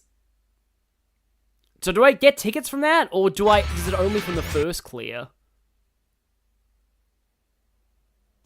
It's only from the first clear! Ah, that is actually annoying. I was hoping that I could show off, like, at least more of the story mode, but, like, I guess I have to do more Grand Prix if I want to do that. Or, like, actually beat Mission 1 on hard, and I don't see that happening anytime soon. I wonder if I can sell my Abomination vehicle for, like, for money. That'd be kind of funny. Yeah, let's try out... I'll try Wild Goose. So, yeah. I'll at least get to show the Sapphire Cup. Yeah, I guess this is the duality of unlockables in this game. Yeah, I like unlockables, and not when you have to buy them from a shop. I can't believe I forgot that, like, I took it really for granted that, like, you would have all the chapters, but, like, you have to buy all of them. Wow. Huh. That's a shame. Okay, then. But at least we get to see more of Big Blue. But as you can see, that there's a lot of, like, unlockable characters here. So, like, if you've got, like, the Switch expansion pass with this, you'll definitely get, like, a lot of money's worth out of this game. There's a lot to do in F-Zero GX. Yeah, story mode in particular, though, it's the most infamous part of this game, both because of the cheese and also just because of how completely, like, yeah, ridiculously hard it is. Like, many of the missions are hard even on normal mode, but, like, once you get into hard mode, that's where, and, like, very hard, yeah. Meanwhile, if you are interested in this game, I recommend watching the AGDQ speedrun of it, because it is incredible. Like, the guy's skill at, like, snaking is completely insane. So basically, Mission 8 of story mode, I think it's Mission 8, because Mission 7 is the actual Grand Prix itself, and Mission 8 is where you race the bad guy, like Zerg, as people call him in the chat. So, in Mission 8, the speedrunner gave, his name is literally Deathborn, by the way. Yeah, it's like one of the edgiest villain names of all time. He's basically just like Black Doom, actually. Him and Black Doom are very similar. Except Black Shadow's in this game, and he's the lesser one of them. So, the speedrunner, gave Deathborn a 1.5 lap head start, and still just destroyed him. 16th, okay. It's completely ridiculous. Like, yeah. He gave him like was it like a 2-lap head start? It's something, like, he gave a massive head start, like, to the boss, and he still, like, was lapping him by the end. Oh, hey, it's Port Town Aero Drive! This is for a stage in Smash Bros. So, yeah, here's some history. Got the expansion pass mostly to play Metroid Fusion and Zero Mission. Yeah, that makes sense.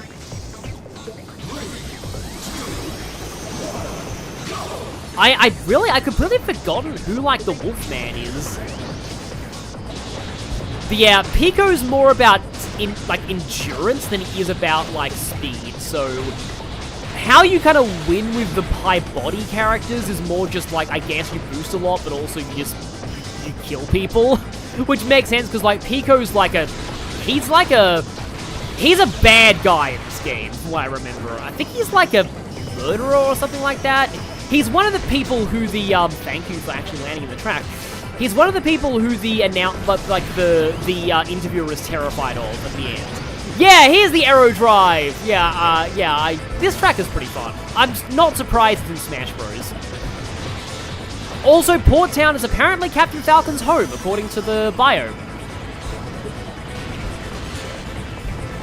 Yeah, the speedrun of this game is incredible. Like, it's a very fun run to watch.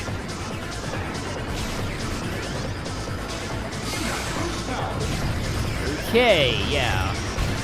As you can see, Pico's boost doesn't really take a lot of his health. However, he kind of sucks at, like, speed. It is kind of interesting when it comes to racing games that, like, you know, oftentimes the heavy characters are like speed characters, but in this game the heavy characters are like more about defense than about speed. And the speed characters are really fragile.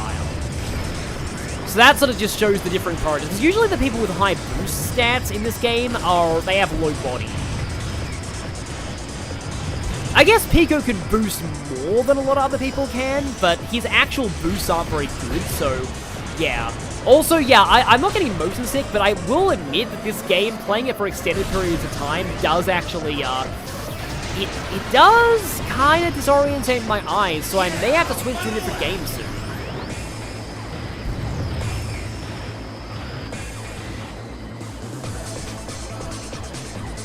But yeah, I feel bad about the whole controller issue with, like, Xenoblade 2, but it's just like, so here's something kind of funny.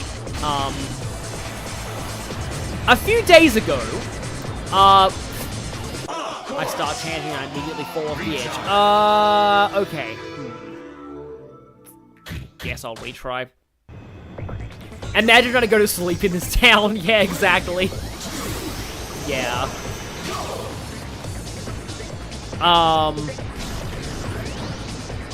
This is more motion testing than actual fair rides, yeah. I think this is like this was advertised as like one of the fastest racing games ever made. Like you know, in terms of like how fast everything runs, and like it's like a full-on 60 frames per second all the time.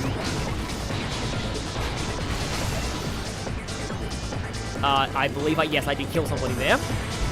Well, I don't know how I survived that, but oh well. So yeah, so it relates to Sonic Brain Rot. So here's my latest Sonic Brain Rot. So there's this company called, it's actually called Captain Alex, which is kind of silly given the Knuckles meme. But they make like customized controllers. Apparently they're actual first-party controllers, just customized. But they're also like officially licensed. And a lot of them at the moment are just like Cult of the Lamb and Among Us, but a streamer that I was watching found out that they are making Sonic custom controllers at this point. And they are insanely expensive, but still less than I make in a month of YouTube, so I thought that, you know what, I might as well spend my YouTube money on one of these, because I have Sonic Brain Rot and I'm crazy. So I got the Switch 2 controller, and they have Xbox One controllers and also PS5 controllers. The PS5 controllers are a little different, though, than the rest. But anyway, yeah. So yeah. I ended up getting the Tails controller, because, like, I was like, I could get the Amy, because, like, they don't make Amy merchandise that often, and Amy's, like, kind of an underappreciated and very hated character in a lot of circles, so Amy merchandise is good, but I just felt kind of weird having an Amy controller for some reason, and, like, my heart was just saying Tails. And the Tails one looks pretty nice. It's like orange, and they all have, like, kind of cool designs on them. When I said the PS5 controllers are, like, different looking, it's because the PS5 controllers have, like, 2 characters on them instead of just one. So there's a Tails and Knuckles PS5 controller and a Sonic and Shadow. Sadly, there is no Amy for PS5. Amy's only available for Switch and Xbox Series. It's Series, not One, sorry. I keep forgetting the Xbox Series exists. Even though a lot of people swear by it as a good console, I'm just like, I just don't care about Xbox. But yeah, I keep forgetting the Xbox Series exists, but they're Xbox Series controllers. You can use them on, like, PC for, like, Steam, though. So, they're decent controllers to get if you're playing PC games.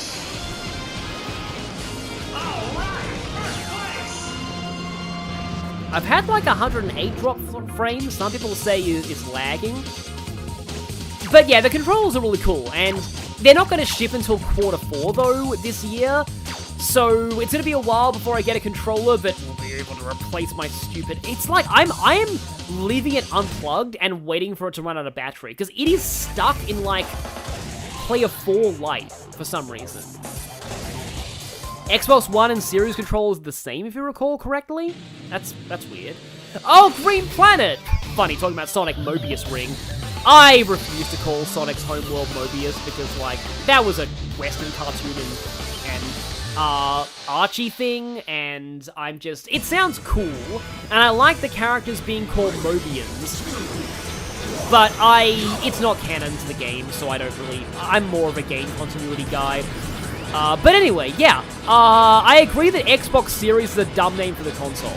I used to remember really liking this track, though. Oh, this song is great! This is part of why I like the track. Also, this song is in Smash Bros. Oh, no, mines. Yeah, that's not great. You know what's also this planet is basically indoor, so yeah, like, in a lot of ways, this was a pod racing game and everything but name.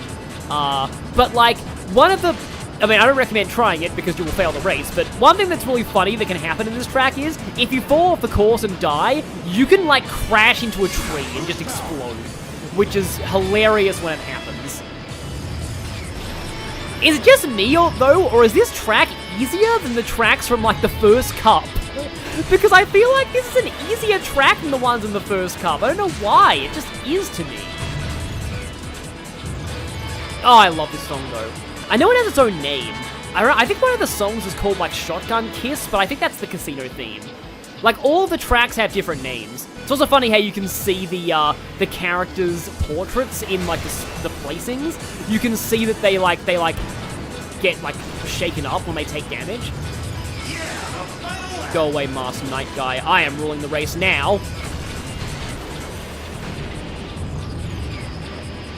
It's funny how they went from Xbox 360 to Xbox One. I remember the joke was like, why did they call it the Xbox One? Because they took 359 steps backwards. Also, all the mines are gone, thank goodness. Seems like everyone just hit the mines. I don't want to lose again. I don't want to lose again. I don't want to lose again. Like, it's a really simple track, but I like it. And there's just something about, like, Forest plus Future. There's a kind of cool aesthetic to it. Especially the end here.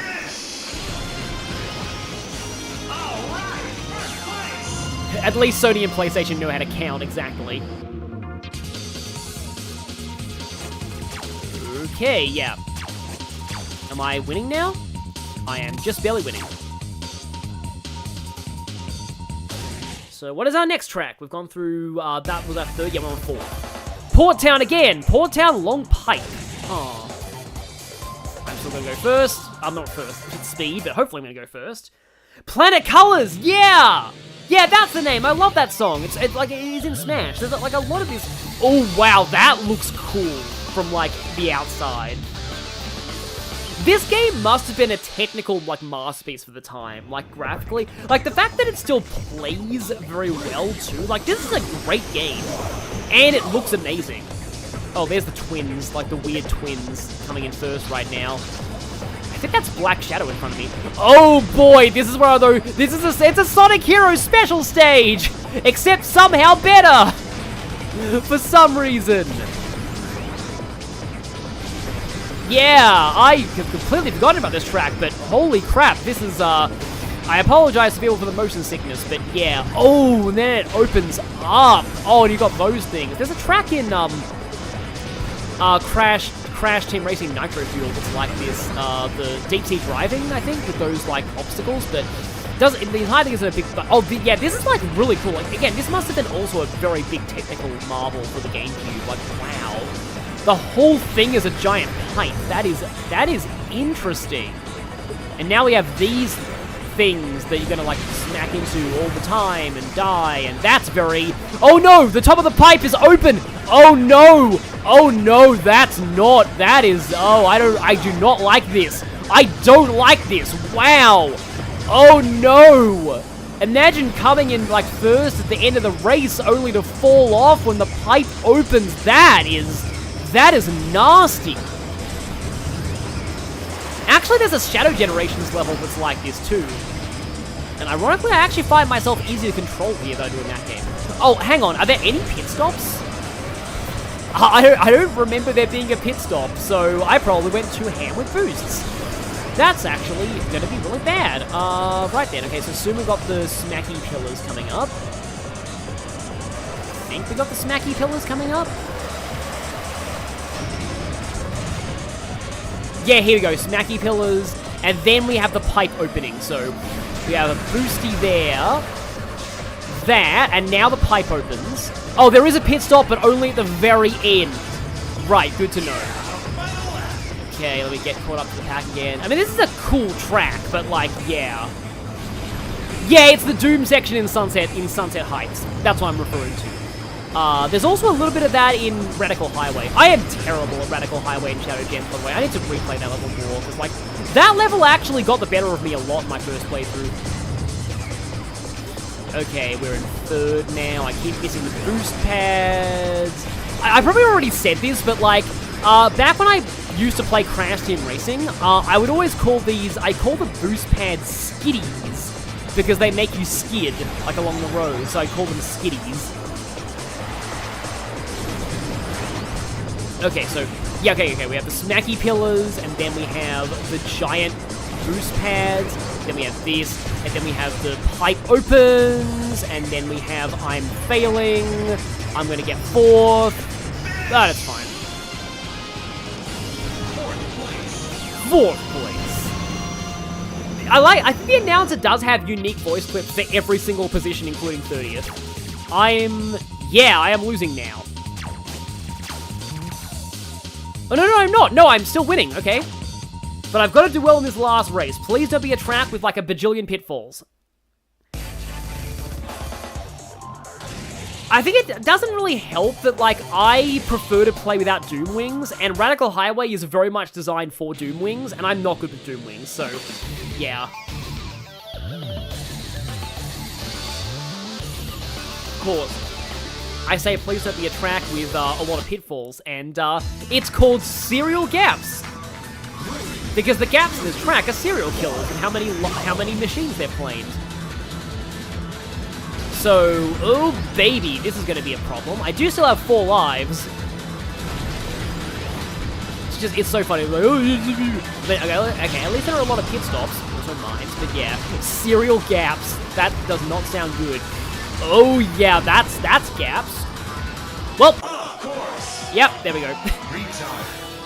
I was like, oh look, there are ramps. We can use them as ramps. Nope, I got distracted and died. Act 1 without wings is the worst S rank to get. Yeah, why is it that Shane Bird in the chat, you've pretty much been understanding like most of my... You've been playing a lot of the same games I've been playing. But yeah, you seem to get me there.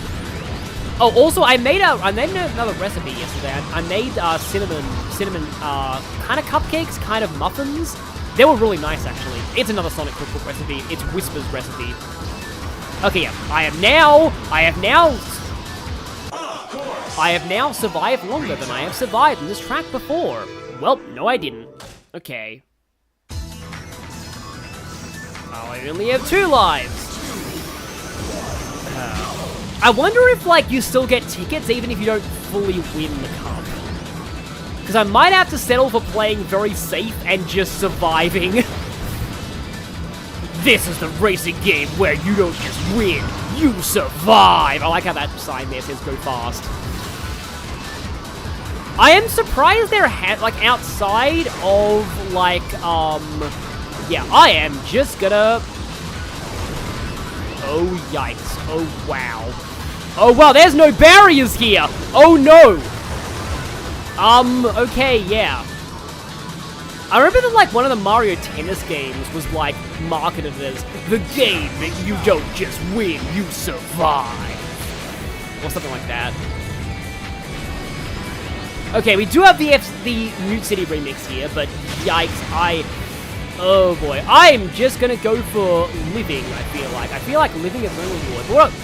And I'm not living, because you can't go slow there, because you will die. Okay, then. Yeah, in these cities, like, imagine, like, all the falling vehicles, like, that people have to deal with, like, they're just like, oh, like, insurance in this city must cost a lot, because it's like, I was just minding my own business, and then, another F-Zero car falls through my roof, again, because, like, yeah, that's probably what it is like to live in Mute City. Yeah. I do not see myself actually finishing this, and that means I don't even get any tickets, and that means I don't buy the next story mode mission. Now I'm kind of regretting making that Abomination vehicle, because, because, like, that cost tickets. If I had not spent those tickets, I probably would have been able to afford the second story mode chapter, but I didn't expect that you would need to pay for story mode chapters. That's the thing. How does an environment even create a city? I don't know. Maybe there's like some kind of force field. There's probably some kind of force field over the residential district, because that's the only way that people would actually be able to live in this place. But yeah, here's the classic Mute City remix. There's also a classic Big Blue remix, but that's in story mode, Mission 4. It's called Night of Big Blue, which I think is also in Smash Bros, that song. Well, I don't want to say it, I don't want to speak too soon. This is legitimate. This is a really awesome game. It's just like it's a very crazy game too. Like, it's absolutely insane in like every conceivable way. So I like how I'm suddenly like in the top 10 now. I also like how nobody's. Oh no! Oh, I was doing so well. I got clipped. Like, I got clipped while I was, like, just before I went on the jump, and the boost couldn't save me, so. Sigh. Yeah. Yes, this is indeed worse than New LA. One more, and then I'm done. At least if I totally get owned here, I was playing as the villain, but still. Yeah, that was annoying. Oh, hi, Captain Falcon. You're pretty far back in the pack this time. Yeah. And that's over. Yeah. So, that was, yeah, not great. I was kind of hoping to show more of story mode, but I didn't expect that you'd have to buy the rest of the chapters. But, yeah, somehow I feel like I accomplished more in Soul Calibur. I do still do fail channel. It is a lot to, like, edit, and sometimes, like, when I'm doing games like Persona Q2, that's, like, a lot of, like, editing it in itself. Like, I kind of... Sometimes I feel like it's... And sometimes the failures are better when I have them, like, in person. Like, oh, Gamer Zoro, you just missed, like, all of F-Zero. But, like... Anyway, sometimes the failures flow better when I show them, like, as they happen in Persona Q2. But, like, it's just, like, I'm having to try and put out, like, Q2 videos daily where possible, and I also have, like, life to balance as well and other things. So sometimes I don't really have enough time to, like, fully edit fail channel, which kind of sucks, but, like, yeah, I'll try to do more. It really does depend on, like, the series. But yeah, you have to buy the story mode chapters in this game, which really sucks. I forgot you had to do that, so that is a shame. So I do feel kind of bad about this. So in that case, I might actually exit out of this, and then let's go on to the third game that I was going to play this stream, and this one I have never actually played before. I heard good things about it. I've never actually played it. It is time for Super Mario Strikers, aka Mario Smash Football. No, you didn't offend me or anything. It's fine. I was just telling my reasoning. Like, honestly, I like fail channel. Yeah, it's just like Nintendo. It just kind of depends on when I have like time on my hands to edit it. Oh, it's developed by Next Level Games. They did the Luigi's Mansion 3, didn't they? And Punch-Out Wii as well. So yeah, I have heard that this game is really good. I never played this. So it is time for soccer, yes. Also, it's time for edgy Mario. So, weirdly, like, this is kind of before that Nintendo had all these mandates on Mario. For some reason, the developers were allowed to go really edgy with this game. Like, this is probably the edgiest Mario has ever been. Like, there's, like, a lot more, like, violence. The characters are angrier. Peach and Daisy have more fan service outfits. It's from a very weird era, but despite that fact, I've heard that it's a very good game.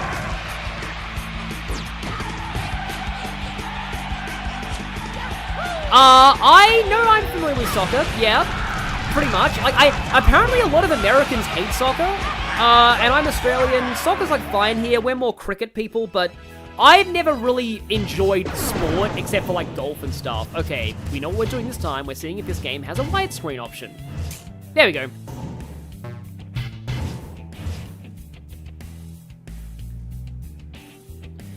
Yeah, I know that we have the Socceroos. We have like a pretty good women's soccer team. I think I should start with Strikers 101. Team selects. Mario, Daisy, DK, Peach, Yoshi, Waluigi, Wario, or I'm guessing Bowser is locked. Well, we gotta go Waluigi. Waluigi! Wait, hang on. Waluigi! Oh, they all have voice clips, yeah. Mario! Daisy! Princess Peach! Wario! Luigi! Waluigi! And then we had to choose our sidekick, so I guess I'll go for Hammer Bros. Opponent team, let's play against Mario Mario! and Koopas.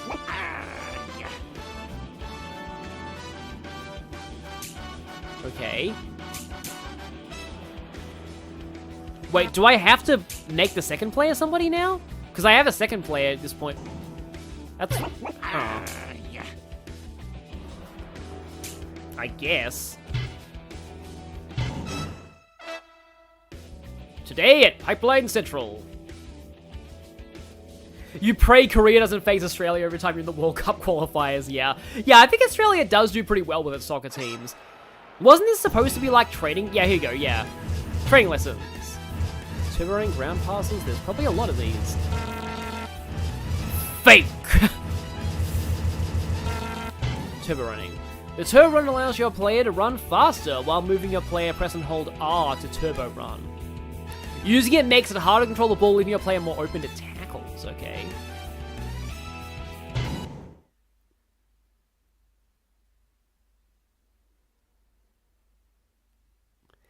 Oh, okay, so you're just kicking the ball forward, okay? So you're more vulnerable to getting the ball stolen. Okay, here we go. So that's normal run, that's turbo run. There we go. Ground pass. Press A, okay. Pressing A during a pass will cause the receiver to pull one touch pass. Okay, interesting. Okay, so our goalkeeper's got it. Okay, so you press A to pass. And then pressing A. And then with a pass. Okay, there we go. You press and hold B to charge. Okay, and then you can charge it longer. You can fake the shot and pass instead by pressing A while charging. Interesting, okay.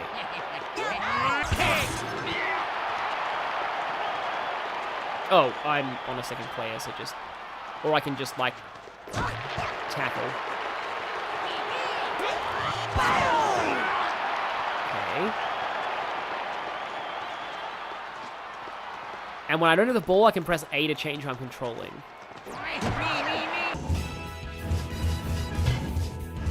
Slide tackle, okay.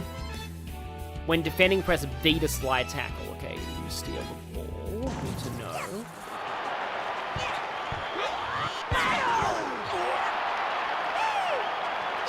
Oh, there we go. That's how you slide tackle, and then you get the ball. Okay, good. Big hits. The big hit is a brutal but effective defensive move. When defending, press Y to throw a big hit. You cannot steal the ball with this move, but it covers a long range. Okay, that was probably the shell thing that I did earlier. So I want to give my opponent the ball.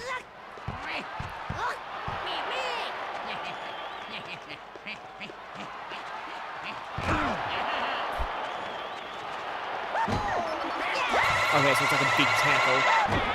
And yeah, if you hit somebody into the like side, it's like an electric fence. We're playing Mario Strikers now, Ian Ho.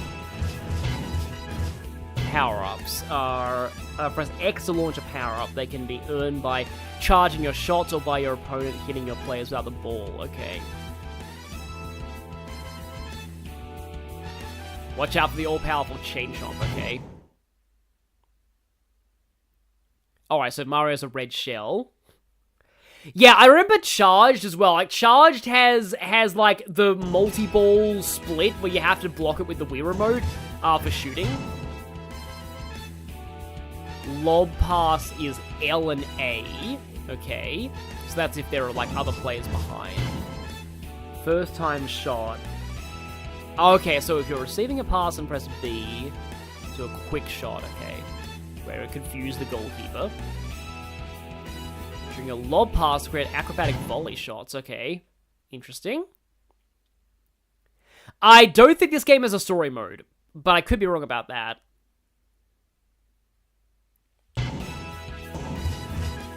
Super Strike. Oh yeah, the team captain has a unique move. Captain has the ball, press and hold B until the meter appears. Press B as the indicator enters the 2 green areas to unleash a near unstoppable shot of the keeper. Yeah, everyone has pretty cool ones for that. Perfect pass, huh? It was open near the net. Press B, okay. Fake. Evade, okay. Press Y to fake.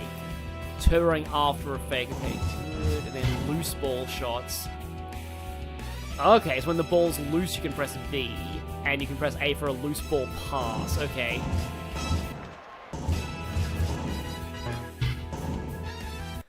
Okay, yeah, I've never played this before, so I'm probably gonna, like, do badly, but we'll see. We'll, yeah, see. So, yeah. Cup battles, super cup battles. Okay, grudge match is just regular, like, versus mode, it looks like. Cup battles is, yeah, probably, like, yeah, like the closest thing to, like, story mode, custom battles.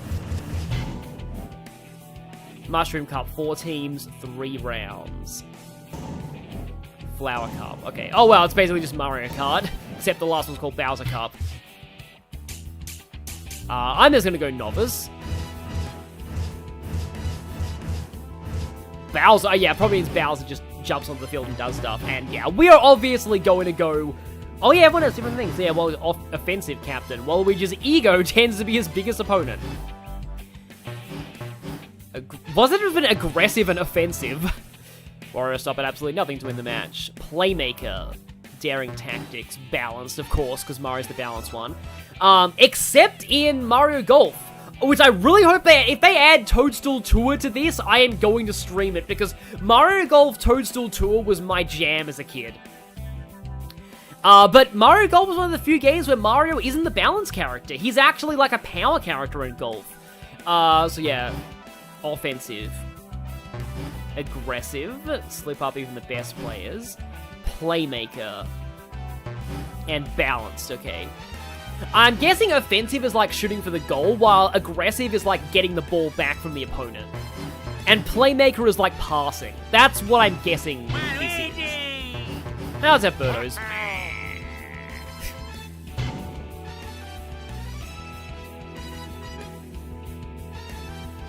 So we have Mario, Daisy, and Peach here. Wait, hang on. That... Maybe having a second controller is going to screw me up for this. So you can kind of play this, like, multiplayer, but that's... Or, there's like a second... Oh, okay. This might actually be bad, because I need the second controller in order to, like, use the home menu, but also it's kind of messing me up, because this is me being 2 players, 1 team now. Yeah, I have a second player who's gonna, like, not do well. Yeah, that fails. Okay. That's player 2. Yeah, this isn't gonna work. I'm gonna have to change up the controllers for this, because that's gonna be rough if it's in if it's stuck in 2-player mode. Because yeah, if I'm just using my GameCube controller, I can't actually quit out of games. So I'm gonna have to, like, disconnect the GameCube controller for this, I think.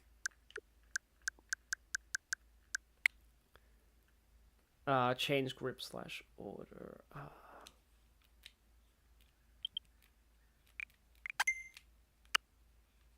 Okay. That seems to have disconnected the GameCube controller. So let's see if hopefully this works.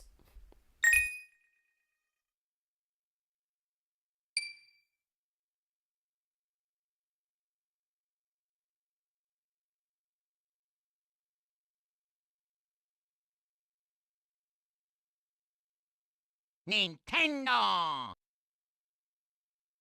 Next level games! And now I'm pretty sure it's Waluigi because I just chose him last. 2005, wow.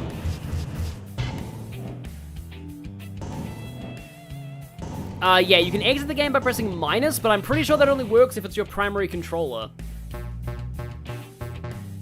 No, I'm starting a new Mushroom Cup. Okay.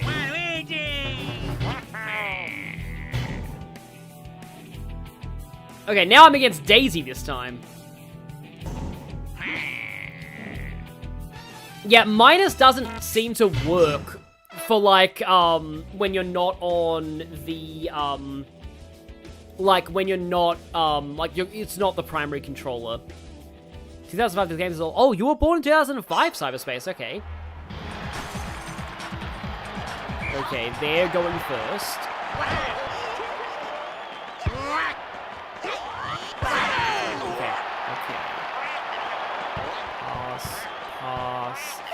Pass to... Oh, that was not good. Waluigi Crane. Daisy has bombs now. And, yeah. I do like the goal celebrations that people do, although it's, not quite as bad, not as bad, it's not quite as funny as, like, Shy Guy. Has anyone here seen Shy Guy's, like, losing animation? Oh, yeah, we'll press A to change who we control. Okay, that was a terrible pass. Oh, wow. And this is novice difficulty. Yeah, I've never played this game before. This is gonna be kind of a disaster. But yeah, Shy Guy's, like, losing animation in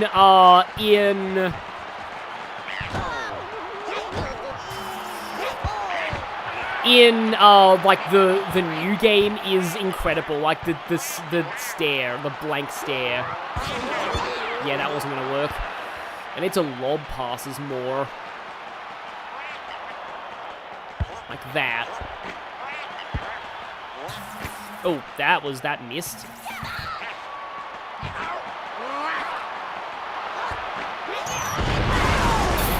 Bombs there. He's got a bomb! I actually did watch that movie once. I probably should have passed that someone else. That goalkeeper was right in front of me.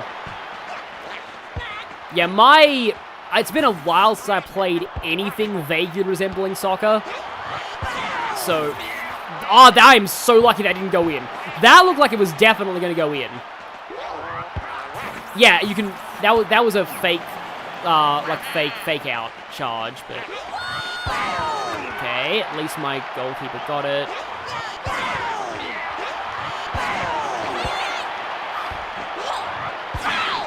Yeah. Yeah, I am doing insanely badly. Yeah, also, don't actually tackle players in, like this in real soccer.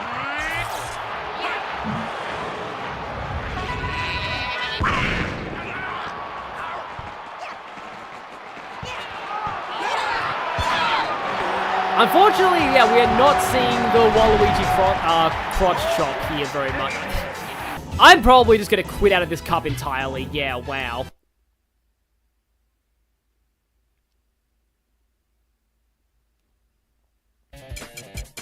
Daisy! Daisy.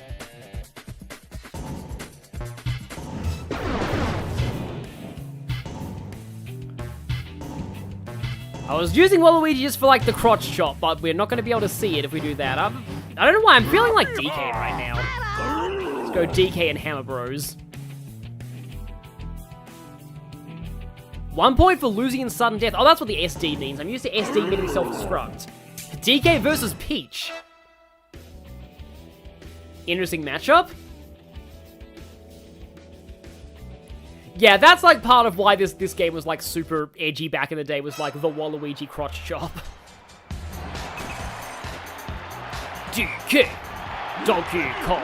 He's the leader of the bunch. You know, shoot into the wall. He's finally back to get the ball from Peach. Oh, wow, nice tackle there, goalie.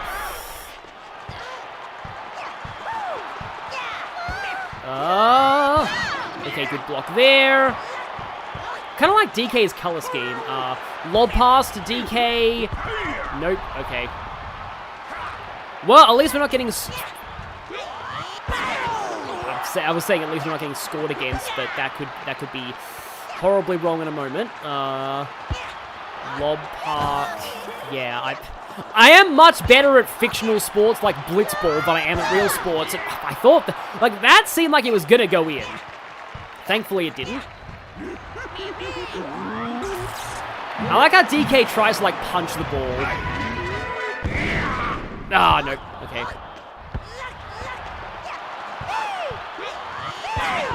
Ooh. Oh, yeah, my goal was exposed there.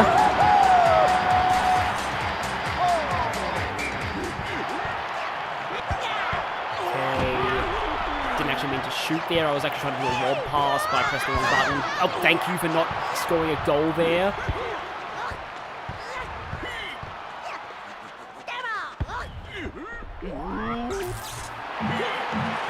Okay, that wasn't great. That's probably not going to go in. No, it did not.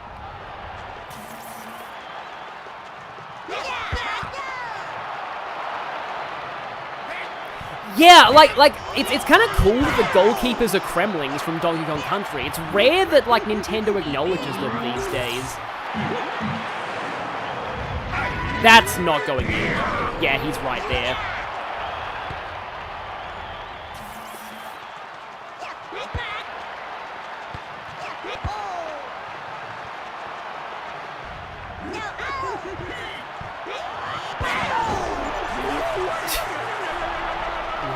DK gets electrocuted. No. Oh, no, Peach. No, no, no, no, Peach! Nice block there, me. Lob pass, and nope, that's not going to work. It's like one of these things I do remember is like you can kind of measure how well you're doing based on like how much time the ball is spending in each area of the field. Oh, hi Bowser. Are you going to be biased towards Peach? I feel like he would be. Oh, yeah. Don't attempt that in the middle of the goal zone. You will get tackled. Hello, Bowser. Yes, I see you there.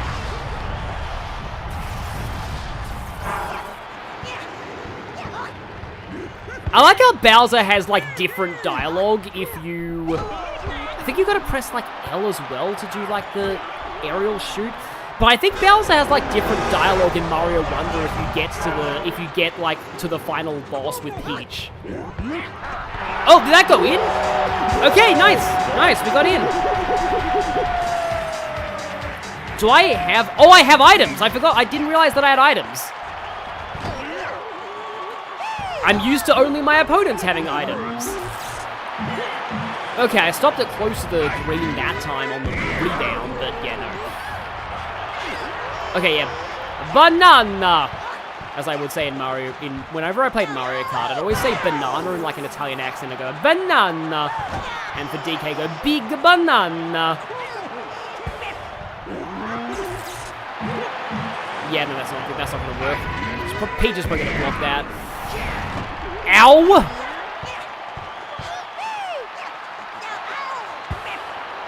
Oh, that totally missed. DK pass to you, take the shot. And then I do have the Bowser shell. Oh, nice! Thank you for blocking that, because if you didn't, we would lose in timeout. Okay, I did use my item there. Get away from me, Peach, please. Yeah, that was not good. Okay, got you. Pass. Lob pass. It's not a good shot, but... Oh no, Peach. No, Peach!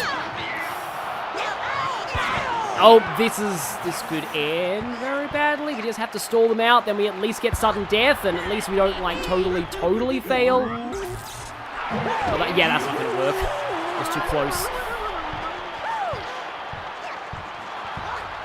No! Stop it! Thank you! Oh no, Peach is doing her thing. I'm probably gonna stop that? Yeah. I think it does, like, charm the goalkeeper, though, so they make it so it gives them a harder time blocking. Oh, yeah, so sudden death means that whoever scores the next goal immediately wins, I think. And, of course, we have, like, super edgy rock music, because, of course, we do.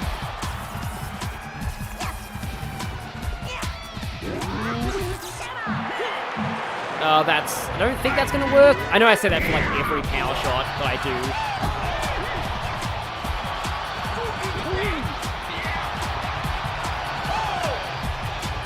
I don't think any of this music is in any of like the Mario.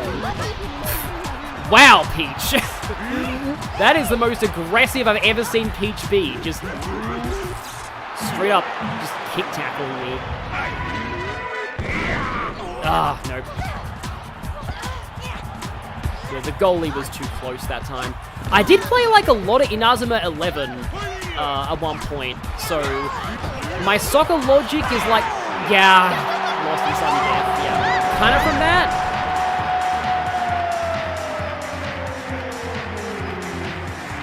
But yeah, Mario games being edgy is kind of a rare thing.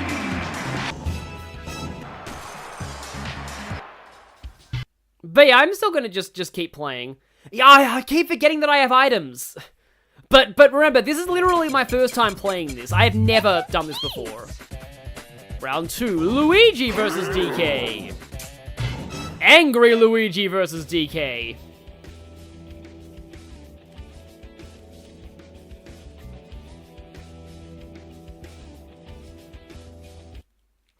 I still have 1 point, apparently. Oh yeah, I guess if you lose in sudden death, it counts as still 1. Like, both sides get, like, 1. Oh, Luigi has Birdos. Also, I am shooting for the opposite goal this time.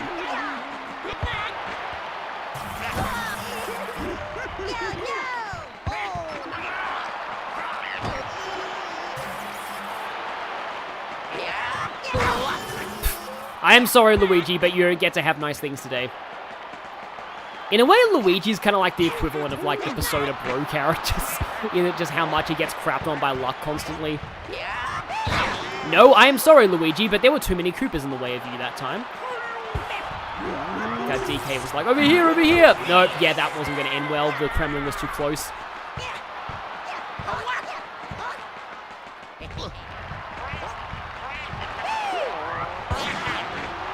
No, Luigi, go away, Luigi!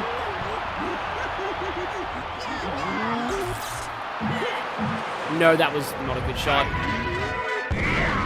I mean, he is literally a bro. Yeah, win gives 3, sudden death loss gives 1, normal loss gives 0. Makes sense. Because, like, at least you survive. Did DK just slip on a banana? That's like the ultimate in irony.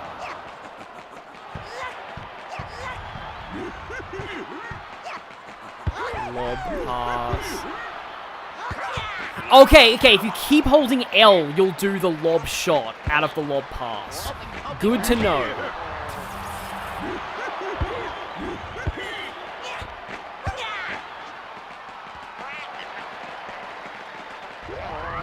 Nope.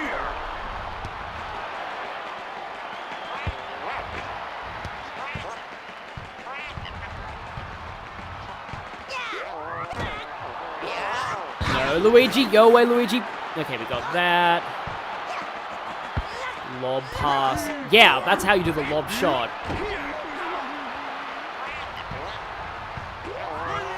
I wonder if, I kind of wonder if, like, Nintendo thought that, like, I don't know what it is about... Oh, hi, Bowser. I don't know what it is about, like, Americans hating soccer, but, like, I don't know if, like, Nintendo thought that, like, Americans wouldn't buy a game about soccer if it wasn't edgy. Okay,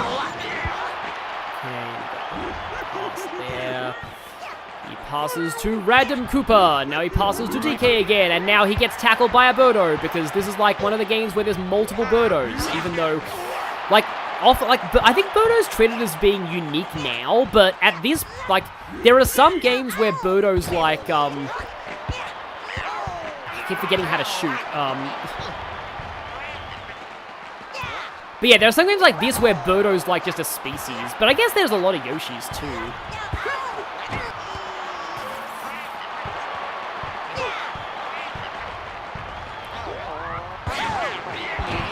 No, Luigi. Again, you don't get to have nice things. Well, I lob pass to you. Oh, I have completely forgotten about... I've never even been using my run. Wow.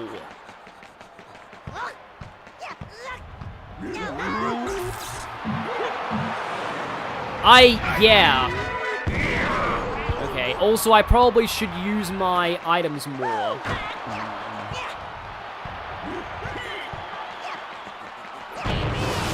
Like that.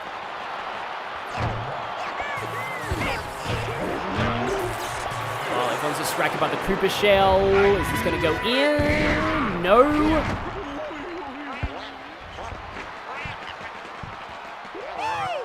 And, like, ideally, you don't want to have sudden death, because if you have sudden death, then the opponent also gets a point in the tournament. Lob pass. Lob pass. Lob shot. Nope. Okay.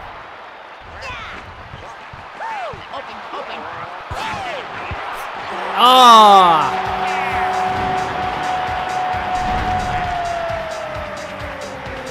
Yeah, like, the buttons are in different places on this controller now, so you need to get used to the item button being a different one. And also, like, yeah, I have never been using the run button. Yeah, this is my first time playing this, and it's an enormous train wreck. Which I guess maybe you're here for. Maybe. To be honest, I'm starting to feel a little bit bad about this stream, because between F-Zero not being able to showcase the story mode as much, and between other things, I'm just starting to feel like I'm not, you know, I'm not really doing well this stream.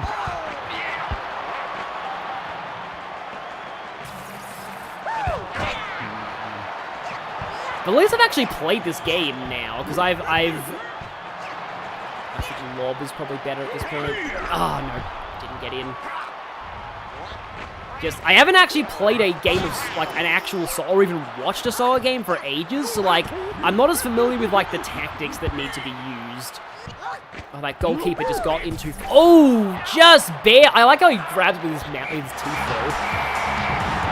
Oh, yeah, we lose.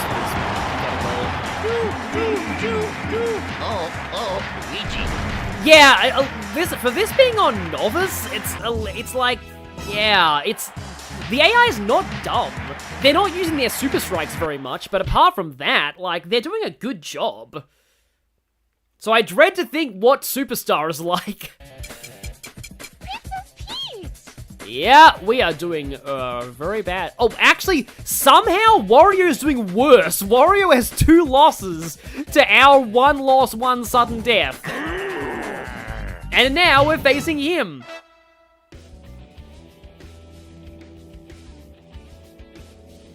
I'm just kind of wondering, because, like, if I, like, want to try a different game, maybe we could, like, play... Oh, I don't think I've actually installed GBA on the Switch 2. Or N64.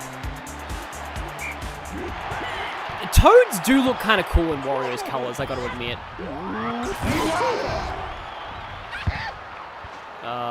DK? Thank you. Lob, nope. Got tackled by a Toad. Lob par, no! Nah, the goal was already on there. Wow, Wario, yeah. Everyone is so violent in this game. Toad? Nope, thank you. We don't want no Sticker Star today. Go away, generic Toads. Yeah, of course Wario's losing. He has the Toad team. Because Sticker Star, obvious Sticker Star jokes are obvious. Yeah, well, aside from the color palette cameo, Wario's never been in a Paper Mario game.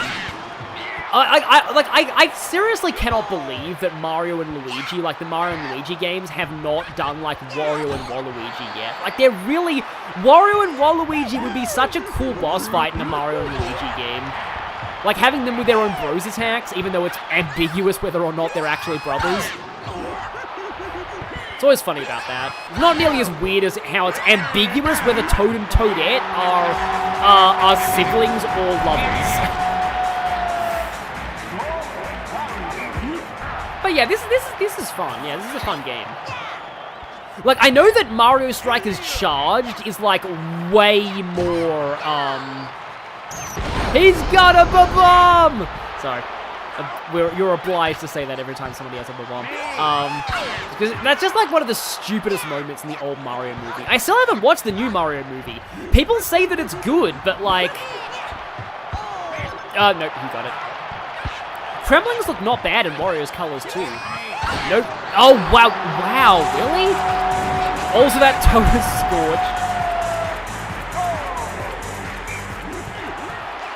Yeah, like, it's still really funny to me. It's like, I think it was on the ambiguously related page for TV tropes that, like, was saying, like, you know, Wario and Waluigi are evil counterparts of Mario and Luigi who are brothers, but their exact relationship is unknown. It is unknown if they are also brothers. Ow. Oh, mushroom.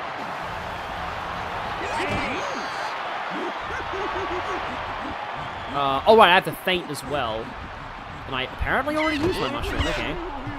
Yeah, I'm just not making use of everything this game has to offer, because I just haven't really... Toad! Thank you! Oh, nope, other Toad got... Wow! Wow, these Toads were angry at me dissing Sticker Star. They are getting their revenge now. Oh, here we go! Finally, I got an actual goal! Goal 1 for DK's sidekicks! Yeah, you really have to, like, confuse the goalkeeper when you're going for, like, goals. Oh, hi, Bowser. So, like, I want to say, I haven't seen any of, like, the character's specific, like, power-ups in this one. So maybe they're only in Strikers Charged, the sequel. Because I know that Wario has, like, the gas attack, and Waluigi has the Wall of Thorns. It's still really funny how Bowser can just, like, show up and just be like, hello, I'm going to wreck your game of soccer because of reasons. No, Toad, you don't get to have the ball now. The adults are playing soccer. Ah, no, the goalkeeper was too. He wasn't distracted enough. I do have items. And I didn't really use them right. Hey, nice!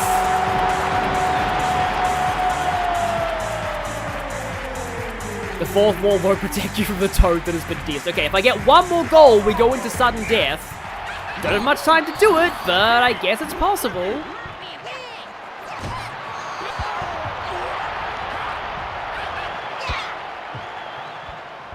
No, Wario. You don't get the ball, Wario. We discussed this. Only I am allowed to have the ball. Uh-oh. Well, apparently Kremling's allowed to have the ball now. See, the reason... I guess the reason why I'm much better at, Oh, thank you for the block. The reason why I'm a lot better at, Inazuma 11 than I am at this... Hey! We're going sudden death! I had a feeling that tactic would work. I'm improving. Just going up and down the field, distract the goalkeeper, get that in, and there we go. Nice. We're going to sudden death. We're tying this up. Unless I need to actually make sure this really is tied up. Or, like, I just need to, like, stall. Oh, no, my goalkeeper's in a bad position.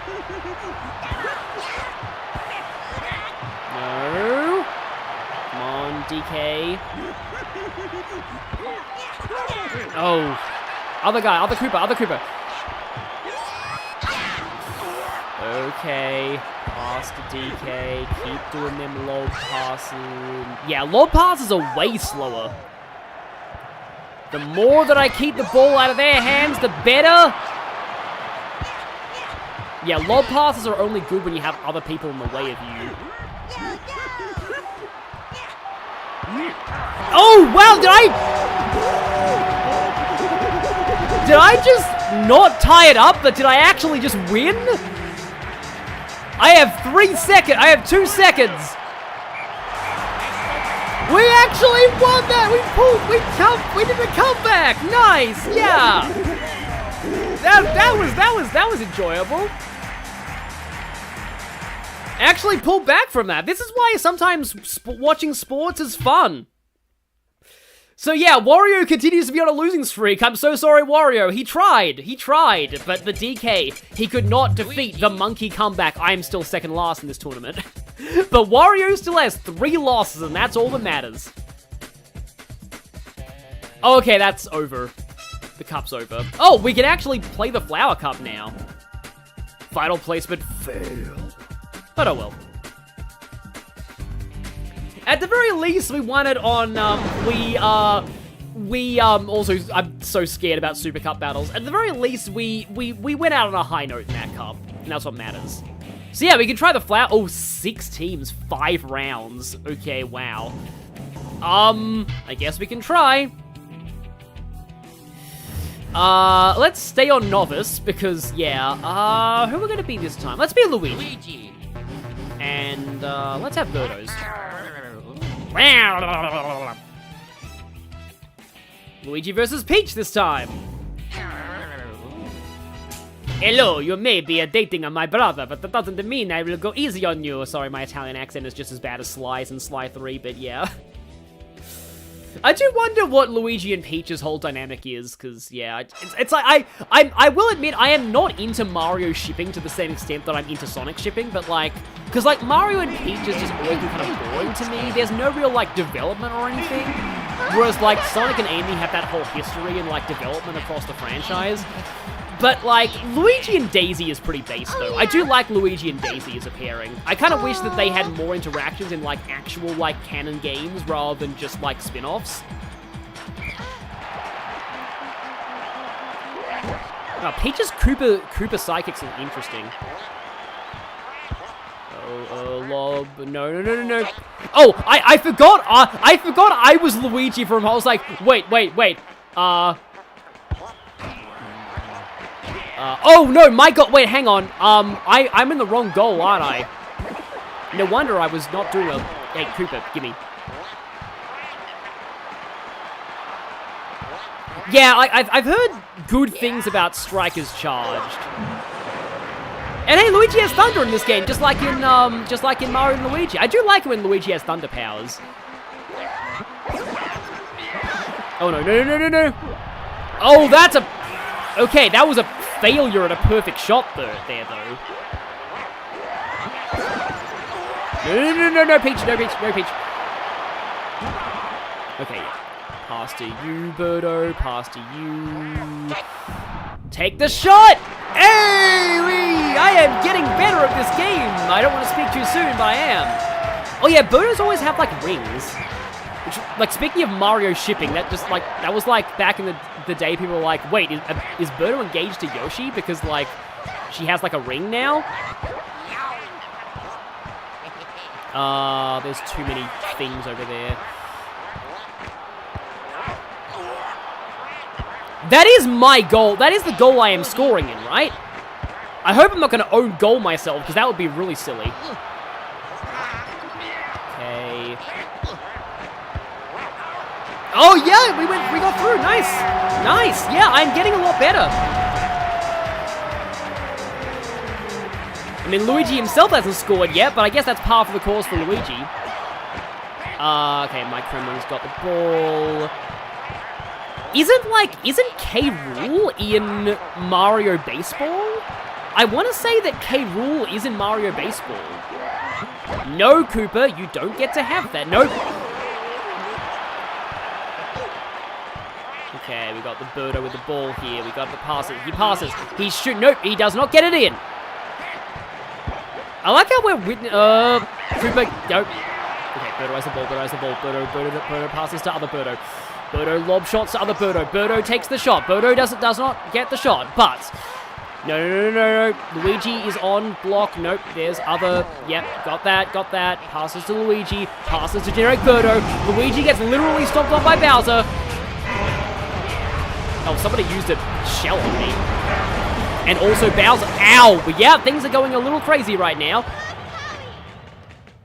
No. You don't get to have that. Luigi gets to have that. Oh, Peach. Nope. No, not Peach.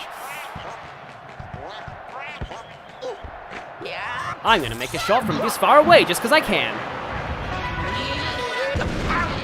Nope. And Luigi got fence electrocuted.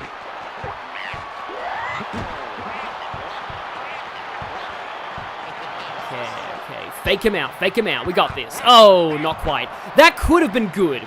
Maybe if that wasn't a lob, it might have gone in. I feel like a non-lob of that may have... Also, hi there, Shell. Passes, shoot, nope. Also, I need to use my... I have items. Okay, let's go. Other Birdo on the defense. I actually meant to pass there. I pressed the wrong button. I didn't mean to shoot.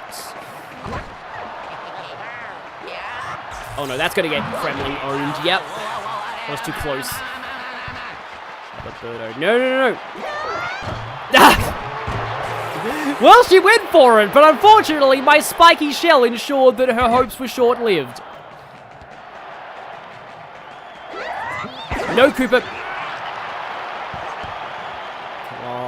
Nope. I am blocking that shot with my body. It was indeed ready to stay. No, I want this Birdo. No, okay, good. We got goalie, pass, lob, pass. No, not quite, no. Hi, Banana. Okay, we got 1 minute left. If we can stall this out for 1 more minute, we win. No, okay, good. Oh, that was a shot rather than a pass. I get my buttons mixed up. Yeah, K. Rool is in Mario Sluggers. Good catch there, Kremling goalie. Good catch. That could have gone in. Okay, lob shot. Pass. I think if you build up like a big pass chain, it gets harder to like intercept, or that might be in charge. Okay. We just need to. Oh, I mean, I'm pretty positive. Like, she'd have to score 2 goals in the span of 5 seconds. There's no way she's winning this. But we can go for a full shutout, though. Hey, we did a shutout! We're improving. We are improving. 2-0. Oh, Peachy.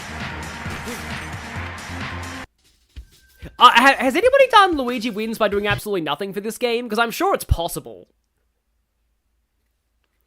It'd probably take a lot of resets. Oh, that's only in charge. Yeah, like the, Luigi, that's all we have to say. But we have 3 people who have just full-on won, so... Aha! The rematch now, I guess. I was playing against Luigi once as DK, I think? Yes, we got a revenge against Peach, too.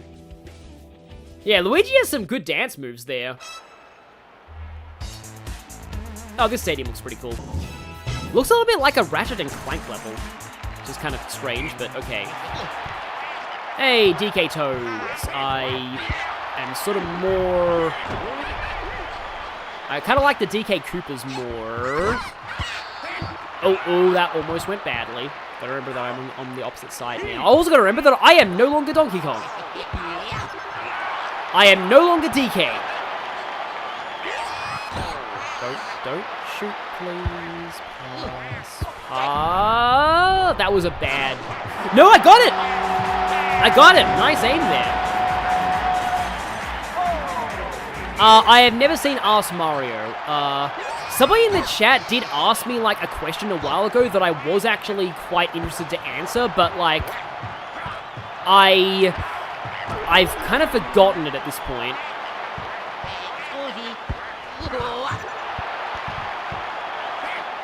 But I know that somebody did actually have quite a good question for me at some point. Oh, that was it. How did I get the name Big Clingy? I've already... He just, like, kind of threw it right in. I've already explained this before. There's actually a Path of Radiance video that's literally called The Origin of My Username.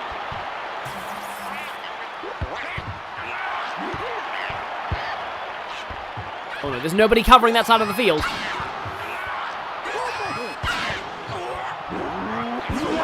Oh, they are going aggro. Also, that was not a pass, that was a shoot. No.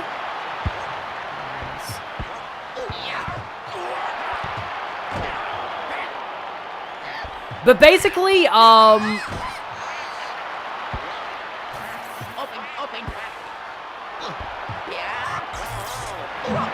that's probably not going to go in. The goalkeeper is too close to that.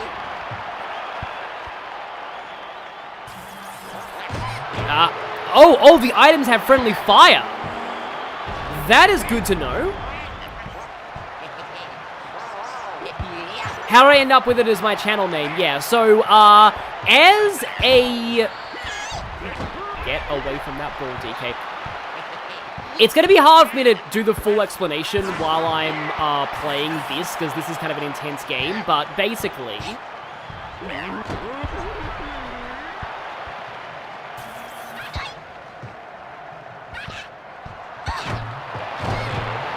Nice use of the shell there. Not nice use of the shell there! You hit your own DK! That shell went on for a while, though. Yikes. Oh, nice, yeah, nice shot there. Good one, Luigi. Luigi finally gets a goal on his own. I felt for sure that DK was going to block me there, but he didn't. So, okay, so this is how it happened. So when I was first playing Path of Radiance when I was younger, like Fire Emblem Path of Radiance, the sound that the Armor Knights in that game make when they walk, I always used to say it like, clingy, clingy, clingy, clingy, because, like, they make this very distinctive clinking noise when they are, like, that was kind of terrible, when they're walking. And so well, I guess it's tied again.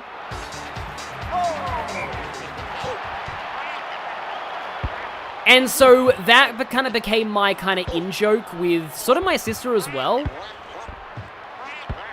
Oh, didn't quite get it.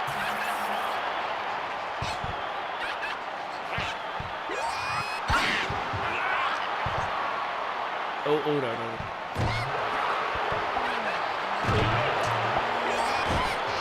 Yeah, the fact that the items have, like, friendly fire does mean you have to be careful when using them. Oh, boy. Oh, thank you so much for failing that shot. No, that was a shot. That was not a pass.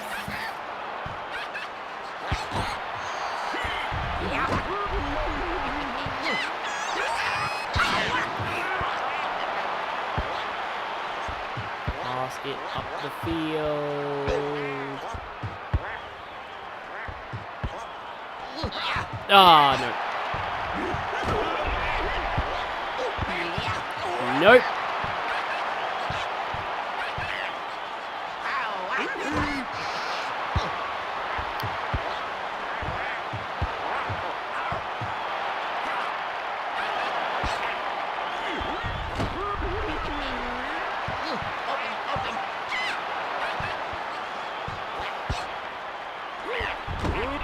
Yeah, I kind of had DK marked there. There was no way that he was getting past me.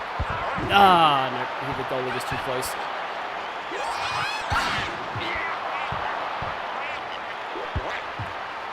Take the shot, Louis. No! That would have been so cool if I'd actually got that in. But we're probably going to sudden death. We're probably going to sudden death, which at least means I still get a point. Oh, that was an ice shell. Huh.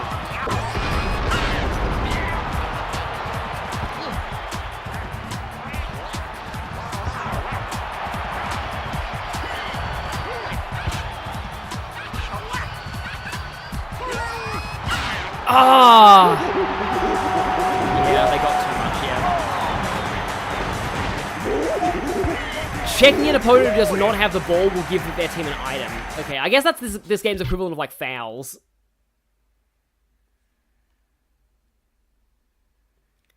I don't think the Black Knight got that treatment. He sounds a little bit different. And now oh wow, I went all the way down to 3rd. Nah. Oh, Wario again. Let's see if Wario will maintain his losing streak against me, or if I will, I will get Wario-owned this time.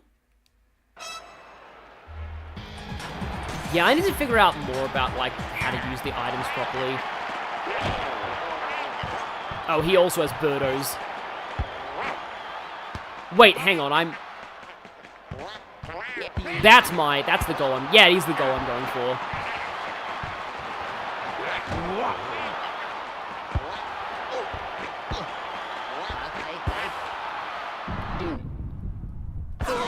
No, yeah, that wasn't gonna work.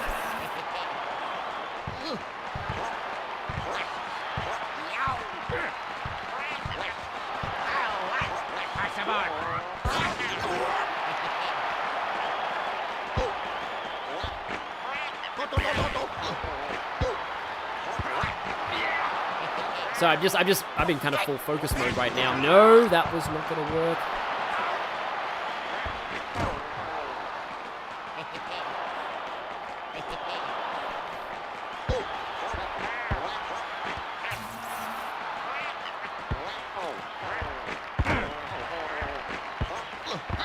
Hey, there we go.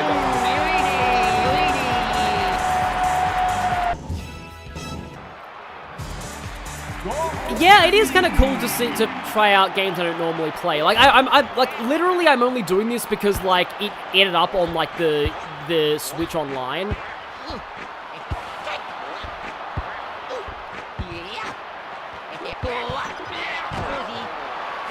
And yeah, so like I was about to say I could play it like for free, but no. Yeah, that was probably getting through. My goalkeeper was like a little wonky there.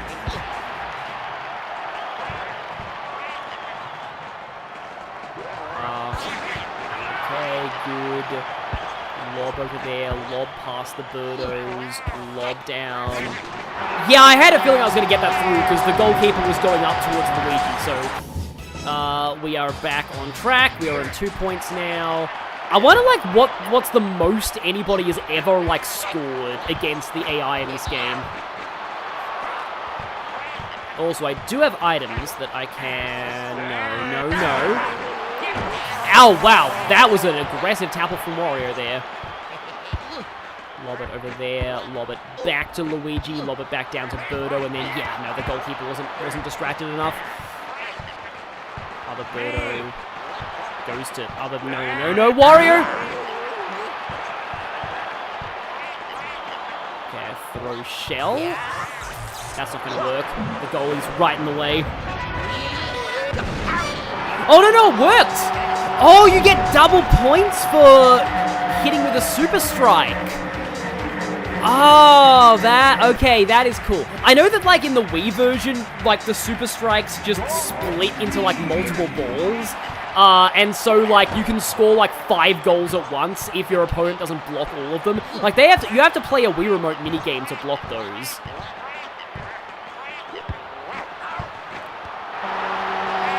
Wait, that was a goal? I thought he blocked that. Let's see that again. Yeah, no, he just barely... He's like, he blocked it a little bit, and it's like, oh, I guess I'm going to not fully commit to blocking this ball.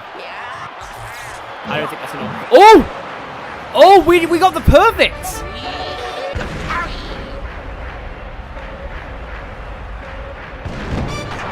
Yeah, if you get the full perfect, then they can't stop it. Okay. I'm sure that, like, expert players are ridiculous at doing that, but wow, Wario is going to get dominated here. I mean, there is still 2 minutes left on the timer, but like, unless he pulls off an absolute miracle, there is no way Wario is coming back to win this.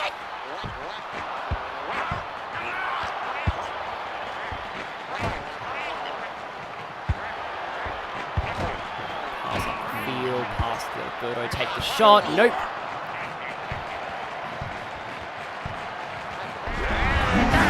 Oh, yeah, that was going to be it. Yeah.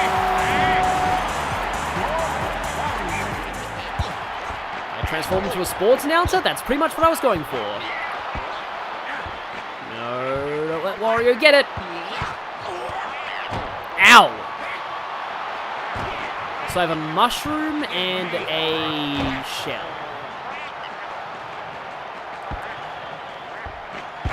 Master Luigi, nope.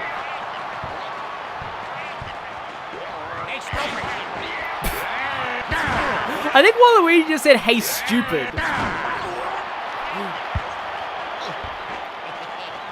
These games actually have some, like, a surprising, like, you don't often hear much variety in Mario voice dialogue, but I think, like, some of the characters in this game have some very,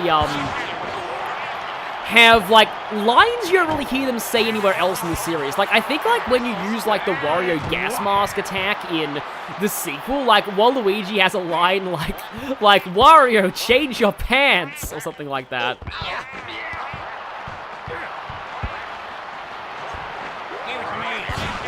Ow. Oh, no, I got it. Got it. Oh, no, that was not good.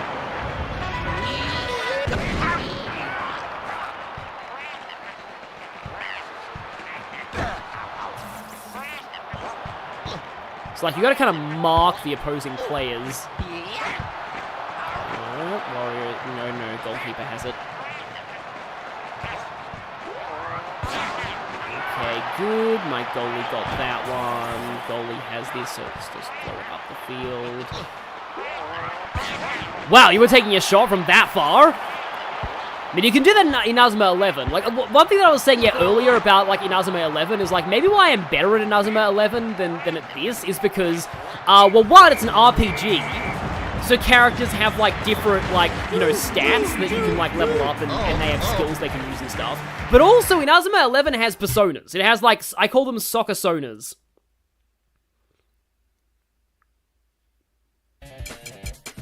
A semi-final for the World Cup had a 7-1 score. Yeah, like, generally speaking, in, like, most really good, oh, hey, it's brother against brother now. In most, like, high-level soccer matches, a lot of the time, like, the game is, like, 0-all for most of the game, and then one person gets, like, one goal right at the end. It's like, when you've got two, like, when you've got people of equal skill, it's gonna be a lot of, it's gonna be, like, a lot of, like, perfect defensive play. No Mario. Hey!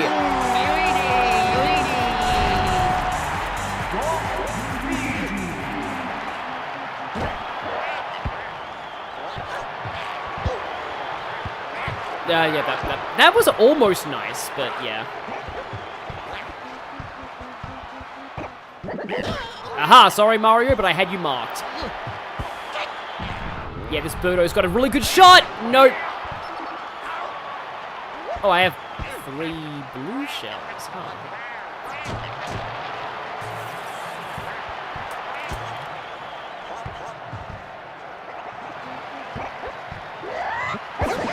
Oh yeah, that was my goalie was pretty exposed there. That could have ended badly. Speaking of ending badly. Oh, I didn't quite get the perfect. Almost had the perfect.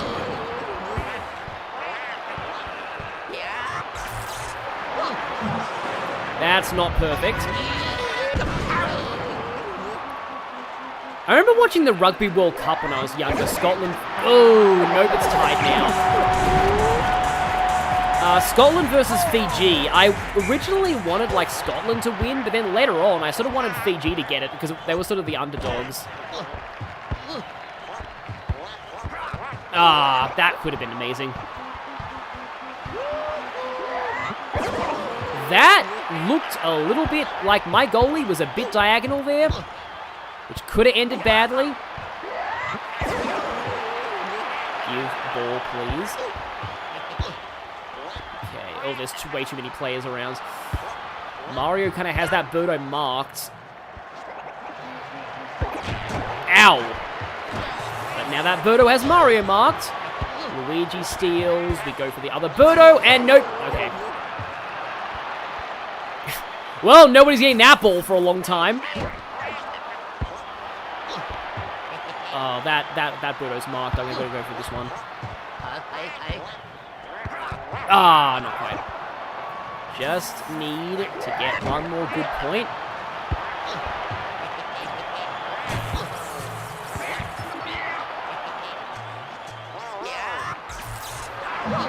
Ah, yeah, no, don't charge while you're that close to the goalie. You will get tackled. And yeah, in real soccer, you are not going to get that much of a tackle.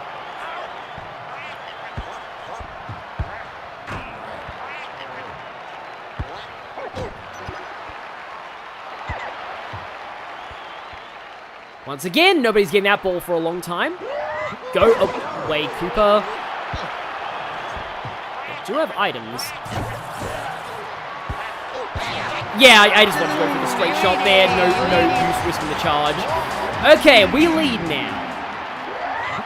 The Luigi's lead 2-1. No. The team should be called the Ouija's.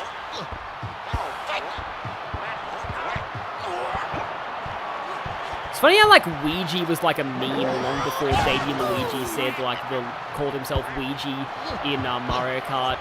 Baby Ouija!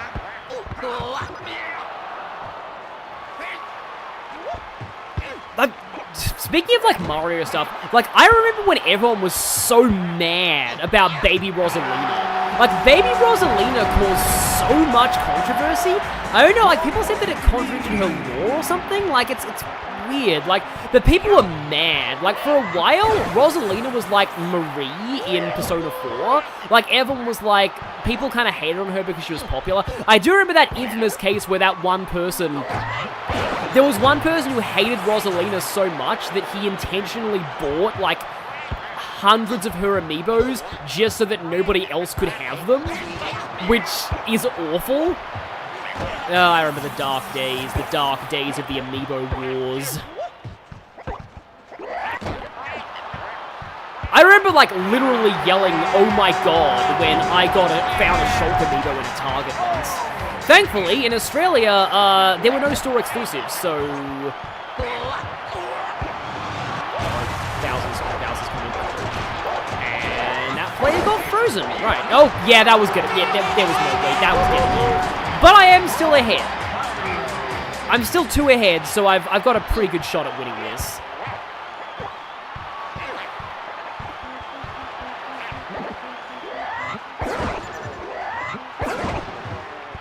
No, Mario. No. I know you want that ball, Mario, but unfortunately, you are getting hit with a bunch of Ooh, nah, that was okay, I gotta give him that one. That's a good shot. That was a good shot. So now it's really on. Now it's really on. The ultimate battle of brother against brother.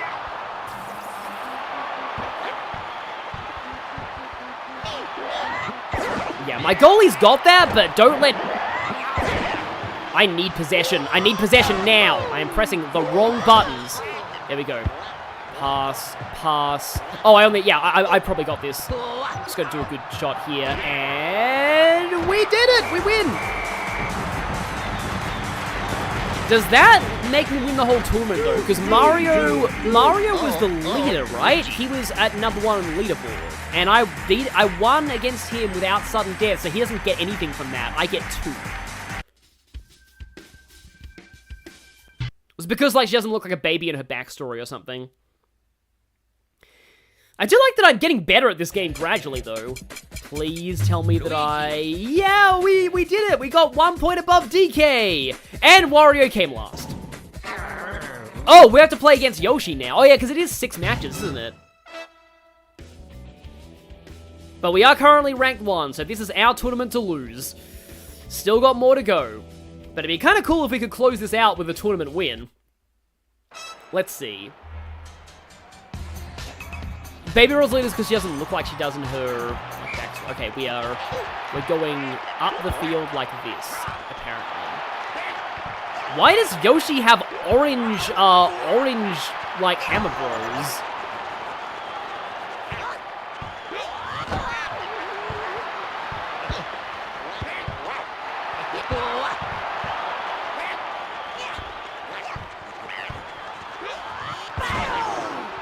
Okay. Oh, no, we're marked. We're really marked. Pass upfield. No, the goalie got in there too quickly. Oh, hi, Bowser. You shut up early this time. Where's the ball? Oh, no, I have the ball.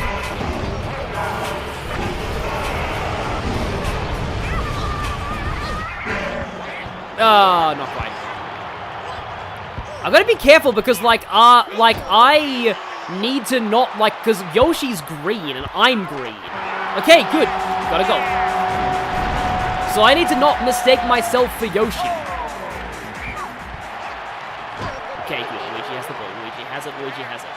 He passes to Birdo. He shoots and does not get it in. But, wait, no, he didn't. I did get it in. Okay. Again, that was one of those moments where I'm like, what just happened? Birdo was just like, okay, I guess I've got this. I guess I'm just, pushing it in. The goal. No, Yoshi! Get off. I haven't actually seen what Yoshi's Super Shot looks like. But I remember that Yoshi's Super Shot in Charged, he gets wings. That tackle did not look like it should have connected, but it somehow did. Ouija. Nope. Oh, that's not a good situation to be in. Lob pass. Oh, that was not a good lob pass. Okay. Ouija. Go, Ouija. Oh yeah, like when you get like a when you're fighting with Luigi alone in Mario and Luigi, and you get like a preemptive strike. He says, "Go, Luigi." Oh, that was close. Oh yeah, I have 2 points for that weird shot that I got. Nope. Okay, come on. Mark him. It's like when you're in the lead, you kind of have to switch to playing defensive. Because, like, as long as you can stall out the timer, you win. So it's less about getting aggressive, but it's always satisfying to improve your lead. Oh, no, that's not good. That's really good. I can... Oh, no. Oh, wow, my goalie was stunned. That was so close. Ow, nice tackle there. Okay. Again, one of those situations was like, well, okay, that nobody's getting that ball for a while. Lob over, no. Oh, I am so glad that I did not. Pass to you, passes, lob over to that Birdo, lob down to this Birdo, we lob up again, and we take the shot, even though we're probably not going to get it. Nope. That's probably not gonna, yeah, that wasn't gonna work. I'm sorry, but I have you marked. Okay, Yoshi's up there. I wonder how Yoshi feels about having 3 copies of the person that he's teased with, ship teased with. That's probably not gonna go in. Oh, wow, you returned the super pass. Hello, Yoshi.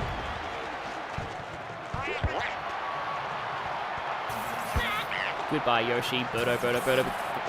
Nope, come on. Oh, you...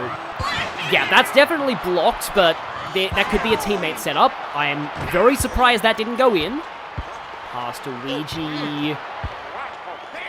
I'm pressing the wrong button. I'm doing shots instead of passes. Okay. Lob further upfield. Oh, I'm marked by Yoshi there. Shoot, nope. Well, okay, we only have to stall out a further 30 seconds. We stall out 30 more seconds, and we got this. Nope. Okay. I do have a bunch of items that it's just easy to forget about. Oh, that was a nice curve shot. Okay. We have to stop them from scoring one more goal. And for that, I have... Oh, I used the bomb. Oh, nice. There we go. Yeah, this is just Soccer Violence EX, basically. Like I said, this is the edgiest Mario game. This is the closest Mario ever got to going full Shadow the Hedgehog. And Mario should be very lucky that this is the closest that it got to that. That we never got full edgelord Mario. But yay, we won the cup. I'm improving. I am improving. I would say game, set, and match, but that's tennis.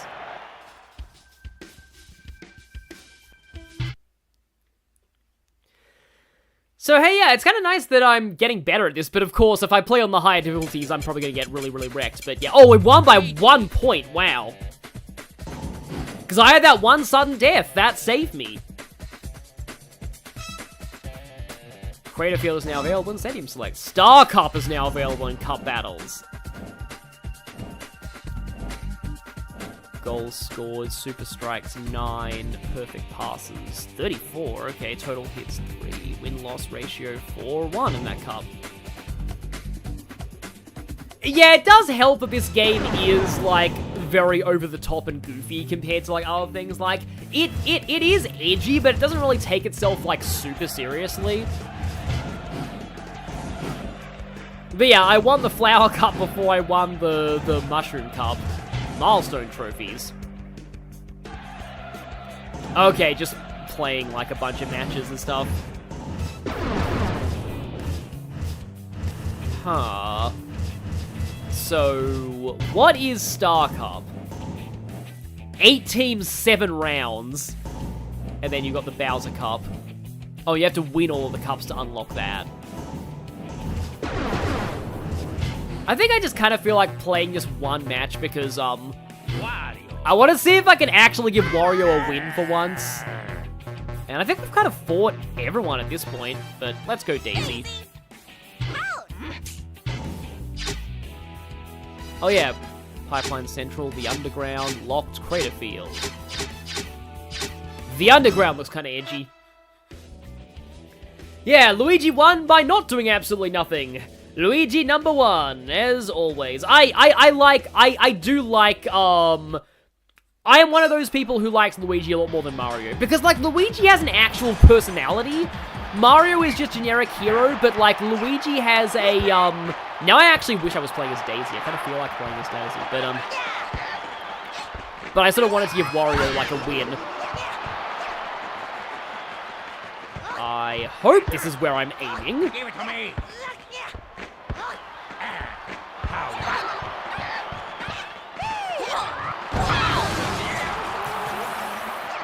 But yeah, Hey, whoa, whoa, whoa.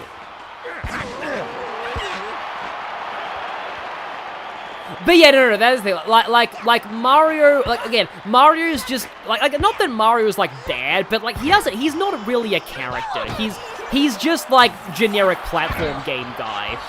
Luigi has an actual personality and, like, a character arc, and, like, has flaws, like, overcoming his, like, fears and stuff. Like, he's a lot more interesting. That's why, if I was ever to be invested in any Mario ship, which I'm not really, it would be Luigi and Daisy. Although I have heard that, like, the movie makes Mario and Peach a lot more interesting than, like, the games do. Because it kind of shows their, just hit it right here. Because it kind of shows them actually growing into more of a dynamic and actually, like, learning to understand each other a little bit. But they have that weird isekai angle there, where it's like Mario's actually from, like, Isekai Brooklands, and, like, Peach is also from the human world, so they can bond over that, I think. But overall, yeah, it would be really interesting if they do introduce Daisy in there, because they are going to do they're probably going to do a sequel to the Mario movie. It did really well. I know a lot of people are hoping for Danny DeVito as Wario. Like, that would be... I don't know how... Like, because he kind of really denied, being Detective Pikachu, and he didn't seem to really like the idea of being Detective Pikachu, so I don't know if he would actually go for it, but, like, Danny DeVito as Wario would be pretty fitting. I think it is a casting that a lot of people are hoping to see. Kind of the equivalent of Keanu Reeves' Shadow in the Sonic movies, which actually happened, so things could happen. Again, I still haven't watched the first Mario movie. I need to. Oh, not quite.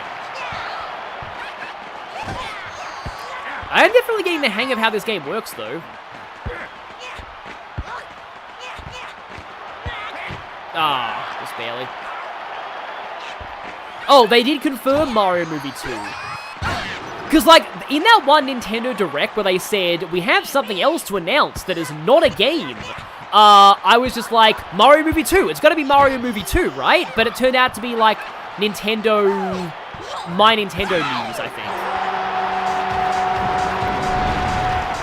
Which is kind of unfortunate. Because, like, I was totally thinking that was gonna be, oh yeah, Mushroom does just give you a boost like Mario Kart. That makes sense.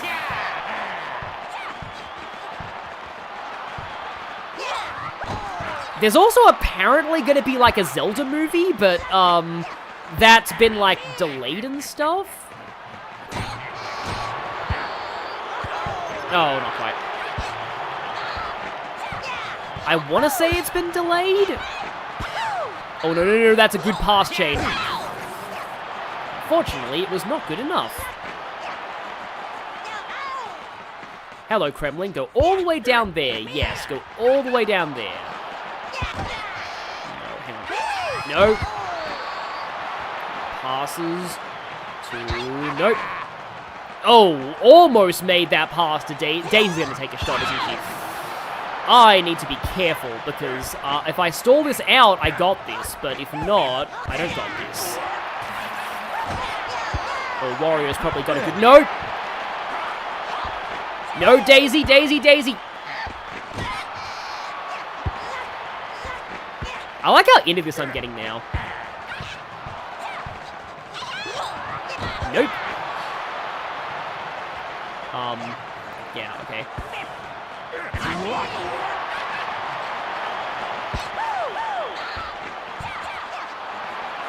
Speaking of GameCube games, though, I used to really like Wario. I don't know a lot of people do, like, but I used to really like Wario World.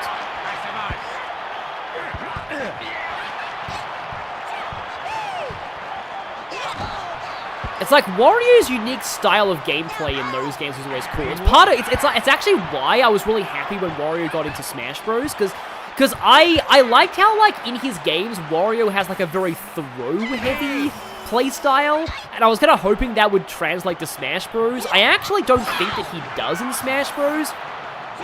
I know that weirdly, like, the throw. Oh my god, no! You guys are not tying this up at this late into the match. I got distracted. It's okay. If I win in sudden death, it's still a win. Anytime I see sudden death, though, it's always like, I always remind of Hercules' favorite part of the game. Sudden death.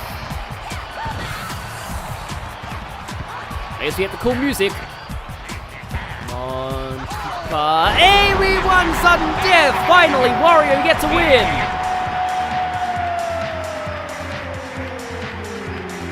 The DS WarioWare game is called Touch Made in Wario in, like, Japan. The Zelda move's only been delayed by, like, a month or so. Didn't want to go up against Sonic, I guess. Wait. Does that mean the Zelda move is going to be coming out near Sonic Movie 4? Well, then it's going to get destroyed because Amy. But yeah, that was fun. Okay, we're giving Wario a W, fittingly.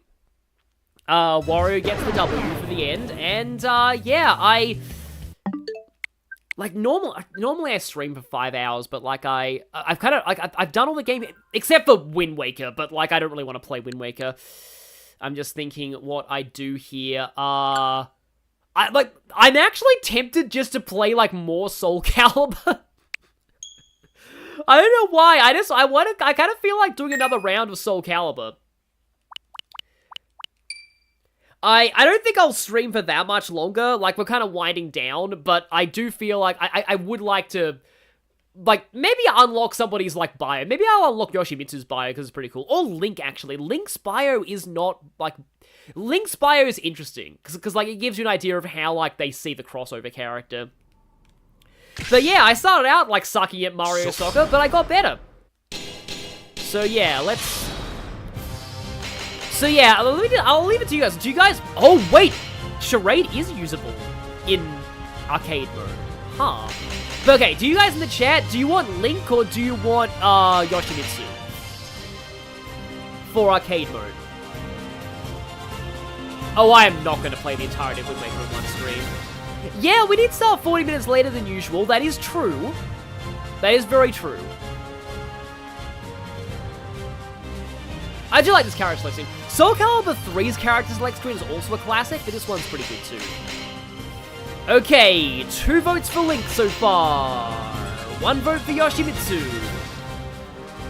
I remember finding out, like, Yoshimitsu was kind of how I started getting into analyzing Japanese, because, like, I found out that his name means lucky light. Okay, we have 3 Links so far. Oh, it's tied. We have 3 votes for Link, 3 votes for Yoshi. How does this fit into the Zelda timeline exactly? Isn't, like, one of the... Oh, no, that's Tekken.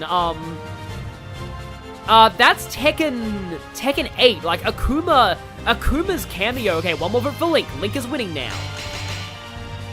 Akuma is, like, his cameo in like, Tekken 8 is canon, I think, to the timeline. Because it's part of, like, Hihachi's story or something like that. We have another vote for Link, okay. I'll be closing the vote soon. Link is just barely winning. Unless we get a big push for Yoshimitsu, we are going Link. And it's looking like, yeah, it is looking like, yeah, we're going Link. It is time for Link McLinkington to show his glory. Also on a different controller, so this is going to be interesting. Oh, that's Bomb Stance. Oh yeah, I have to adapt totally different buttons. This is horizontal slice now. That's still guard.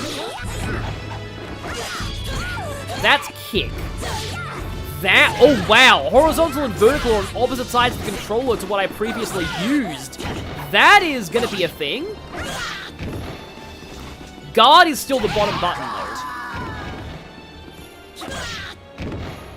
You win. Battle 2. Fight. Hey, I finally hit somebody with the spin attack!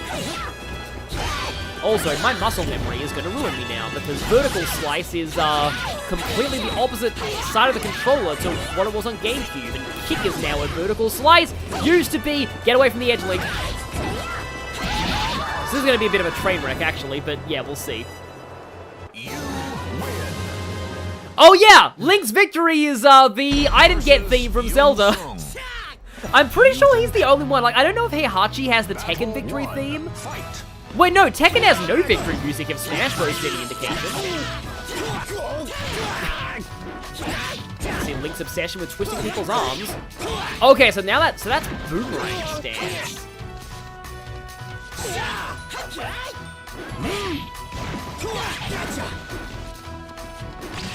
That's bow. Ow. I probably shouldn't be experimenting with their stances too much.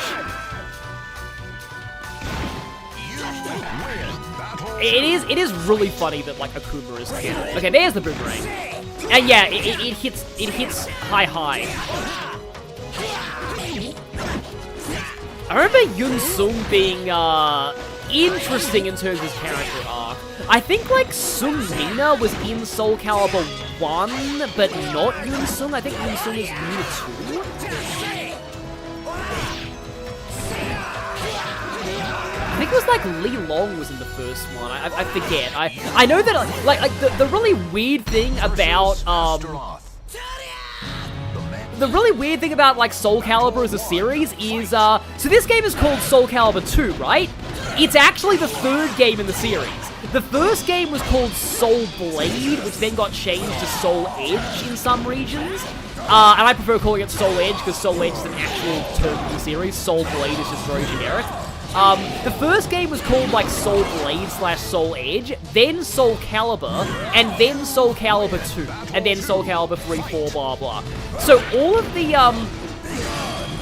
why is there a purple man? Why not a purple man? Because it's the closest thing that this game has to Ganondorf. Many years ago, Prince Darkness Ganon stole one of the Triforce with power. Princess Zelda had one of the Triforce with wisdom. She broke it into 8 pieces. Go find the 8 pieces, Link, and save her. Also, it's Talon. So I get to make fun of my sister by proxy again. Hi, I'm Talon. It's like, I always used to make fun of the characters my sister liked when I was a kid. It was all in good fun, don't worry. Me and my sister were like best friends. Like, we got along much better than any other siblings that I knew. But all of the characters that like my sister liked that I used to make fun of, they were all really good, like Florina in Fire Emblem Blazing Blade. She was a really good character. I used to say, oh, Florina, she's so, like, lame. And, like, Astrid in Path of Radiance, I was like, Astrid is so lame. Why do you like Astrid? And then, like, no, Astrid is, like, really high tier. What are you talking about? And that's also true of Talim. Talim's apparently really good. And I really shouldn't be insulting Talim. She's actually, like, I think she's a pretty good character. It's kind of like those, you know, young girl characters who need to gain their confidence, but they're actually awesome all along. Kind of like Adventure 1 Amy and, like, Fluttershy and My Little Pony. So yeah, Talim's great. I should never have made fun of Talim, but, I also used to call Florina Florinia. I used to think there was an extra I in her name. It was like Florinia. Versus Cervantes. Okay, yeah, now Cervantes can show up in the story, in the arcade mode. Battle 1. Oh boy, Cervantes, don't kill me, please. He went immediately into Soul Charge. That's not a good sign. I am totally button mashing, by the way, but it is okay, because I am Linkington, Master of Linkington. Ow! Oh, yep, Cervantes is wrecking me. Cervantes is my nemesis, which is, it sucks because he was like my main. Oh, come with me to hell. Nowhere near as good as Yoshimitsu's starting quote, though. I will assist your... yeah. No. Aha, you missed. I probably should have capitalized on that, because that was a really bad miss for him to do. Also, this is like epic pirate music. Yeah, that was... Cervantes has been my nemesis today. Cervantes is like, what if Nightmare but pirate? Basically. Ow, yeah, and his throws are brutal. I think this game was like one of the first like M-rated games. In Australia, M is the equivalent of T. That's Pirate's Tactic, or Pirate's Scheme, by the way. It's like, it's a character personal guardian hack. Yeah, wow, Cervantes is definitely not... Cervantes is wrecking me a ton in this stream. Like, what do you want from me, Cervantes? I said you were cool. I thought you were cool when I was a kid. Why, Cervantes, are you forsaking me now? Oh, that's an unblockable. Whoa, yeah. Yeah. But, like, there's no blood or anything, but some of the moves in this game are vicious. Like, all the impalements. You win. Final battle. Fight. Like, it's just, like, yeah, so many impalements. Yeah, I'm sure that attack is very punishable if you miss with it, that big jump attack.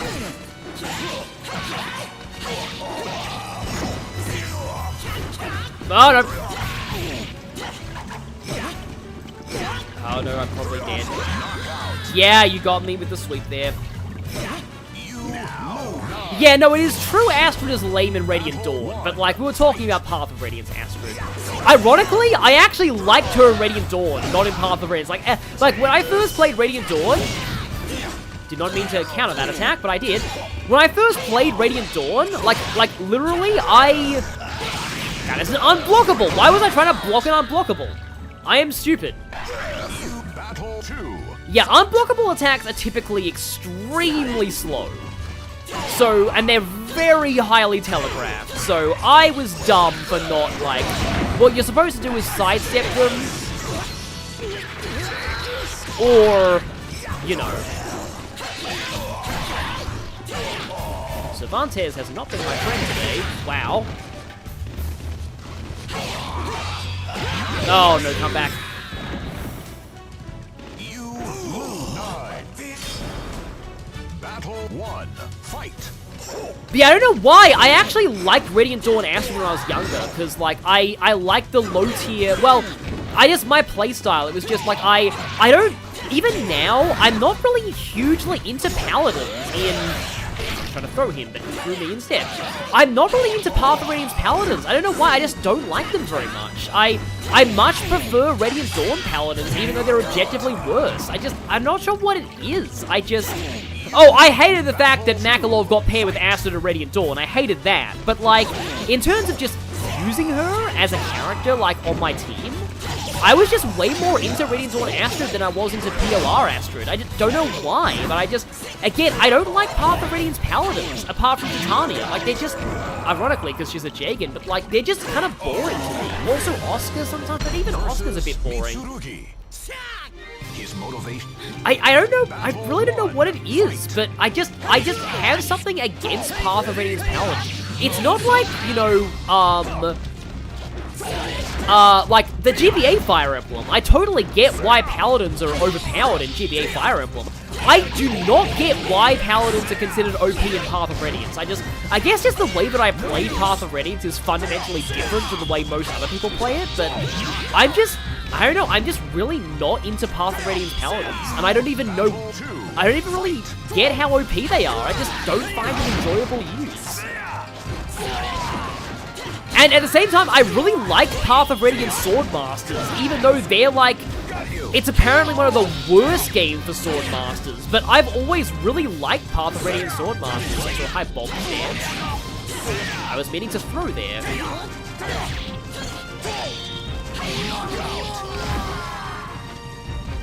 Yeah, at least Oscar gained magic a few times. Also, this song is really good. Soul Calibur has great music. It's pretty underrated, because I feel like most people don't actually, like, talk about Soul Calibur music much. Oh, I was so happy when, like, the Japan Olympics, you know how in the Japan Olympics they did a montage of, like, video game songs?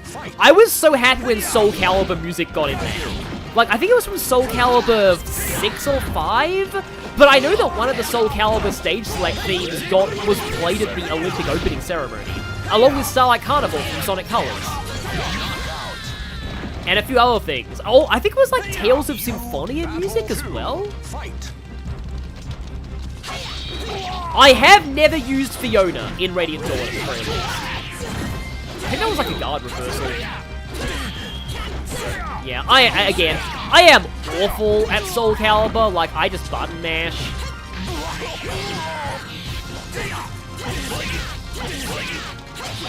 The AI is not good with high attacks, though. I guess it's because, like, yeah, they meant to sidestep them and high attacks beat, like, vertical attacks beat horizontal attacks. So maybe I should just be doing vertical attacks all the time. I walk right into that. I am done. Yeah, the AI does not seem to like this. Okay, he's finally blocking it now. Oh, that's another stance, I believe. Yeah, Soul Calibur does, like, different, like, stances. Oh, that was a grab, that was a grab, that was a grab. Ah, so close. It's getting late for you. I don't think I won't be playing much longer. I just wanted to I guess we end the stream the way we started. By getting killed by Cervantes. No, by failing at Soul Calibur. Finally, you have gotten wise to my tactic. Block his attack, and then...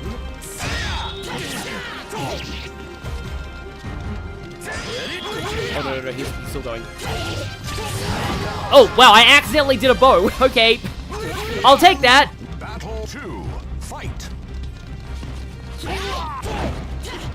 Yeah, no, Fiona is in endgame is fine. It's just getting her there that's the problem. It's like the fact that you can only use bronze lances. It's really just the fact that like she joins at the worst possible time. Like the moment that she joins, the next chapter, mounted units have lower movement. The chapter after, you can't even use her, and the chapter after that, mounted units have low movement.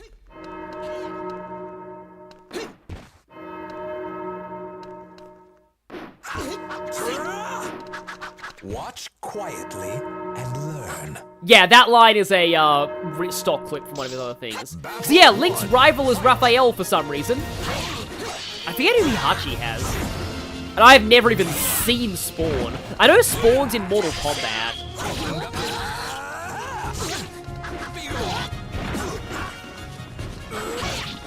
Oh, by the way, yeah, guess what music's playing right now as I lose. Battle 2. Fight.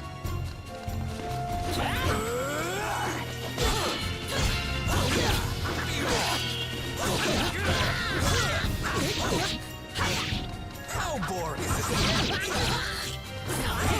Yeah, Link running on organs is such Link behavior, exactly. Wow, that did not go well. Do you really think you're... Battle 1. Fight. I want to say Heihachi has like a Tekken remix for his rival battle, and I don't know what Spawn gets. He probably gets some kind of original theme. Because like all of like Spawn music would most likely be like licensed. Ah, unending stings! How dare you use my own cheat move against me!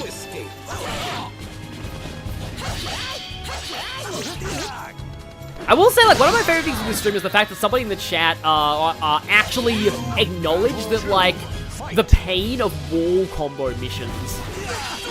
Ow!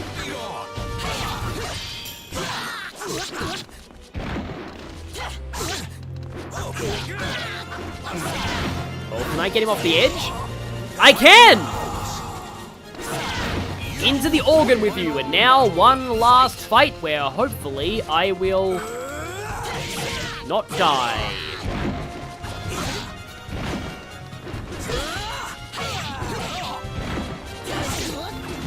Oh, yeah, unending stings. It would suck so much if the unending stings to me off the edge. Oh no, I'm dead. Yeah. Losing when this music is playing would be sad, huh? Well, yeah, I've already lost twice, so what does that say about me? Yeah, again, I am awful at Soul Calibur. I am terrible at fighting games. I just, like, I can grasp the strategy. I just can't really memorize the button combos and all, because it's like, there's just so many different, like, skill ceilings to being good at fighting games. It's like, okay, that's a cool way to win. It's just like, one, you have to learn every character's, like, button combinations, and they're different for each character. Like, you need to learn all of them. Then, you need to learn, like, how to do the combos. Like, how each character's moves cancel into the other moves, what combos to do. Then, you need to learn how to actually, like, play the game. Like, how to actually do the mind games, and how to determine which move is best for each situation tactically.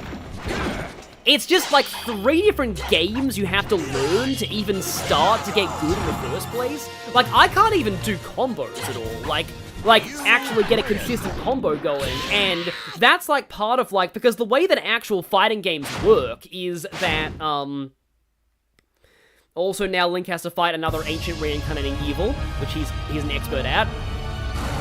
I like how just over the top the music for Inferno is. But like, so yeah, like the way fighting games actually work is you've got the neutral game where both people are like just moving back and forward, waiting for an opening. And then like the moment that one of them gets one hit in, that's when you start comboing. And that's where like the combo is like essentially a single player experience until the combo ends. And then the other person actually gets to play. I wonder if he's always Nightmare in Phase 1. He probably is. No, he was Raphael in Phase 1 for me last time. He was Nightmare in Phase 3, I think. Also, I'm getting wrecked.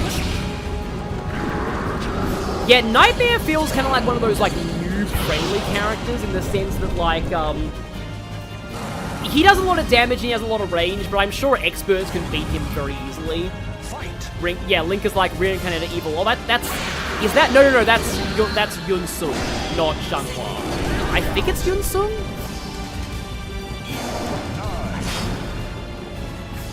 At the very least, this isn't like, at the very least, oh no, he's Cervantes. My one weakness, well, one of my many weaknesses, but still. A weakness. Oh, and of course, Cervantes Inferno never even hit me. Okay, round 2, what are you this time? You are... Oh, is that Ivy? I want to say that's Ivy. That looks like Ivy to me.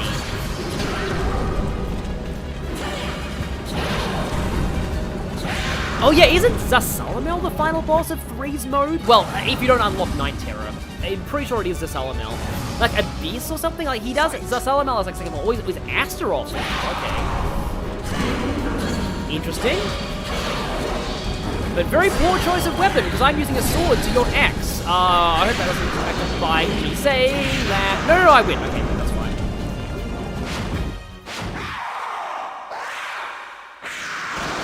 I forget what Link's ending is. It's probably something kind of lame because it's a crossover, so they can't really do much with, like, the character.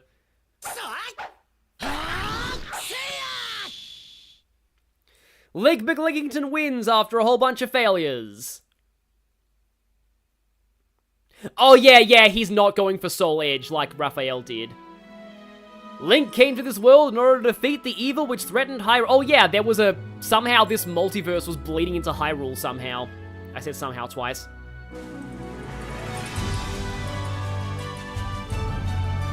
I remember this one too. In doing so, he not only saved his homeland from peril, but also maintained the tranquility of this world. And played the Ocarina because that's what he does. Link then quietly left this world. A faint echo of his Ocarina was all that remained. And he was never in a crossover again because they never did another Nintendo exclusive. So, let me just kind of end things, like, for the strings just by saying this. I didn't get a chance to say this in the first time I did Soul Calibur 2, but I am absolutely shocked that we never got, like, Lucina in Soul Calibur on a Nintendo platform. I think the only reason is that, like, at the time Soul Calibur 4 and 5 were out, Nintendo's consoles weren't powerful enough to run it. Nintendo was still on, like, the Wii, so there couldn't have been a Nintendo port of Soul Calibur, but I am so shocked that we never got Fire Emblem, because, like, yeah, like, if we had got a Nintendo port of Soul Calibur at the time when Awakening had come out, we for sure would have got Lucina. Like, seriously, tell me I'm wrong. Like, there is no way we wouldn't have got Lucina. Like, Lucina just feels like the perfect fit for that era as a Soul Calibur guest character, and I'm really surprised we've never had, like, Lucina or, like, any Fire Emblem guest representatives in, let's do the Megaton Hammer, because lol. In Soul Calibur.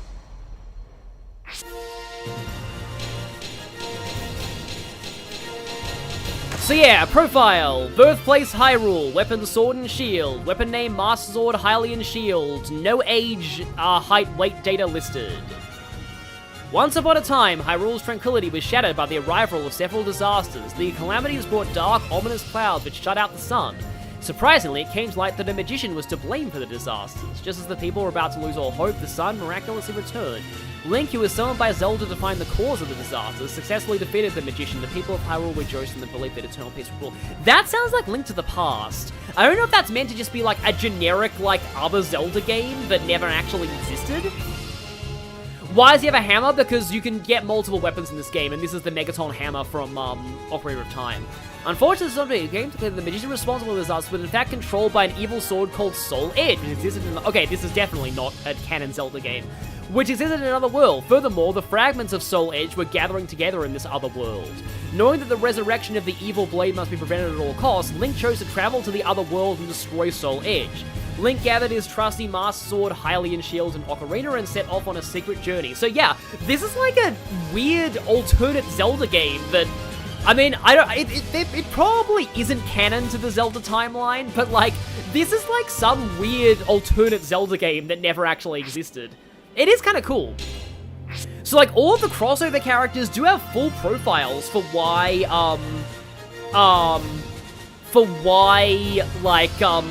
they exist in Soul Calibur 2. So yeah, lore. John Salter says the other reason is because fighting game fans really hate console-exclusive characters because it messes with the competitive scene. Yeah, that is understandable. Like, I do get that. Like, especially at, like, tournaments, because there's gonna be, like, what version do you play? And, yeah, it's... That's why Link isn't on the tier lists officially, because the only, like, online competitive version of Soul Calibur 2 that's played is the combined PS2 Xbox version that has Heihachi and Spawn, but no Link. And, like, Nintendo would never actually, Nintendo would never lets their characters appear on other platforms, so Link can never be like in any other version besides the GameCube version. Just like, wasn't there like, oh, that's it, like they wanted like Marvel. Oh, that was it. I think I remember that funny story. That like originally like they pitched like Samus for one of the Marvel one of those Marvel Ultimate Alliance, I think. I think, like, at one point they pitched, like, Samus or Link as, like, a guest character. And then what happened was the developers made the fatal mistake, an incredibly stupid mistake, of showing Nintendo footage of these proposed guest characters on PlayStation. And then Nintendo said no. No guest characters, because you did that. So that's why we can't have nice things. Like, Samus as a guest in a Marvel game would be kind of cool, but like, yeah, it's sort of sad. Seriously, who was dumb enough to actually do that? Like, what idiot would actually do that? Oh, hey, I'm gonna show off the Nintendo exclusive characters in Nintendo on PlayStation. But yeah, that was fun. Yeah, I enjoyed that. Weirdly, F-Zero was the game that I least enjoyed in this stream, and I expected it to be the one that I most enjoyed. I'm glad you were here for my, like, training arc for Mario Strikers and some silliness in Soul Calibur 2. I'm glad that we at least beat Cervantes a few times, even though he still has a much bigger win record against me. Cervantes will now be added to my list of nemeses, just like Phantom Mages and Wyverns. And yeah, so thank you all for coming, on, like, you know, second plan stream, because, like, I planned to do Xenoblade, but then my controller was, like, a fail. So yeah, thank you all for coming to watch this. I wanted to do this stream for a while, though, so I'm glad that I did. And then in terms of, like, other GameCube streams, if they add Path of Radiance, I will definitely stream that. If they add Sonic Riders or Sonic Adventure 2, I'll probably stream that. I'm not sure what other things. I've already covered Colosseum and XD enough. I don't think I'll stream those if they come out.